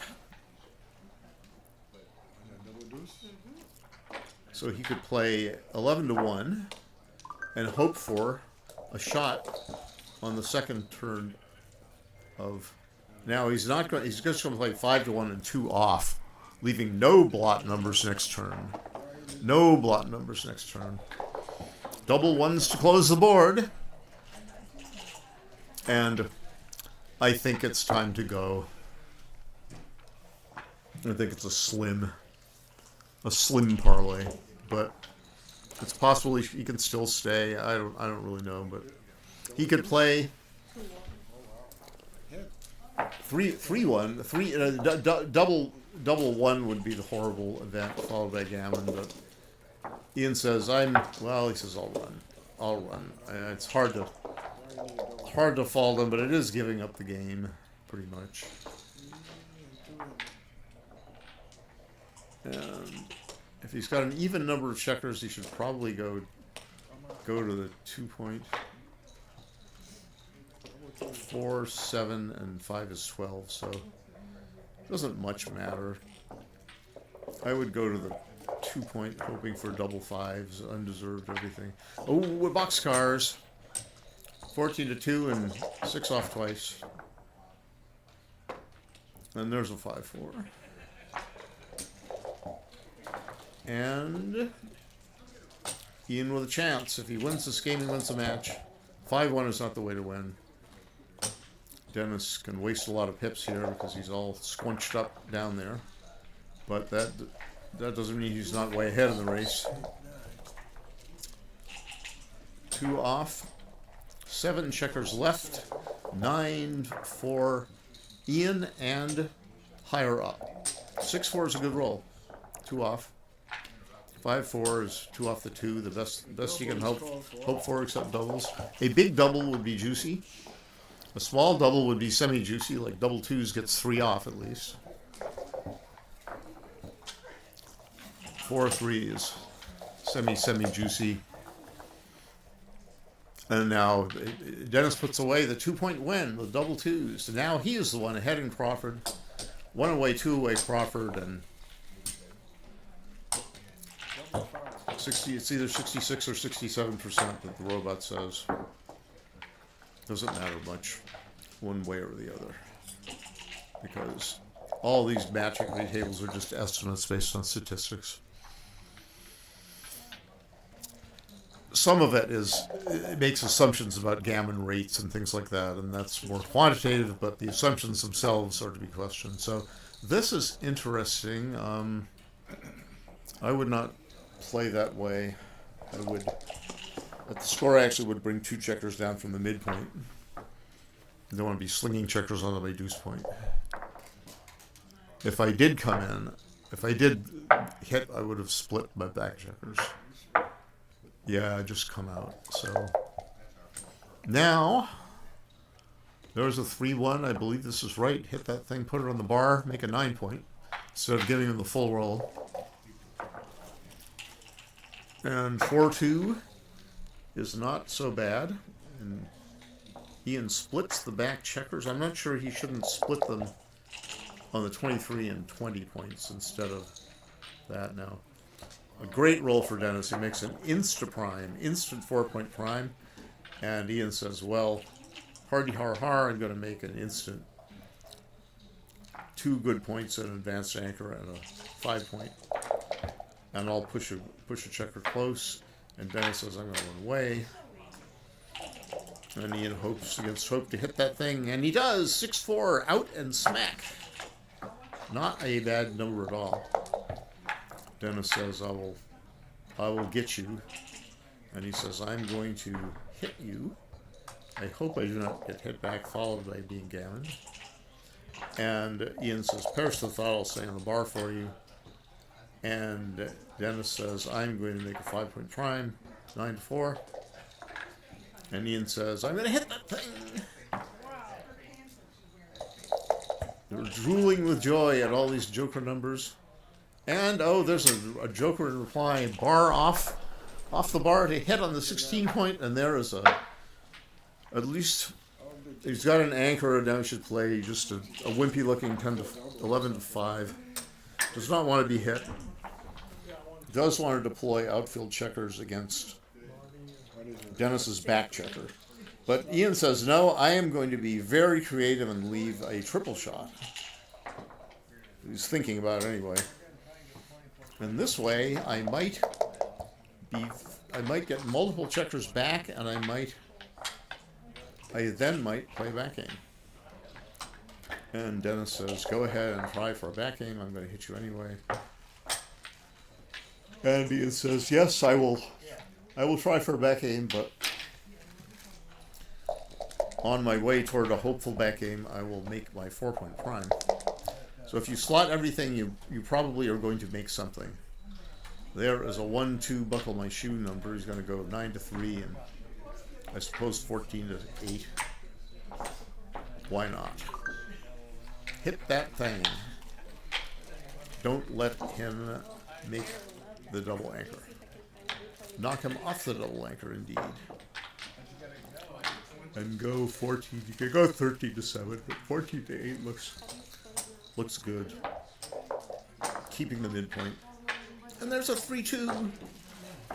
Ian is trying to achieve his plan, getting 2 points in the board of Dennis Culpepper. And Dennis says 2-1. I'm going to start my back checkers going. 5-2. Well, there's a 5, and that's a 2 up. That is at the edge of that prime. And he says, all right, 4-3, I'm going to move up the back checker, and I'm not going to bury a checker. I'm going to go 8-4.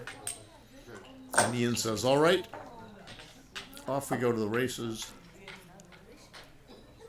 I'm not going to let you stay on that point. I'm going to try to make my bar point." It's bold. Well, he doesn't mind being hit because he can make multiple points. But if he doesn't make another point, he's vulnerable.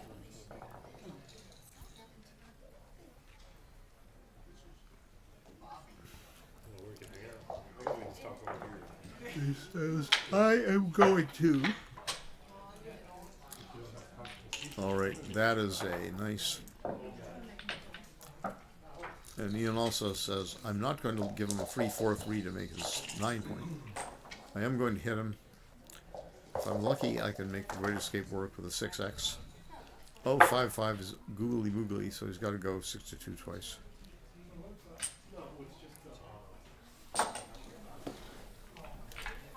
But he has nothing better than to make the 1 point. Yeah, he has to play.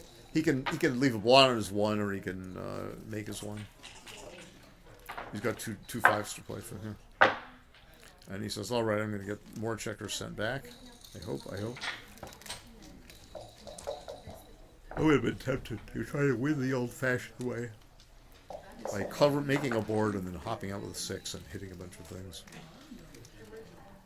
Now he says, "All right, well, I can win the old-fashioned way by hopping everything out." And he says, "That's what I can try." I'll take blue.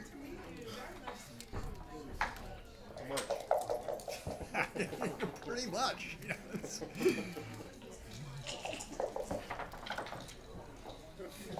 And Ian hopes for a 6-3, a 6-4, or a 6-6. Any other 6 would be acceptable as well, but particularly those ones.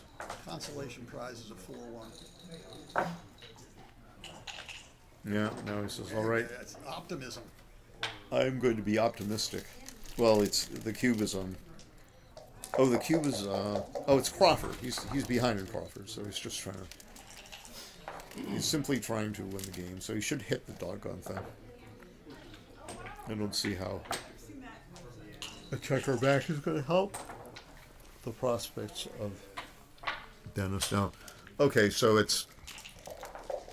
he could have made direct coverage on the escaping 9 point, but he came out of the board, and he just does not want to make something goofy looking. How does he play this? I'm not sure how to play this for blue. You make the 12 point and push the 10. And I think that's what I'd do. Let him hit me.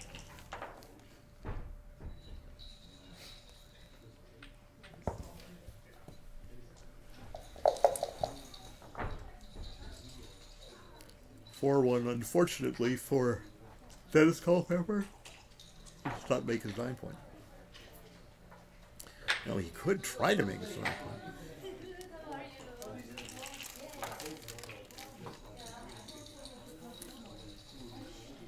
He could simply slot his 9 point, but he says, "No, I'm going to just bring my checkers in." I mean, the reason to slot the 9 point is to really make sure Ian crushes terribly, and getting hit might even help you in that regard because it slows you down. True. You know? I mean, to lose This is after slotting the 9 point. This is a hell of a long shot. This is a now, and also you're forcing him to hit with a double 6 and leave a double return. So I think you should play 12 to 9 and 8 to 6, or 12 to 9 and 4 to 2 is interesting as well. Yeah, I like that because that displaces a slotted checker. But he says, "No, I'm not going to go 12 to 9. I'm just going to hit." Good idea. And ugly wuggly. Okay, well, this buys all the time that Dennis wants. He wants to make sure that Ian's board just gets smashed. Double hit. He's not going to get extra for backgammons or gammons, but he wants to win the game. Ian says, I missed you. And Dennis says, is that a 5-2? I guess so. Now he says, all right. Now we can get into the 1-3 game. Yeah. Oh, he says, all right. 1-3 shmun shmee. Hey, ace-6. There's a 2-1. beautiful, Ooh. a beautiful 6-point prime.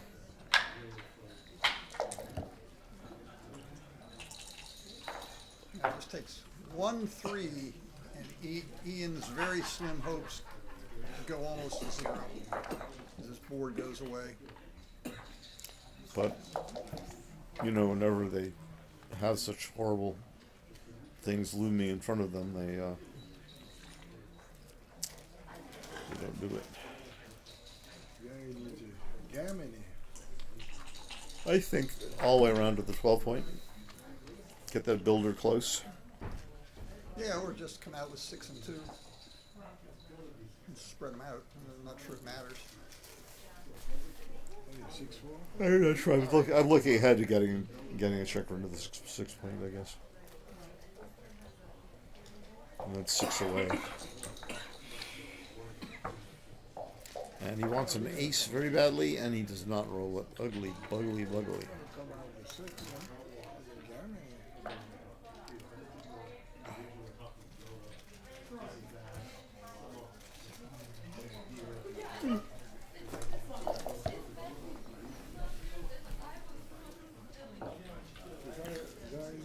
12-6, reasonable.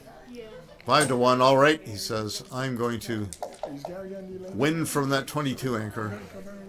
Hell or high water. Now I think he should play probably this. It's interesting to dump checkers behind.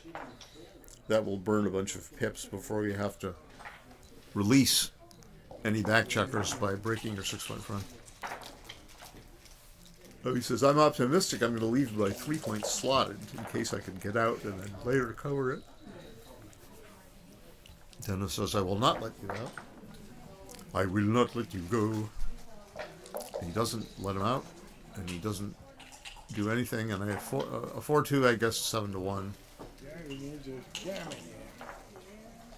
He doesn't need a gammon. He's winning in Crawford, but question is, does he let him out with a 6 at the moment? He need not let him out with a 6. I wouldn't. Just let him roll any 1 or 2. And a double boxcar there. You'll be sorry, he says. 4 checkers out. And Dennis hurls the dice far away. 5-2 is going to be 7-2 and 7-5, I guess. Get off those double boxcars, and well, you do have a double 5 car. Nice play by whoever's playing those checkers. Ian. And Dennis says, I'm bearing in as quickly as I can. Thank you very much. You have no board yet.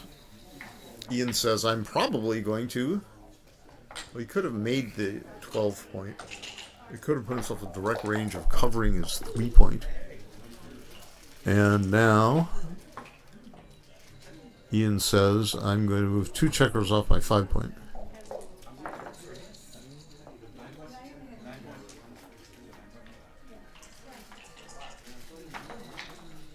So the game proceeds apace. Dennis is on the verge of winning this match. He bears in from the bar point, puts spares in ideal places on the 5 and 4 points for bearing off safely. And shall we maximize coverage for the 6-point? That is what he appears to do. And no.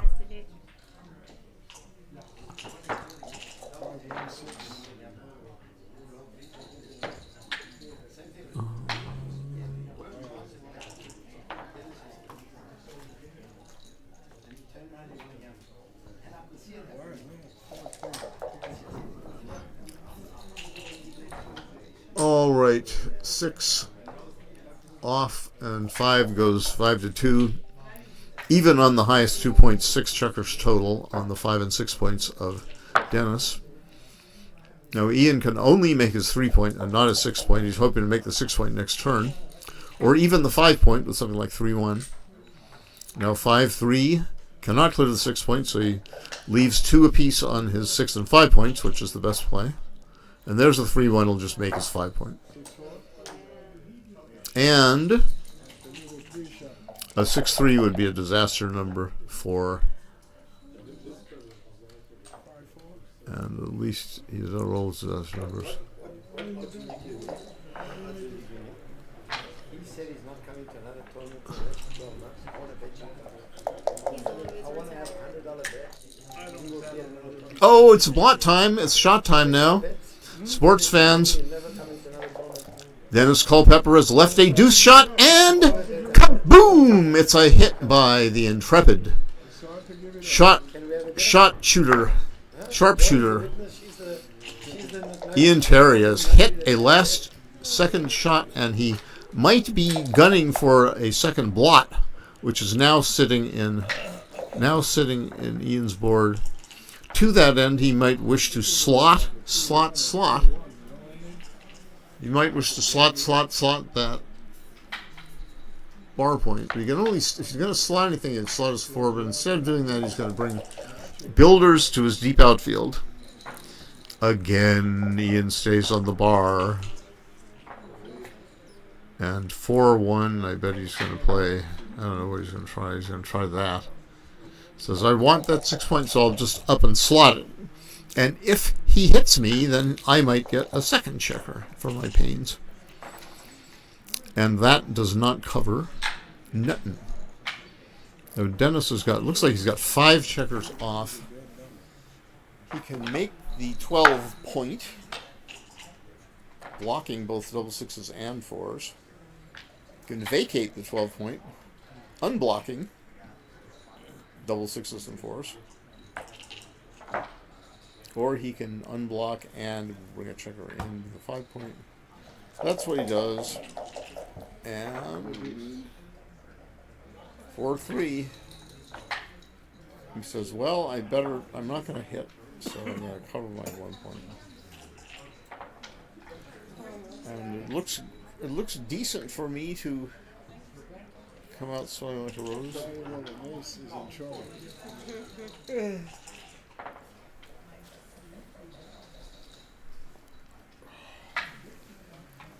So there are 16 hitting numbers for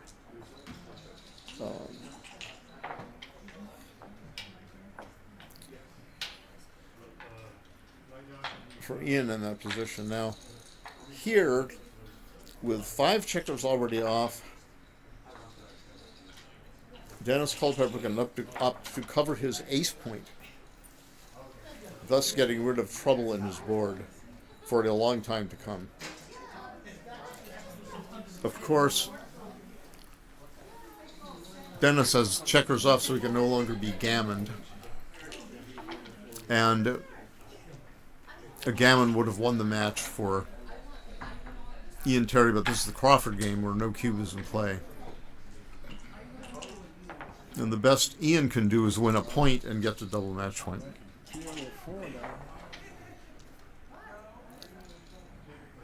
So a hit leaves, is it 16 or 17? The double 6s hits from the bar. Yeah, the double 6 would be great hitting and covering. Any one, a bunch of 5s and a double 6, he says, all right, I'll pay off to it. Ian hopes for an ace. He gets an ace. And now I think he's going to play up so that he can cover the 6 point with any 6 and a double 1-2-1 cover the 4 point. If Dennis is so kind as to miss, and he says, I'm not going to miss you, I'm going to hit you twice. What do you think you're playing here? And double 5s hits on that midpoint, the Dennis midpoint. He fails to roll double 5s. 6-5. Safety's down to the 2 point, I believe is right. Just get that checker out of there. And there's a 6-4, and he says, I'm going to come right out 9 away, and I'll have 16 away and 13 away. Now he says, I have got a 28 number shot, and kaboom again, Ian with the shot. And Ian says, I'm going to make you slot your 1 point and leave me a shot if you roll a double six. And Dennis says, I won't even come in if that's the way you're going to be. 4 goes to the 11 point, and 2 probably go. No, it's a 4-1. A 4-1. He bore directly on both open points.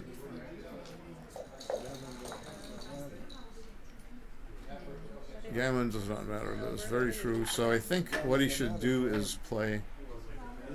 He should. He says, he slots his 4 point. He says, I need a 5 point board. Obligingly, Dennis stays on the bar, and that is not a cover number. 6, Gary. Double 6. And now he says, I'm going to leave myself 4s and 8s and 9s to cover the 4 point. And Dennis says, okay, I'll miss you. That's the way you're going to be. 4! Yes! And now shall he make the 12 point, or shall he? I'm tempted to make the 12 point. Block those double sixes. Give myself double sixes, double threes to be very nice. 5e, 3z. And he hopes not to roll too small, and he doesn't. He comes all the way to the 4 point. And it's a double forward, yesterday's number. Nobody wants yesterday's number or yesterday's paper. 2 off. Very abruptly. The spare goes to the 2 point instead of the 1. A legal find by Ian Terry. Ian has something like 12 lot numbers here. 6454 65 64 6353 4433 5566 16. 16, yeah, that is 16. It's any 3-2 or anything except any 6-5 or 4 except 6, whatever it is. Now the game is on. I believe Ian is the favorite, clear favorite. Ian has made a miraculous parlay out of this one. And this is interesting. He could play 4-3, or he could play 4-3, or 13-12, or 2-1. They're all decent plays. It's good to fill the gap on 3 point, but it's not going to matter now that Ian's chugging away with doubles. He's going to do it. He's proven that he's going to roll like that in the future. So we could go to the 10 point. No, I don't think so. I think to the 10 point and fill the 1 point, although it doesn't really matter. I think that's all she wrote. Yeah. So it's double match point. Double match point. The heartbreak of backgammon. And if you have psoriasis, you're doubly heartbroken. Don't forget to score. Exciting. Will they score the 10th point? Yes. Ian will give himself point number 10. That was a funny game. Wasn't that the one where it started with Dennis had 6 checkers on his 6 point instead of 5 on his midpoint? I think one of those games was like that. You started with an illegal setup and didn't notice it. Break number 18, and maybe they're going to hedge money, who knows. Not this early, they scream.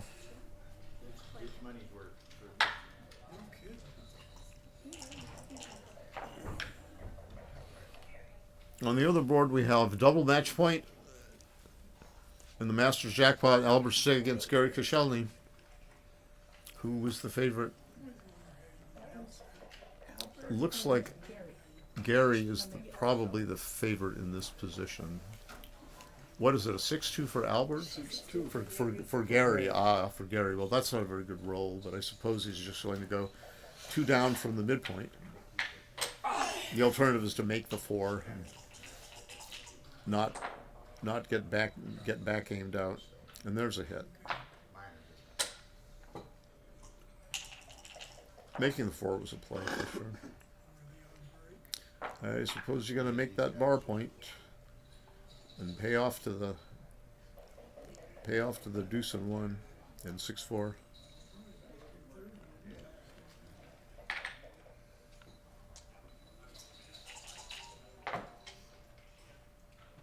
Five two. Well, there's the 2. Yeah, so it's he's hitting. I see. That's a reasonable choice. Yeah, it's a blot.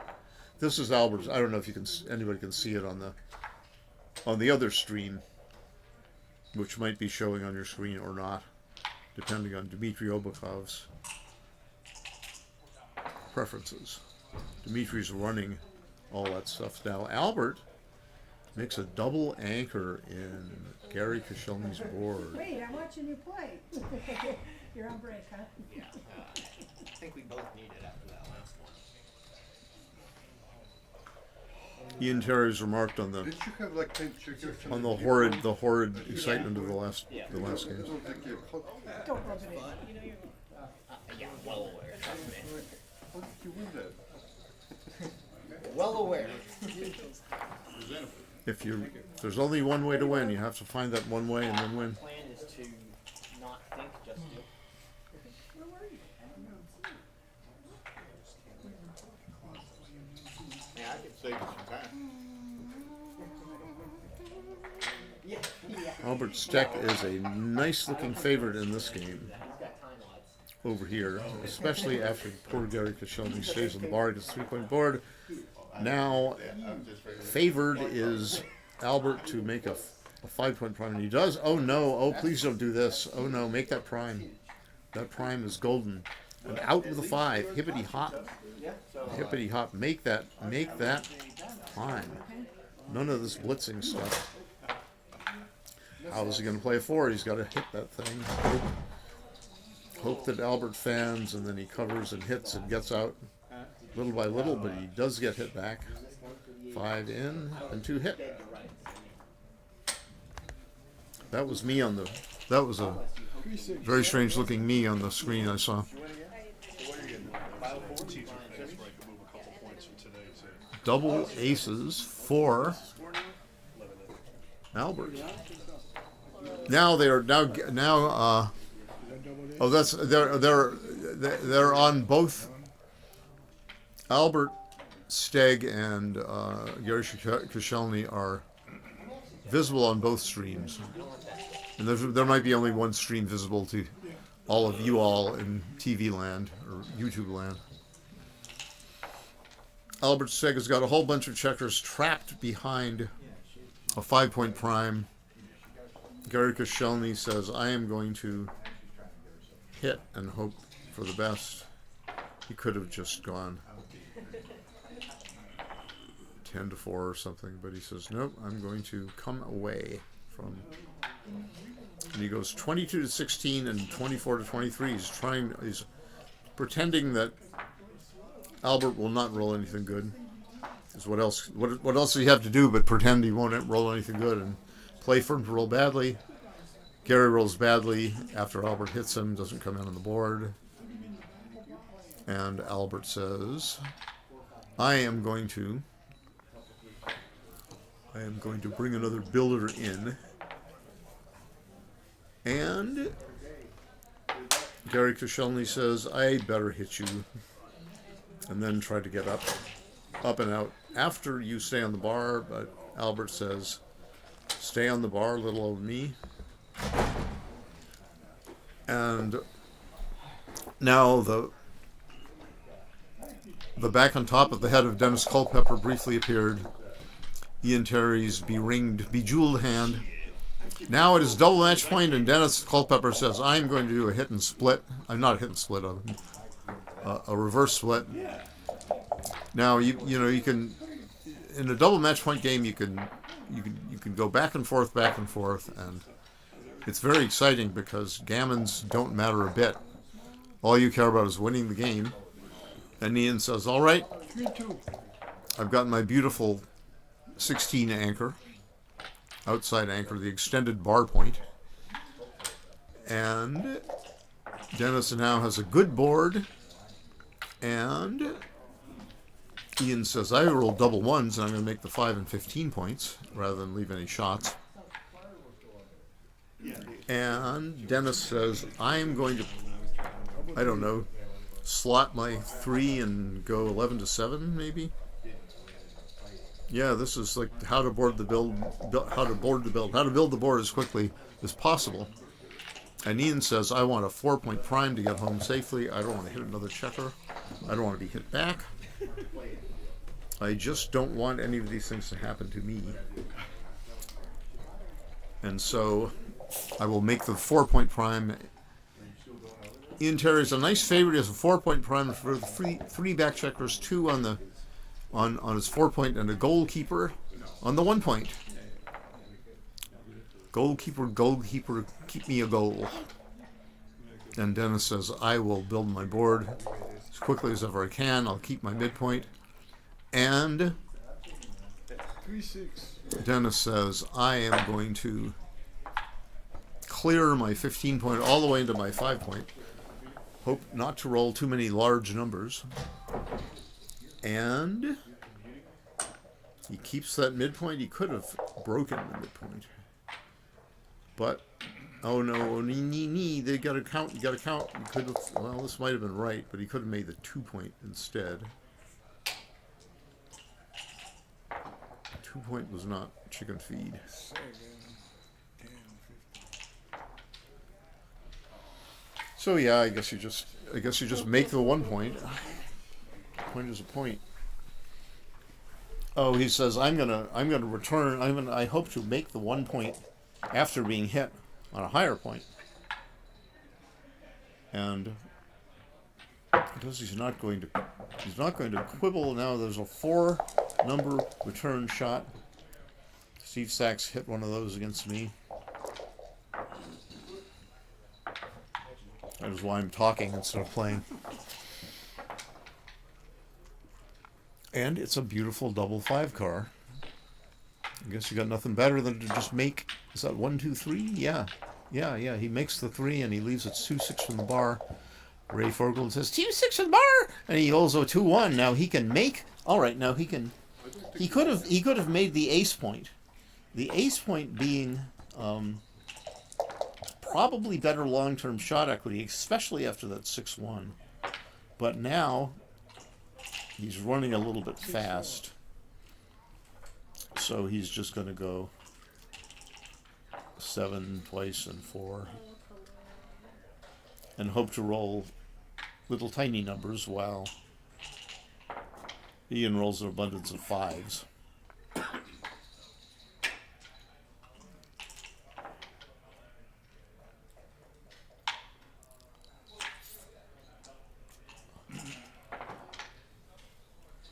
I don't see anything better than this. I think he's got to just stay back there and hope for accidents.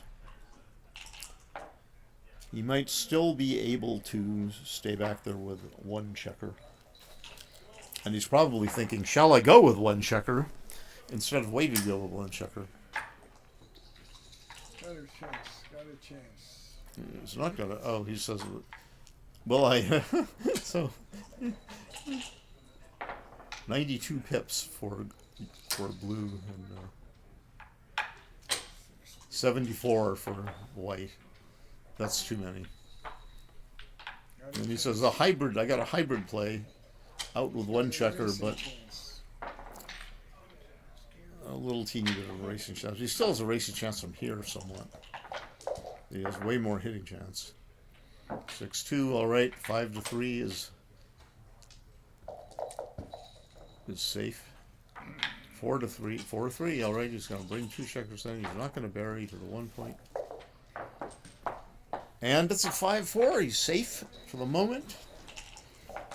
Will I roll a 2-1, please, please, please?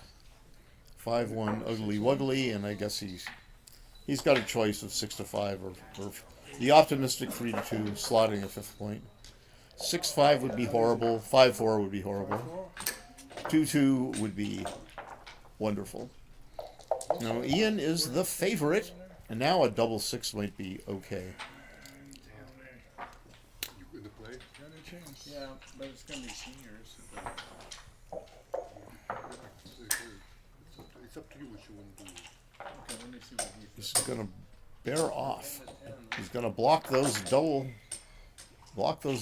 threes. So this is a little bit unsafe, but he's got the extra checkers off. But he says, all right, safety schmafety, I'll get the extra checkers off and maybe I'll win after I hit. AC Lucy.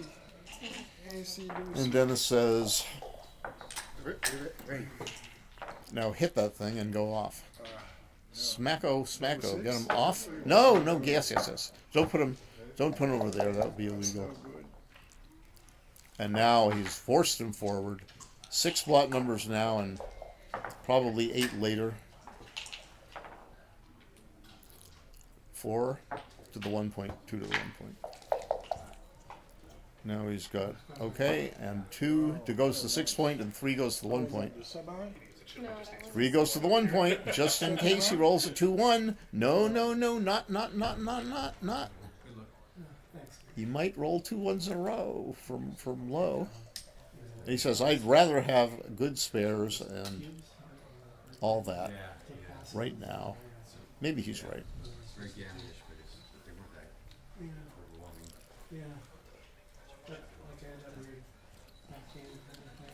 But if he rolls a 2-1 or a 3-1, he will be unhappy that he made that play. But he's a little teeny bit happy he made the play. And he runs away. It looks like Ian Terry will be the victor in this long and interesting match. Yep. And Dennis concedes. A great match. That game again. Yeah.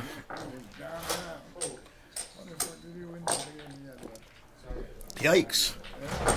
Yikey wikey, and I guess Albert won that over there. Yeah. All right, that's enough for me for the nunts. That means for now. I have no paycheck. Oh. All right. Who's next? I don't know, but it don't not matter. Yeah, so the back. We were going to hyperventilate. You want this one in the chair? I think the worst. No, not worth timing out over exactly. I bet the dog is not much. I don't have any immediate trouble. He's got to head out. Yeah. Reveal. Yeah. I think he might. If I make a reservation tonight, you want to go? I did. 8 o'clock. Yeah, 5. Oh, 5. probably not. 8. 8. 8 people, 5 p.m. You two, the other couple. Alright, I don't know. I think I have a feeling it's Stacy. I don't know. Yeah.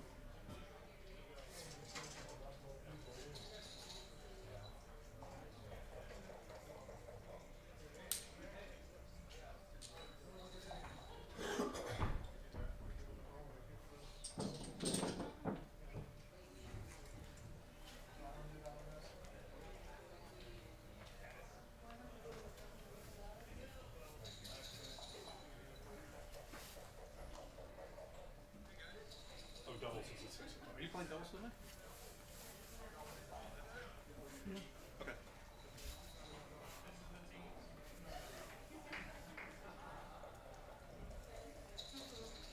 I'm going to play. Who's your next to the Masters?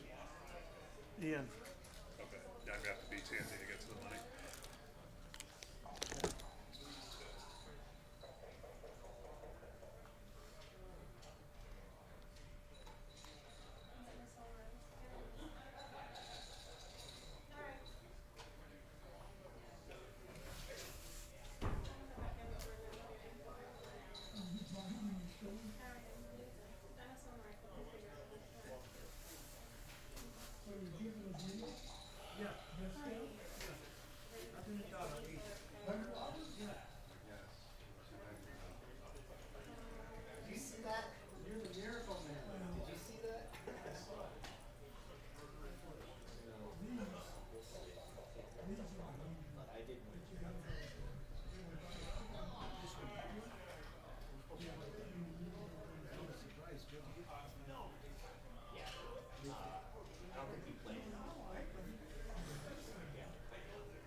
just speak in. Yeah. My table is slammed. Let's play on the BMX one, but that one's new. Jerry can't The other one's reading leatherboard. No, Jake's playing next. Hey, Dimitri, Retro and I are playing in the Masters. Can we just keep playing here? Start playing first. You want it? I'm not crazy about the leather. Or you just I don't care actually. I don't mind. They're not the edge checkers. Fine. You can play here. Ask Roberto what he prefers. I'll go either way. We play. Roberto, let's yeah, just ask him what he has a preference. He's got pains in his legs. Yeah, he's riding in vehicles really doesn't do him very well at all. Let's put us on this. Let's put us on the new board. Yeah, more people watch the next team. You don't think that's it? No, it's right here. It's behind you. No, not the real one. There's the area.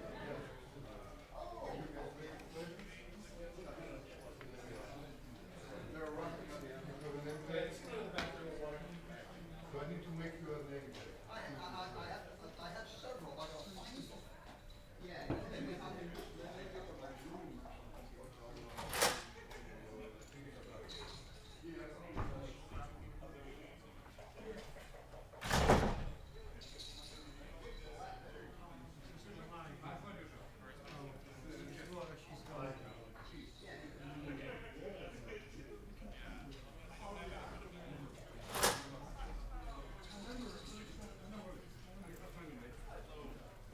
What's it on? 3.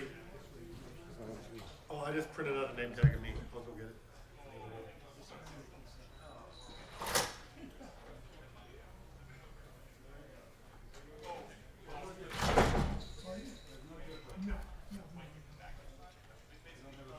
No. I'm just the helper. I'm Walker's helper.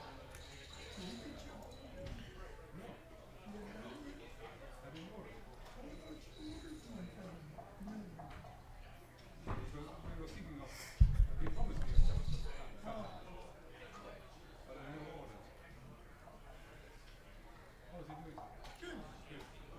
I called him and said, what are you doing today? Nothing. I said, well, what are you going to do? What are you going to do this week? Nothing. What did you do today? Nothing. I said what you did yesterday. And the answer is that. Hey, how are you? Welcome. Too bad. Yes, you missed it. I missed it? Yeah. You don't have to do it anymore? No, It's done? it's done. Yes, yes. I sent you an email about it. But, you're trying to do too much.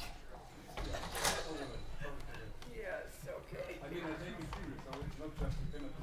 Right, oh, I Stacy, hi dear. Hey, Carol. I'll be right with you. All right, How are you? did you see that? Check? They are. Oh, KG. Did you make another road trip? Yes, I did. Yeah, I was gonna, they canceled me. I was gonna drive to San Antonio, come home, and then from there to Sophia's place in Florida, and then back home again. It would have been like a Cousin. Oh, what an I was so opportunity. looking forward That's to it. hilarious. Riding down the road, living off of farmland. Oh, yeah. That was a mess that they had. They couldn't get an elevator permit.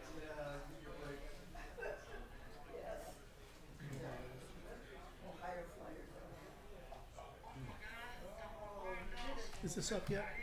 No. Where do I find it? Would it be on our live thing? So we imagine Not seeing a board that looks like it. special Yeah, pieces that look like backgammon sets. Yeah. Oh, it's a figure out Heat it all up. Oh, this is David Todd land. He's bringing pizza. Yeah, there you go. Oh, was it one of Greasy. them? It was greasy. but One of the World something. Cups. One of the World Cups. Oh, good. Fairly late in the evening. Somebody said something about getting a pizza. I said, no, we'll get a pizza. Peace Condos. I haven't eaten Peace Condos from way back when. Yes. And there's a little babbling and everybody shuts up. Like half an hour later. Boxes and boxes of pizza. Is there a delay on this? I'm Is there a delay on this? 3 minutes, like 2 minutes. Good. That's good. All right, I get the How do I share this? Uncle Jerry Tansen. Share. That's yeah, let me tell that. Copy link. Another.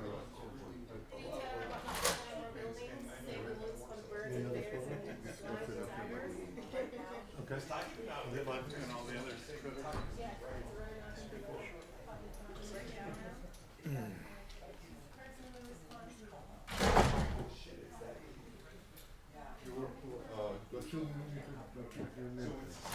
Yeah. I had two. I mean, I had one a long time ago. You can use my KG if you want. Would that look fun?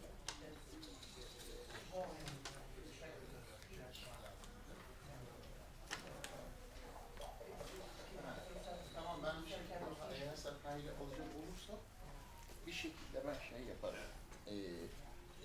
Atakan'a falan söylerim açar kapıyı girer. Yeah, the website says that, right? No, yeah. Well, I mean, that's literally how I. Right. I'm like, wait, are you still You got a name. I used to implement my notes, and then I realized it's just the right way to do it. All these other tribes, they got their graphics. Fine, how are you? That's perfect. Well, yeah, okay. You have access to a server, though, so I think we can, right? I only had access to 2016 price that 200. I mean, he is in control. Oh yeah. Pick up? Okay. They just advertise? Right. You're right. 2016. Right. What's the price, may I ask? And then there's a chance we won't get to Oh yeah. This is one of the trades that I'm trying to sell for you. I'm sorry. Yes. Yeah, that's why that's confusing. Yes, it is available. Drones and dress. 6-1 and 3-1 would be very close. Even out that It's one of my other dealer friends who had 3 cars left, so just gave it to me for himself to give it. What round is this? 2. It's always That's as far as we get, actually. We've never gotten beyond. Fine with me. I just want to make sure we're on the same page. I mean, this is a semi-final, right? Well, but the thing is, you have to play 2 more players. That's like this round has to. Yep.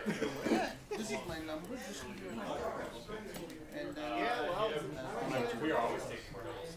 Well, until we get 32. I have no idea. It all depends on the Had you heard that? We're not. They're not really good at all. Sometimes I know I do.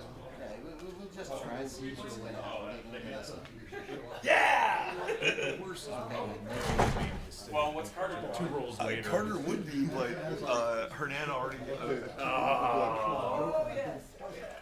You guys good to go. Okay. I haven't talked to him for so he has to leave. Okay. He was Carol. Hey man. I have a request. What's going on? How you doing? Good. Yeah, everything's good. Yeah, I see you on Facebook. Yeah. Having fun. Except today I'm not. Like, because we were supposed to be like on Facebook for one day. You have a girlfriend, I guess? I do. Ah, I'm very happy. very good, man. Where do you live now? Chicago? Chicago still. Ah, Yeah. Are you gonna go to Greece? Greece now. Okay. But you're gonna go separate. Somehow I don't think that's the word as well. That's one of those. So it's like, wow, I had a weird brain injury. He was mostly fine except he did this one thing.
backwards. Not this time. Not this one?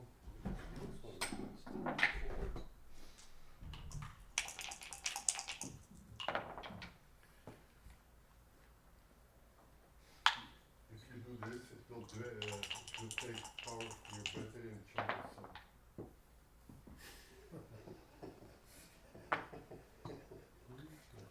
However you want it backwards, it's the second best part.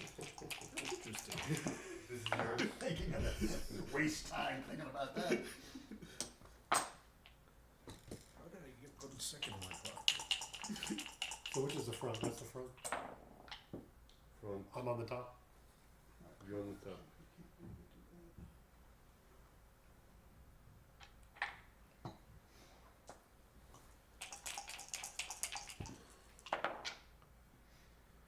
I'm not sure if it's focused or not.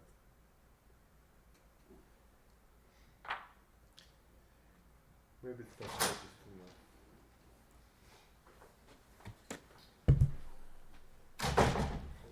Roberto. Yeah. Give me 1 second. Okay. You tell us when we're ready. Here. That would would have done. I gotta do that. I'm thinking that way.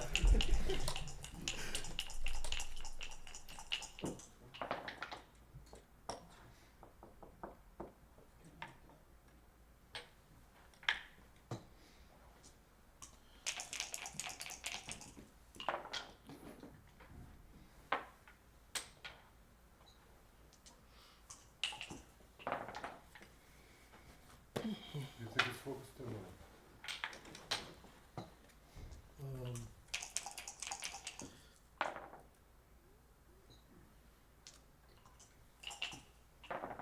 Might be slightly out of focus. Yeah, this is like so sensitive. It's hard to.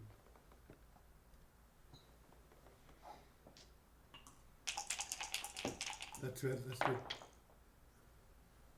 There's a better half No, thing. some dice I see this is. Can you read the dice? Yeah, this is That's blurry blurry, here. I yeah. see that. Oh,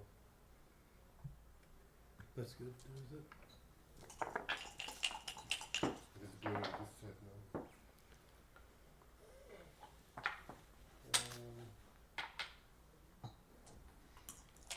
No.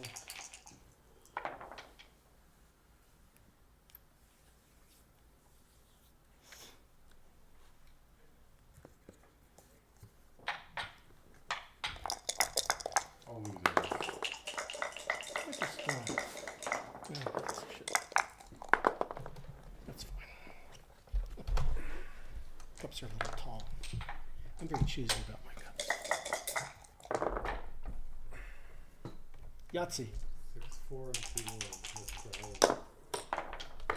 I guess you can play all of them. You can borrow to each die. So this will be 6-1 4-2. You can cross over. You can play black with it. You roll all 4. You have to work. Each person charge. That's a good advantage for a first. So here, Ooh, 55 and 2 I can play. Yeah, I can play 5.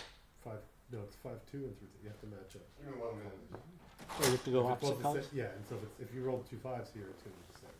So I have to move both. And you go. This is great if it's on the screen because people are just going to be so confused. So I can pair them up however I want. Oh, that's fine. So I can point on you and then do something. You good to go. Ooh, or 3, 1, and okay, let's play real backgammon. Okay, Which dice? One of each. yeah, one of these. All right, Match. bet, sir. Ready? Yeah. Oh, I have to start my music here. 6 dice. Did you roll? No, I didn't want. Let's get in my music. Didn't want to get behind that. Sitting here looking. We're in 2025, and here we are. One more double threes. Okay, ready? Yep. 6-6.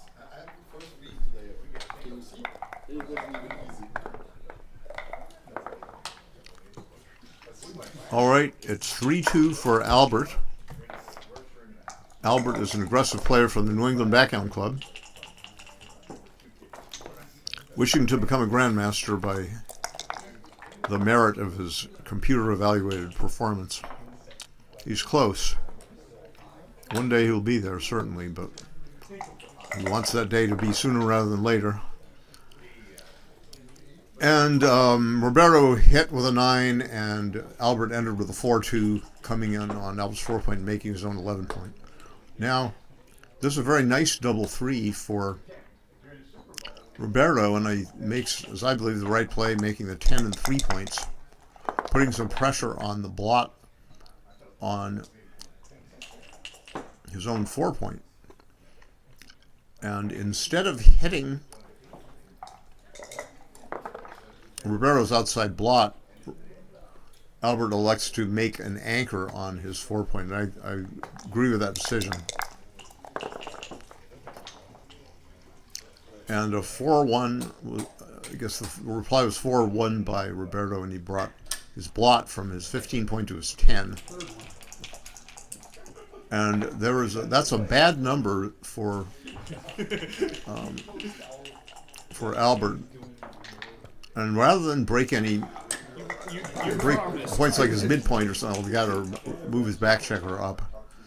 4-3 is such a bad roll that he has to leave a blot anyway. So what he elected to do was to slot his 4-point, put a blot on his 4-point, hoping that the blot would not be hit, and he could then cover that blot.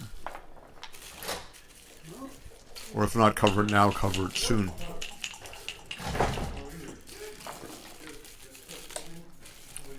Roberto has rolled double 4s, and he brings 3 down to his 9-point, placing builders on his 10, 9, 8, and 6-point, and his final 4 was to move up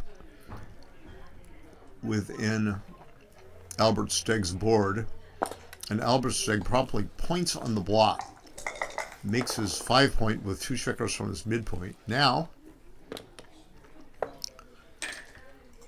Roberto hits back with a 4, and he moves a 1, 10 to 9. He could also have moved 9 to 8. I'm not sure what is better, but 10 to 9 is more compacted. And so what just happened? Okay, so Albert stayed on the bar against the 2-point board, and now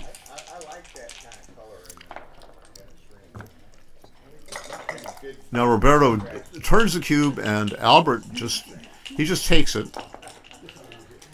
Now Roberto had the he hasn't moved yet. He's thinking whether he should hit a second checker, moving his back checker out, or whether he should just lock up his beautiful 5-point. I think 5 points. Yeah, the 5-point looks attractive, but Roberto is thinking about hitting, because then he thinks, well, I might make my 5-point subsequently with my 4 lines of builders. But he says, a bird in the hand is worth 2 in the bush, so I'll make my beautiful 5-point. What can Roberto do to hurt me, or Albert do to hurt me? He can make a double anchor and come in. Nothing better. Coming out is probably, I guess it puts more containment on Roberto's back checker. So it might be absolutely fine for the containment, because if Albert hits, then that's not the end of the world for Albert. Albert might come back with a return hit, or to remake his double anchor. So he just played illegally. He played 1-6-6. He played bar to 18 and 11-2. Yeah, he came out. So original position. He played bar to 18 and 11-5. And this checker's there. And this checker's here. Oh, I'm sorry. 6. Yeah, so put it on the bar. On the bar. Sorry. That's original position. This is the They've reset the original position. I was confused. Yes, it 'cause, is. I was thinking, oh, you didn't hit me. It is. He played a 1 and he was thinking about a 6. Okay, so. Oh, yes, yes. Were you already in? No, I think you had an opportunity to put a second checker on the bar. Correct, and I didn't do that. And you didn't do that. You made the point. I was hoping you would do that. Yeah, correct. So this is- Yeah, so I think this is right. So 1.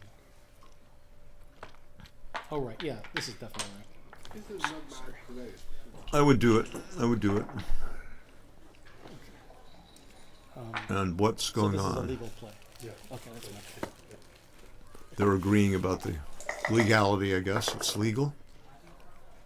And there is a 6-5 all the way around.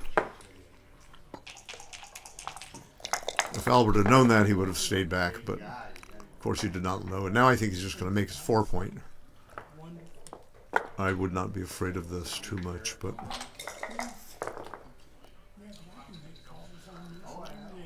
it's reasonable to get out of there, but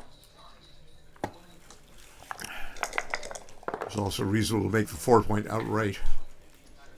Yeah. Now he can slot his 3-point, or he can just bring a builder for his open 4-point. He could have brought a builder and slotted as well. 6-2 is a blot number already. Suppose he has to. He could hit loose on his 1-point, but hoping for a fan. But that would leave a blot, an extra blot. But it would open up the chance that Albert would stay on the bar or come in with a less than desirable number. Like a 2-6 or something. Alternatively, you could just stack 2 on the 3-point. I think that's the correct play. Yeah. Leaving a second blot is riskier, because both of them could be hit, either immediately or one after the other. But Ribeiro's aggressive. He says, all right, I can win more gammons this way, perhaps. Especially if Albert stays on the bar, which he does. And he covers with a 4, and he's going to come in with a 3, 9-6. So this has worked out so far. Again, Albert stays out. And that is a bad one because 6 is forced to leave a shot. There's no other 6 but 8-2 on this board. So evidently he's just got to play 8-2 and 8-6, but he says, no, I'm going to leave another blot for the flexibility and clearing the point. Not sure he was right about that, especially if he rolls a 4-6 like that. So it's not the end of the world because he's got return shots from here. But he stays on the bar. Too early to redouble. But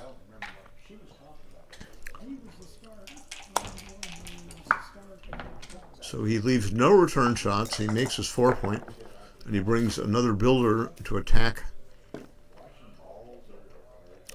his bar point, which is the next point he wants. Now Ribeiro says, shall I come up to the 22-point, or shall I make a 5-point board and hope to get out later?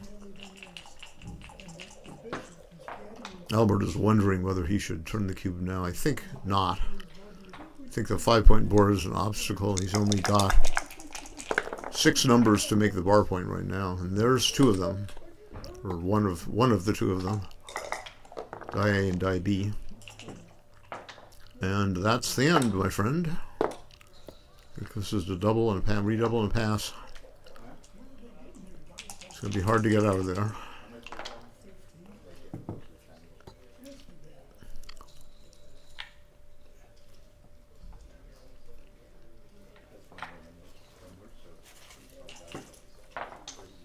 I think he had a cube earlier. Last row. Right.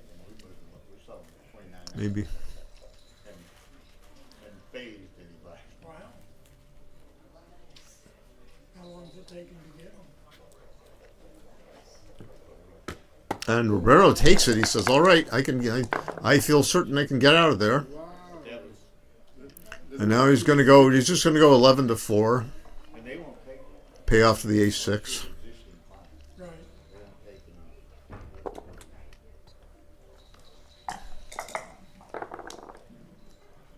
4-3, safe for the moment. And now he can roll small numbers and make a 6-point prime, or he can, and there's 3-2, which is small, a small prime maker. Even if he rolls double 2 next turn, he can extend the prime by making his 2-point. 5-1 is all right. He just escapes. And now Albert is going to stay back in Ribeiro's board and hope that a blot appears so he can hit the second checker. And I believe he should just bring it into the 4-point safely and hope for a 5-2 or something like that. He might be persuaded to make the 2-point, but I don't think that's warranted. But he says, "All right, I'm done. I'm going to play more flexibly. I don't want to put 2 checkers on the." But 5-2 would have left a blot there. See, so it's an illustration of what might have happened in Albert's favor. But so now, okay, now Albert has no choice but to make the 2-point. He doesn't see anything else but to do that. Now we could make double coverage. He can make double coverage for the bar point in case he rolls a 1-6. He could have played 8-3 and put a third attacker on the open 1-point. But there is a third attacker coming in from the outside. He must hit lose. Note that 1-4 and 1-3 are very bad because it opens up a shot. And now he's favored to cover. He just covers and makes a 6-point prime. And now he's going to win 4 points, it looks like. He's playing safely. Doesn't want to lose the game. That's his worst roll, perhaps.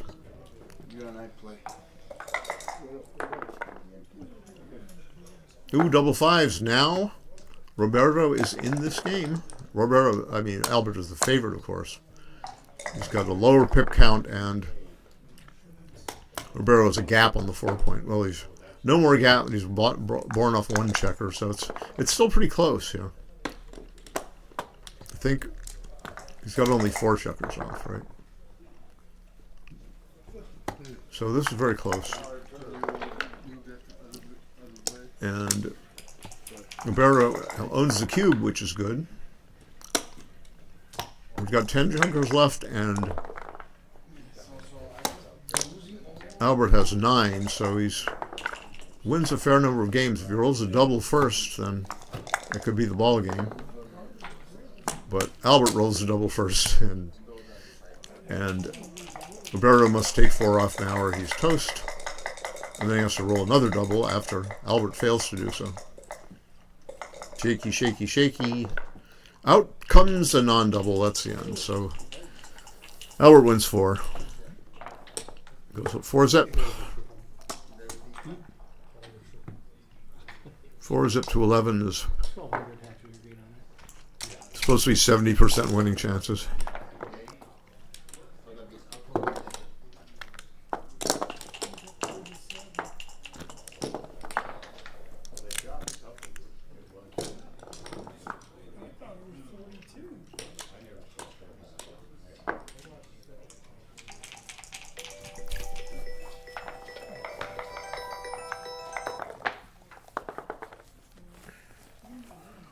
Albert starts with a 5-1, and he, being ahead in the match, he doesn't choose the slot of his 5-1, he splits.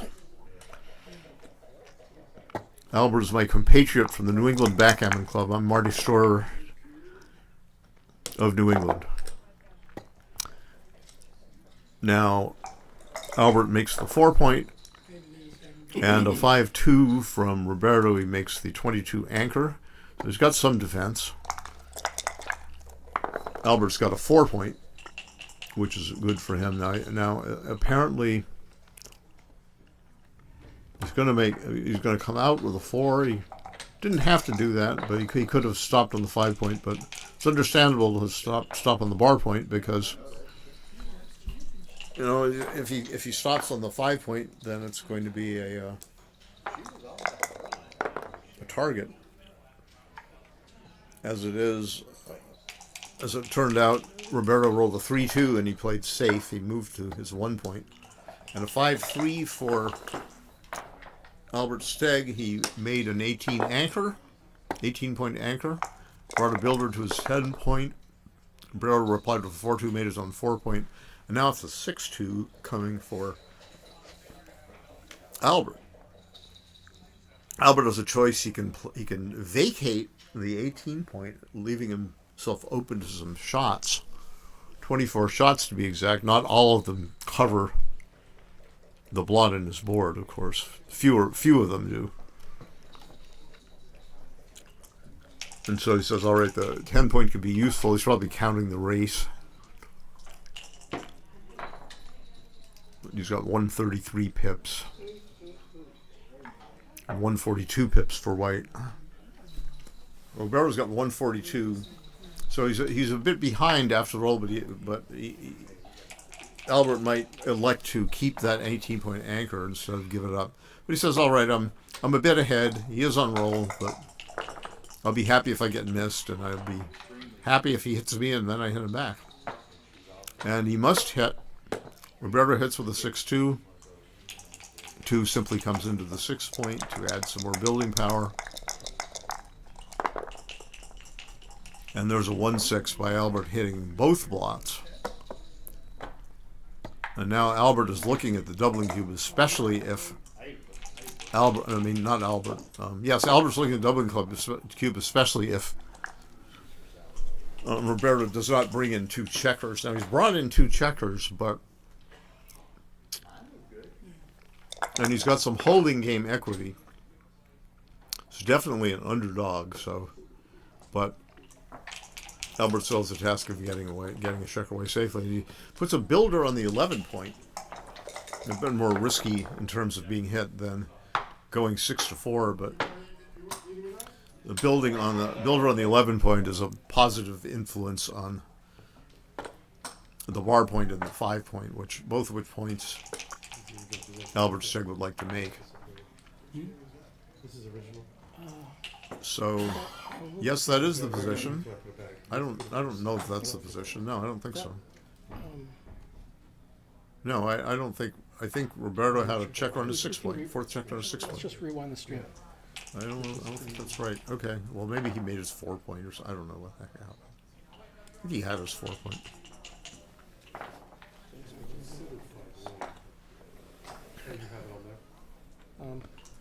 I'm not sure how this is supposed to look. I think it's supposed to look like that. Marty could run in here and be. Yeah, they're arguing over whether, or they're disputing, or they're not sure whether. Roberto started this position with 4 and his 6 and 3 and his 8. It's on a delay, so it's going to catch up to us. 3 and 6 and 4 and his 8. I believe it was Ask Marty. 4 and the 6 and 3 on the 8. So I remember Roberto playing 8-6. I think that's it. I'm pretty sure that's it, because remember you had a 6-2 and you played 13-7, 8-6.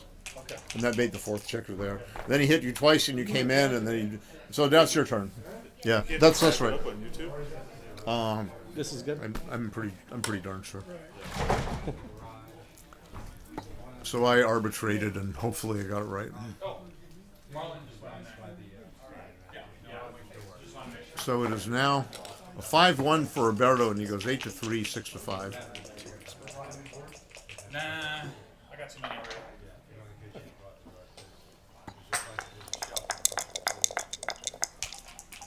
Albert's plan is to make his board as quickly as ever he can, so that the sooner he gets a shot, the more likely he will be to have a good board. And the way to make a good board is a slot of open points that you wish to make, hoping to make one or both of them on your very next turn. The drawback of a maneuver is like that is you might get a shot on the very next turn and be unready with sitting with blots on your board, targets for your opponent shooting from the bar. But if that sort of thing doesn't happen, then, which it's usually won't, then now for example, Roberto has those 2 points slotted as 5 and 3 points ready to make, and he can make it with with a 6-4. He could make it with a 6-4, or he could make his 2 point with a 6-4. I think he should make the 3 point.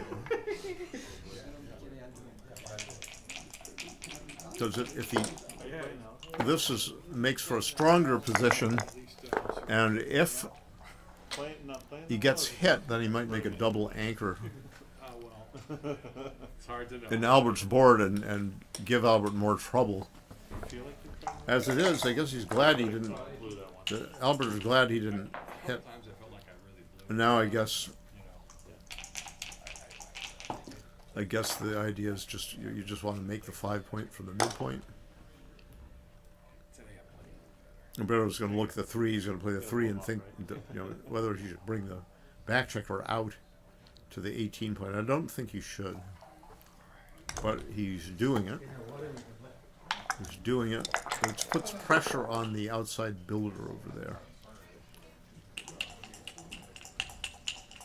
So he's got a couple of choices. He lifts the blot, and then he moves to the 1 point. So now he has active builders on each of his 10, 9, 8, and 6 points available to try to make the 5 point. I'm not. Is that illegal?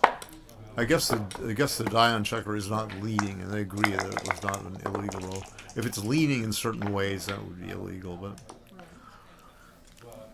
now Albert happily makes his 5 point and starts to clear his 10 point by moving the spare checker into his 6.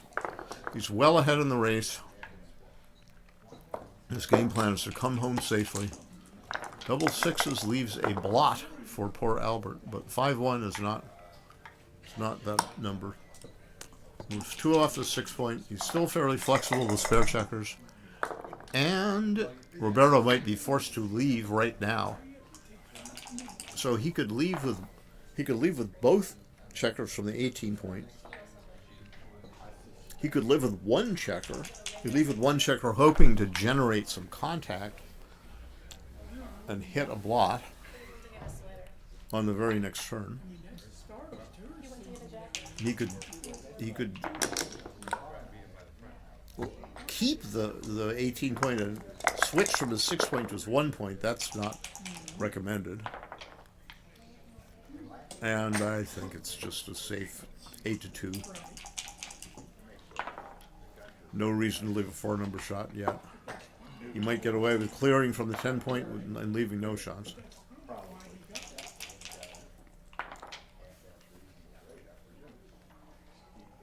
Those 4 shots would be devastating.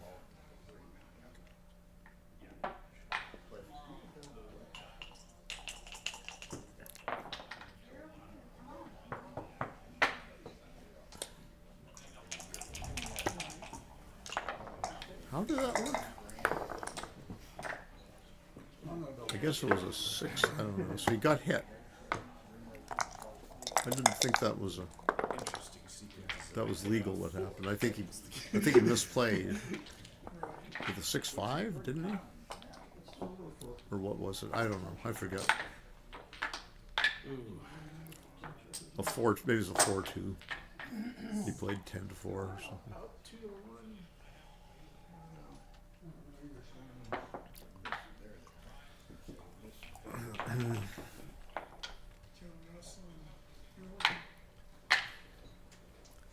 So 24 ways to hit, am I right? 21 and 4-4, 5-3, yeah. 24 hitters, immensely volatile for Roberto. 20, okay, well, yeah, so I guess Albert was thinking about whether to come out with the 6-1. He does come out. Now he faces a 24 number shot, 17 for the sixes and combinations, 4 more 7s from the 14 point, and 3 more 8s, which are 5-3 and 4-4. The other numbers filling it would be 6-2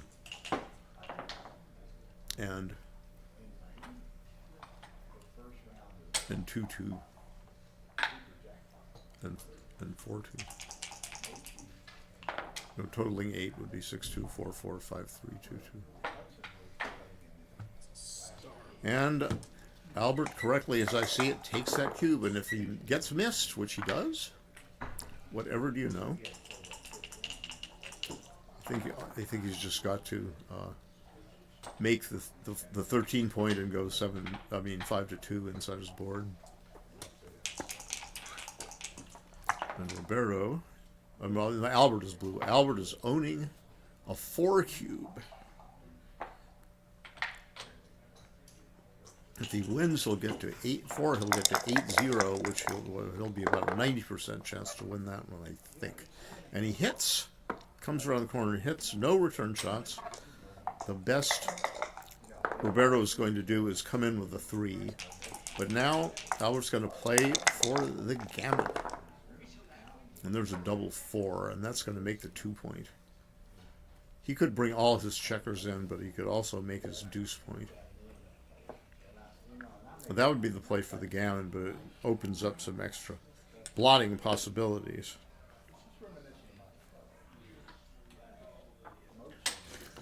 And if this is a less safe play, maybe he wants to play completely safe.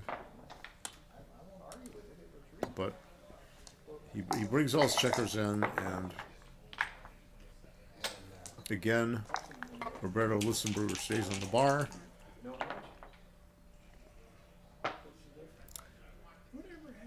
Shall Albert double? 2-1, he's going to hit. I think he's going to hit and bounce to the 1 point. Try for that gammon. So 3s go safely 4-1, 5s go safely 6-1, and 4s go safely 4 off. And 2-1 is not the best, but he could play 4-1, or he could strip his 6 point. I'm going to go 4-1. Delay the shot leaving numbers.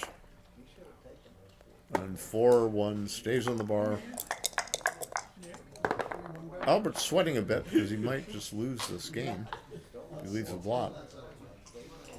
So he could clear his 5 point. Probably better is to just strip his 6 point. Now 6s play safely off. 5s play safely 5-1. 4s play safely off. 3s play safely 4-1. 2s play safety for a little bit, 6-4, and 1s play off. What's your play here, Marty? My play is this. I want to win a gammon. Gosh darn it.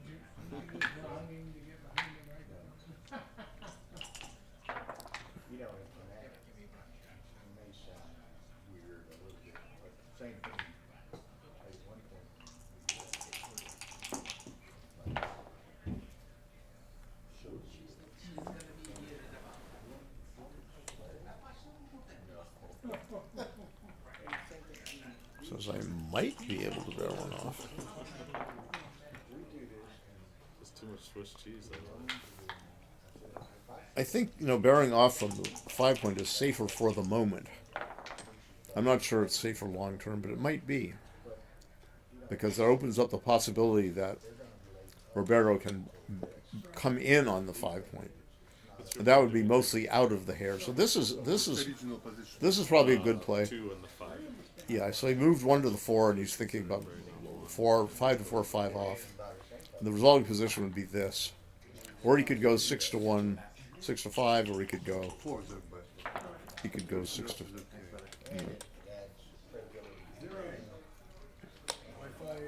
I think this is probably safer.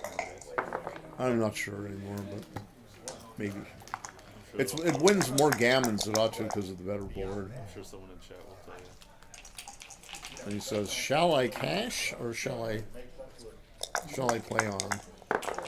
Might be crazy enough to take. Yeah. Oh, yeah. The Phantom 2-3 backing. The score. Might be a take. Yeah, the score. Well, when that's crazy enough, I meant like 6-2-5-2. Leave a What's lot. your match equity at 3 away? There's a 8 block. to nothing. It's not very good. Yeah. There's a blotch. 3 away, 11 away. Yeah. 8 to nothing is about 10%. But he's already got a shot. So it might be worth it. 2-6 from the Right, bar. he got 3-1 He's getting 15% from the or bra. something, like just taking if he got to.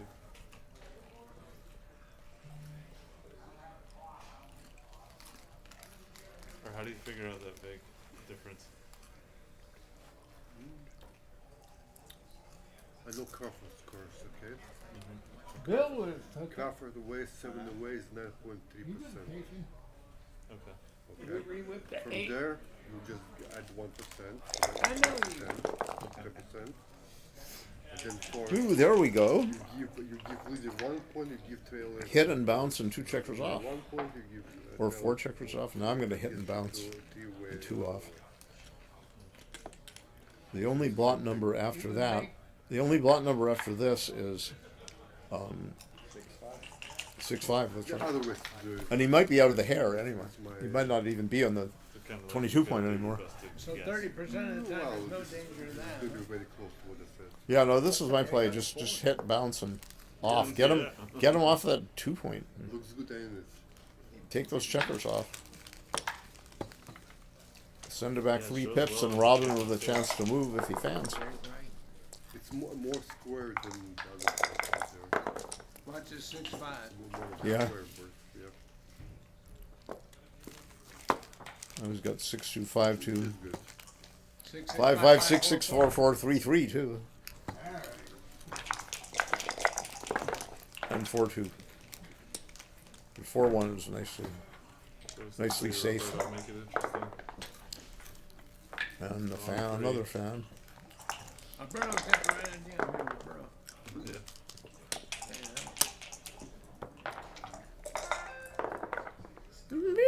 Okay.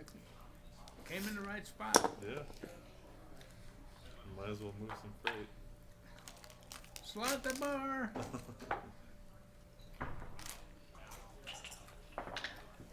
Slot it. Don't come in. Oh no. Because I want to save the gammon.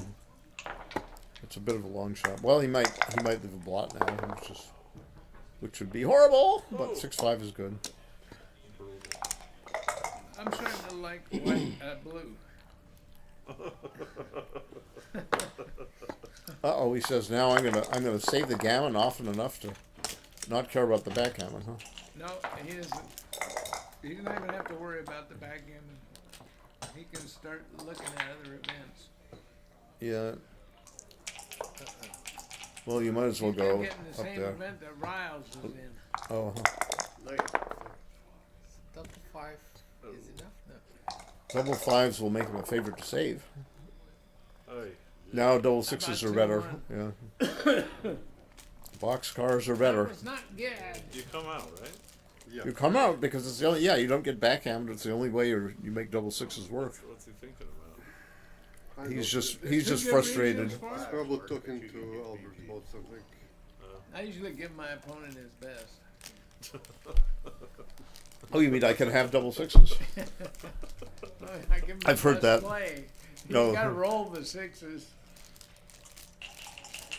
Yeah, I used to always josh the people. I'll give you your best. Okay. I take double 6s. And now the inevitable double 6s. This is the Michigan tournament colors. Red, white, and blue. Is that right? American flag. No, 4th of July tournament. Green, white, and blue.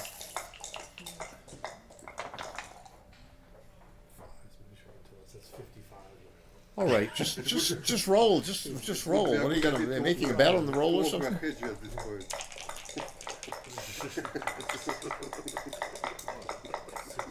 Barbera wants a piece of pizza. Hey, should I have, Almost. 5? The old almost Not play. enough.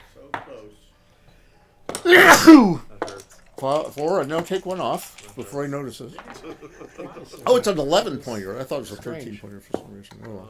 Brutal. Really? Can't believe you Fives missed would that. have worked? I don't think so. No, he couldn't. No. He didn't waste any pips. Right? Oh, for sure. That did not make me happy at all. But Bill was saying that if he would played a different five. No. Okay. I think No. Marty had Yeah, figured it out. Yeah. He had a checker on the 11 and one on the 21, so he could play 21 to 18, and that's That gives him fives. But six is five. Yeah. six is better off, you know, Gives him, but nothing six, else. five, one, Interesting Barrow situation.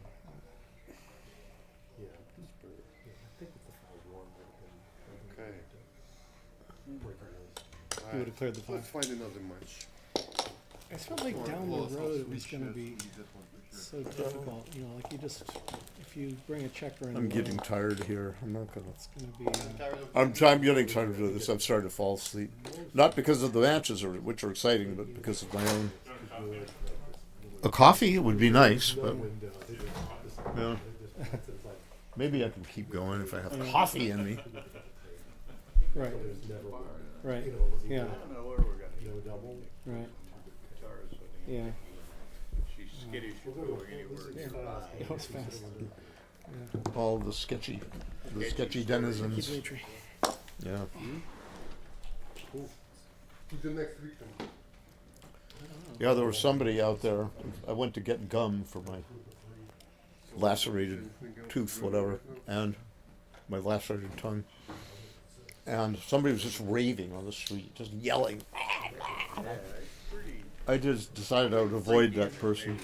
Yeah. So Ian and Chris Trencher need to play, right? Or I'm sorry, Ian and Steve Sack. It's like we were here 2 years ago, streaming. You know, we have 50, 60,000 dollars. You know, there's been several things that day. Some of them looked over that Saturday night. We hired a security guy. You were taking the lead no matter what I did. Even though it was locked, but just to be safe.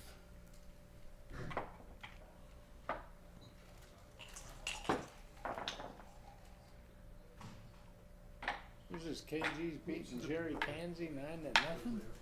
Looks like it. He's still got some equity in this race here. Well, Jerry has been having a bad weekend. He even lost to me. Which is almost Perish the thought. Unforgivable. Yeah. That's a bad day. Lose to me. I would have preferred 11 to 6 with that 5, but so bite, as they say. So be it. He Well, says, all right, I'm going to come in. He's got a large KG stack. might be making mistakes, but Jerry's not. There you go. Probably not. You need to go to the whip there. I don't know. Who's actually winning the race? KG? I can't even count those checkers. So many misses. We've got 14 left, and I think KG also has 14 left. I'm going to say that red is ahead. I think red's definite favorite here. So yeah, 66 pips for white, and 2-6. now it's 48 raw pips for red. 58, yeah, red is the favorite. A skunk of the great Jerry Tansey. That's I a guess perfect- so. That's what we call curtains. That was a good shake for KG. Acquaintance. Look at Jerry. He's right.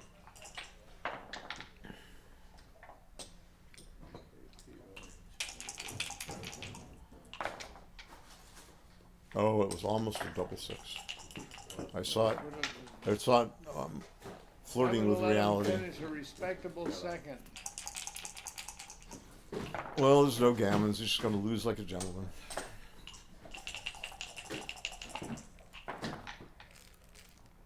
Well, I think I know what he needs. Double 5s would be Is nice. that it? No, it's not it because he rolled 2-1. Was that right? I This twice, is right then because make you double get 3 fives. off with double Okay. 5s. It's gonna be. It would have been a little better with double 6s to be on the 4 point, You could just let. but only by him roll. Let three KG three roll. numbers. Oh yes. And see You if mentioned we something need about a to- 4-game streak earlier. Yeah. Oh well. Yeah, Kent's explaining to him all the stuff he did wrong. Man, Jerry's having a tough tournament. That's his second loss in that Masters, I think. Because KG bought that. Yeah. KG, that was a flawless performance. I had fun. Did you get to watch it? We're just in A there little bit, watching. yeah. Oh, yeah. That was how you, like when you rolled those double 6s, that was pretty good. What about the double 5s? It's that incisive commentary that we've come to expect. Double 6s were I pretty declare good. that double 6s is useful in the barrel. We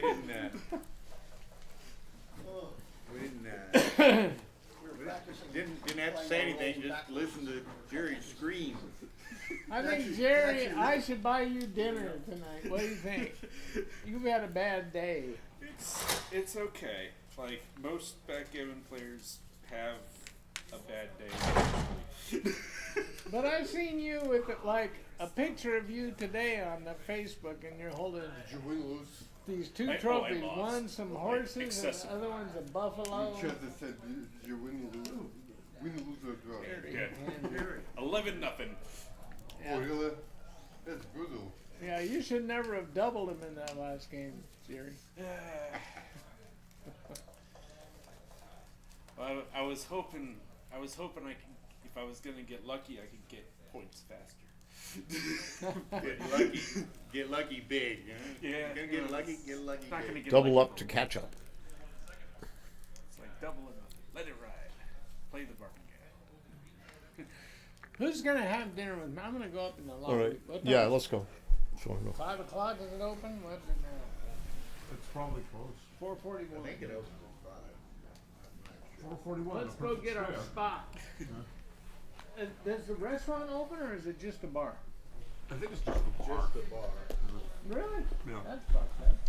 They have, Well, but you can sit on a table and she'll come out and serve. yeah, they have a few, Okay. But the bar is open. dishes. Come on, Jerry. In fact, dancing on the bar. Yeah, I was like, I'm familiar with That's an image I didn't need to imagine, Marty. You only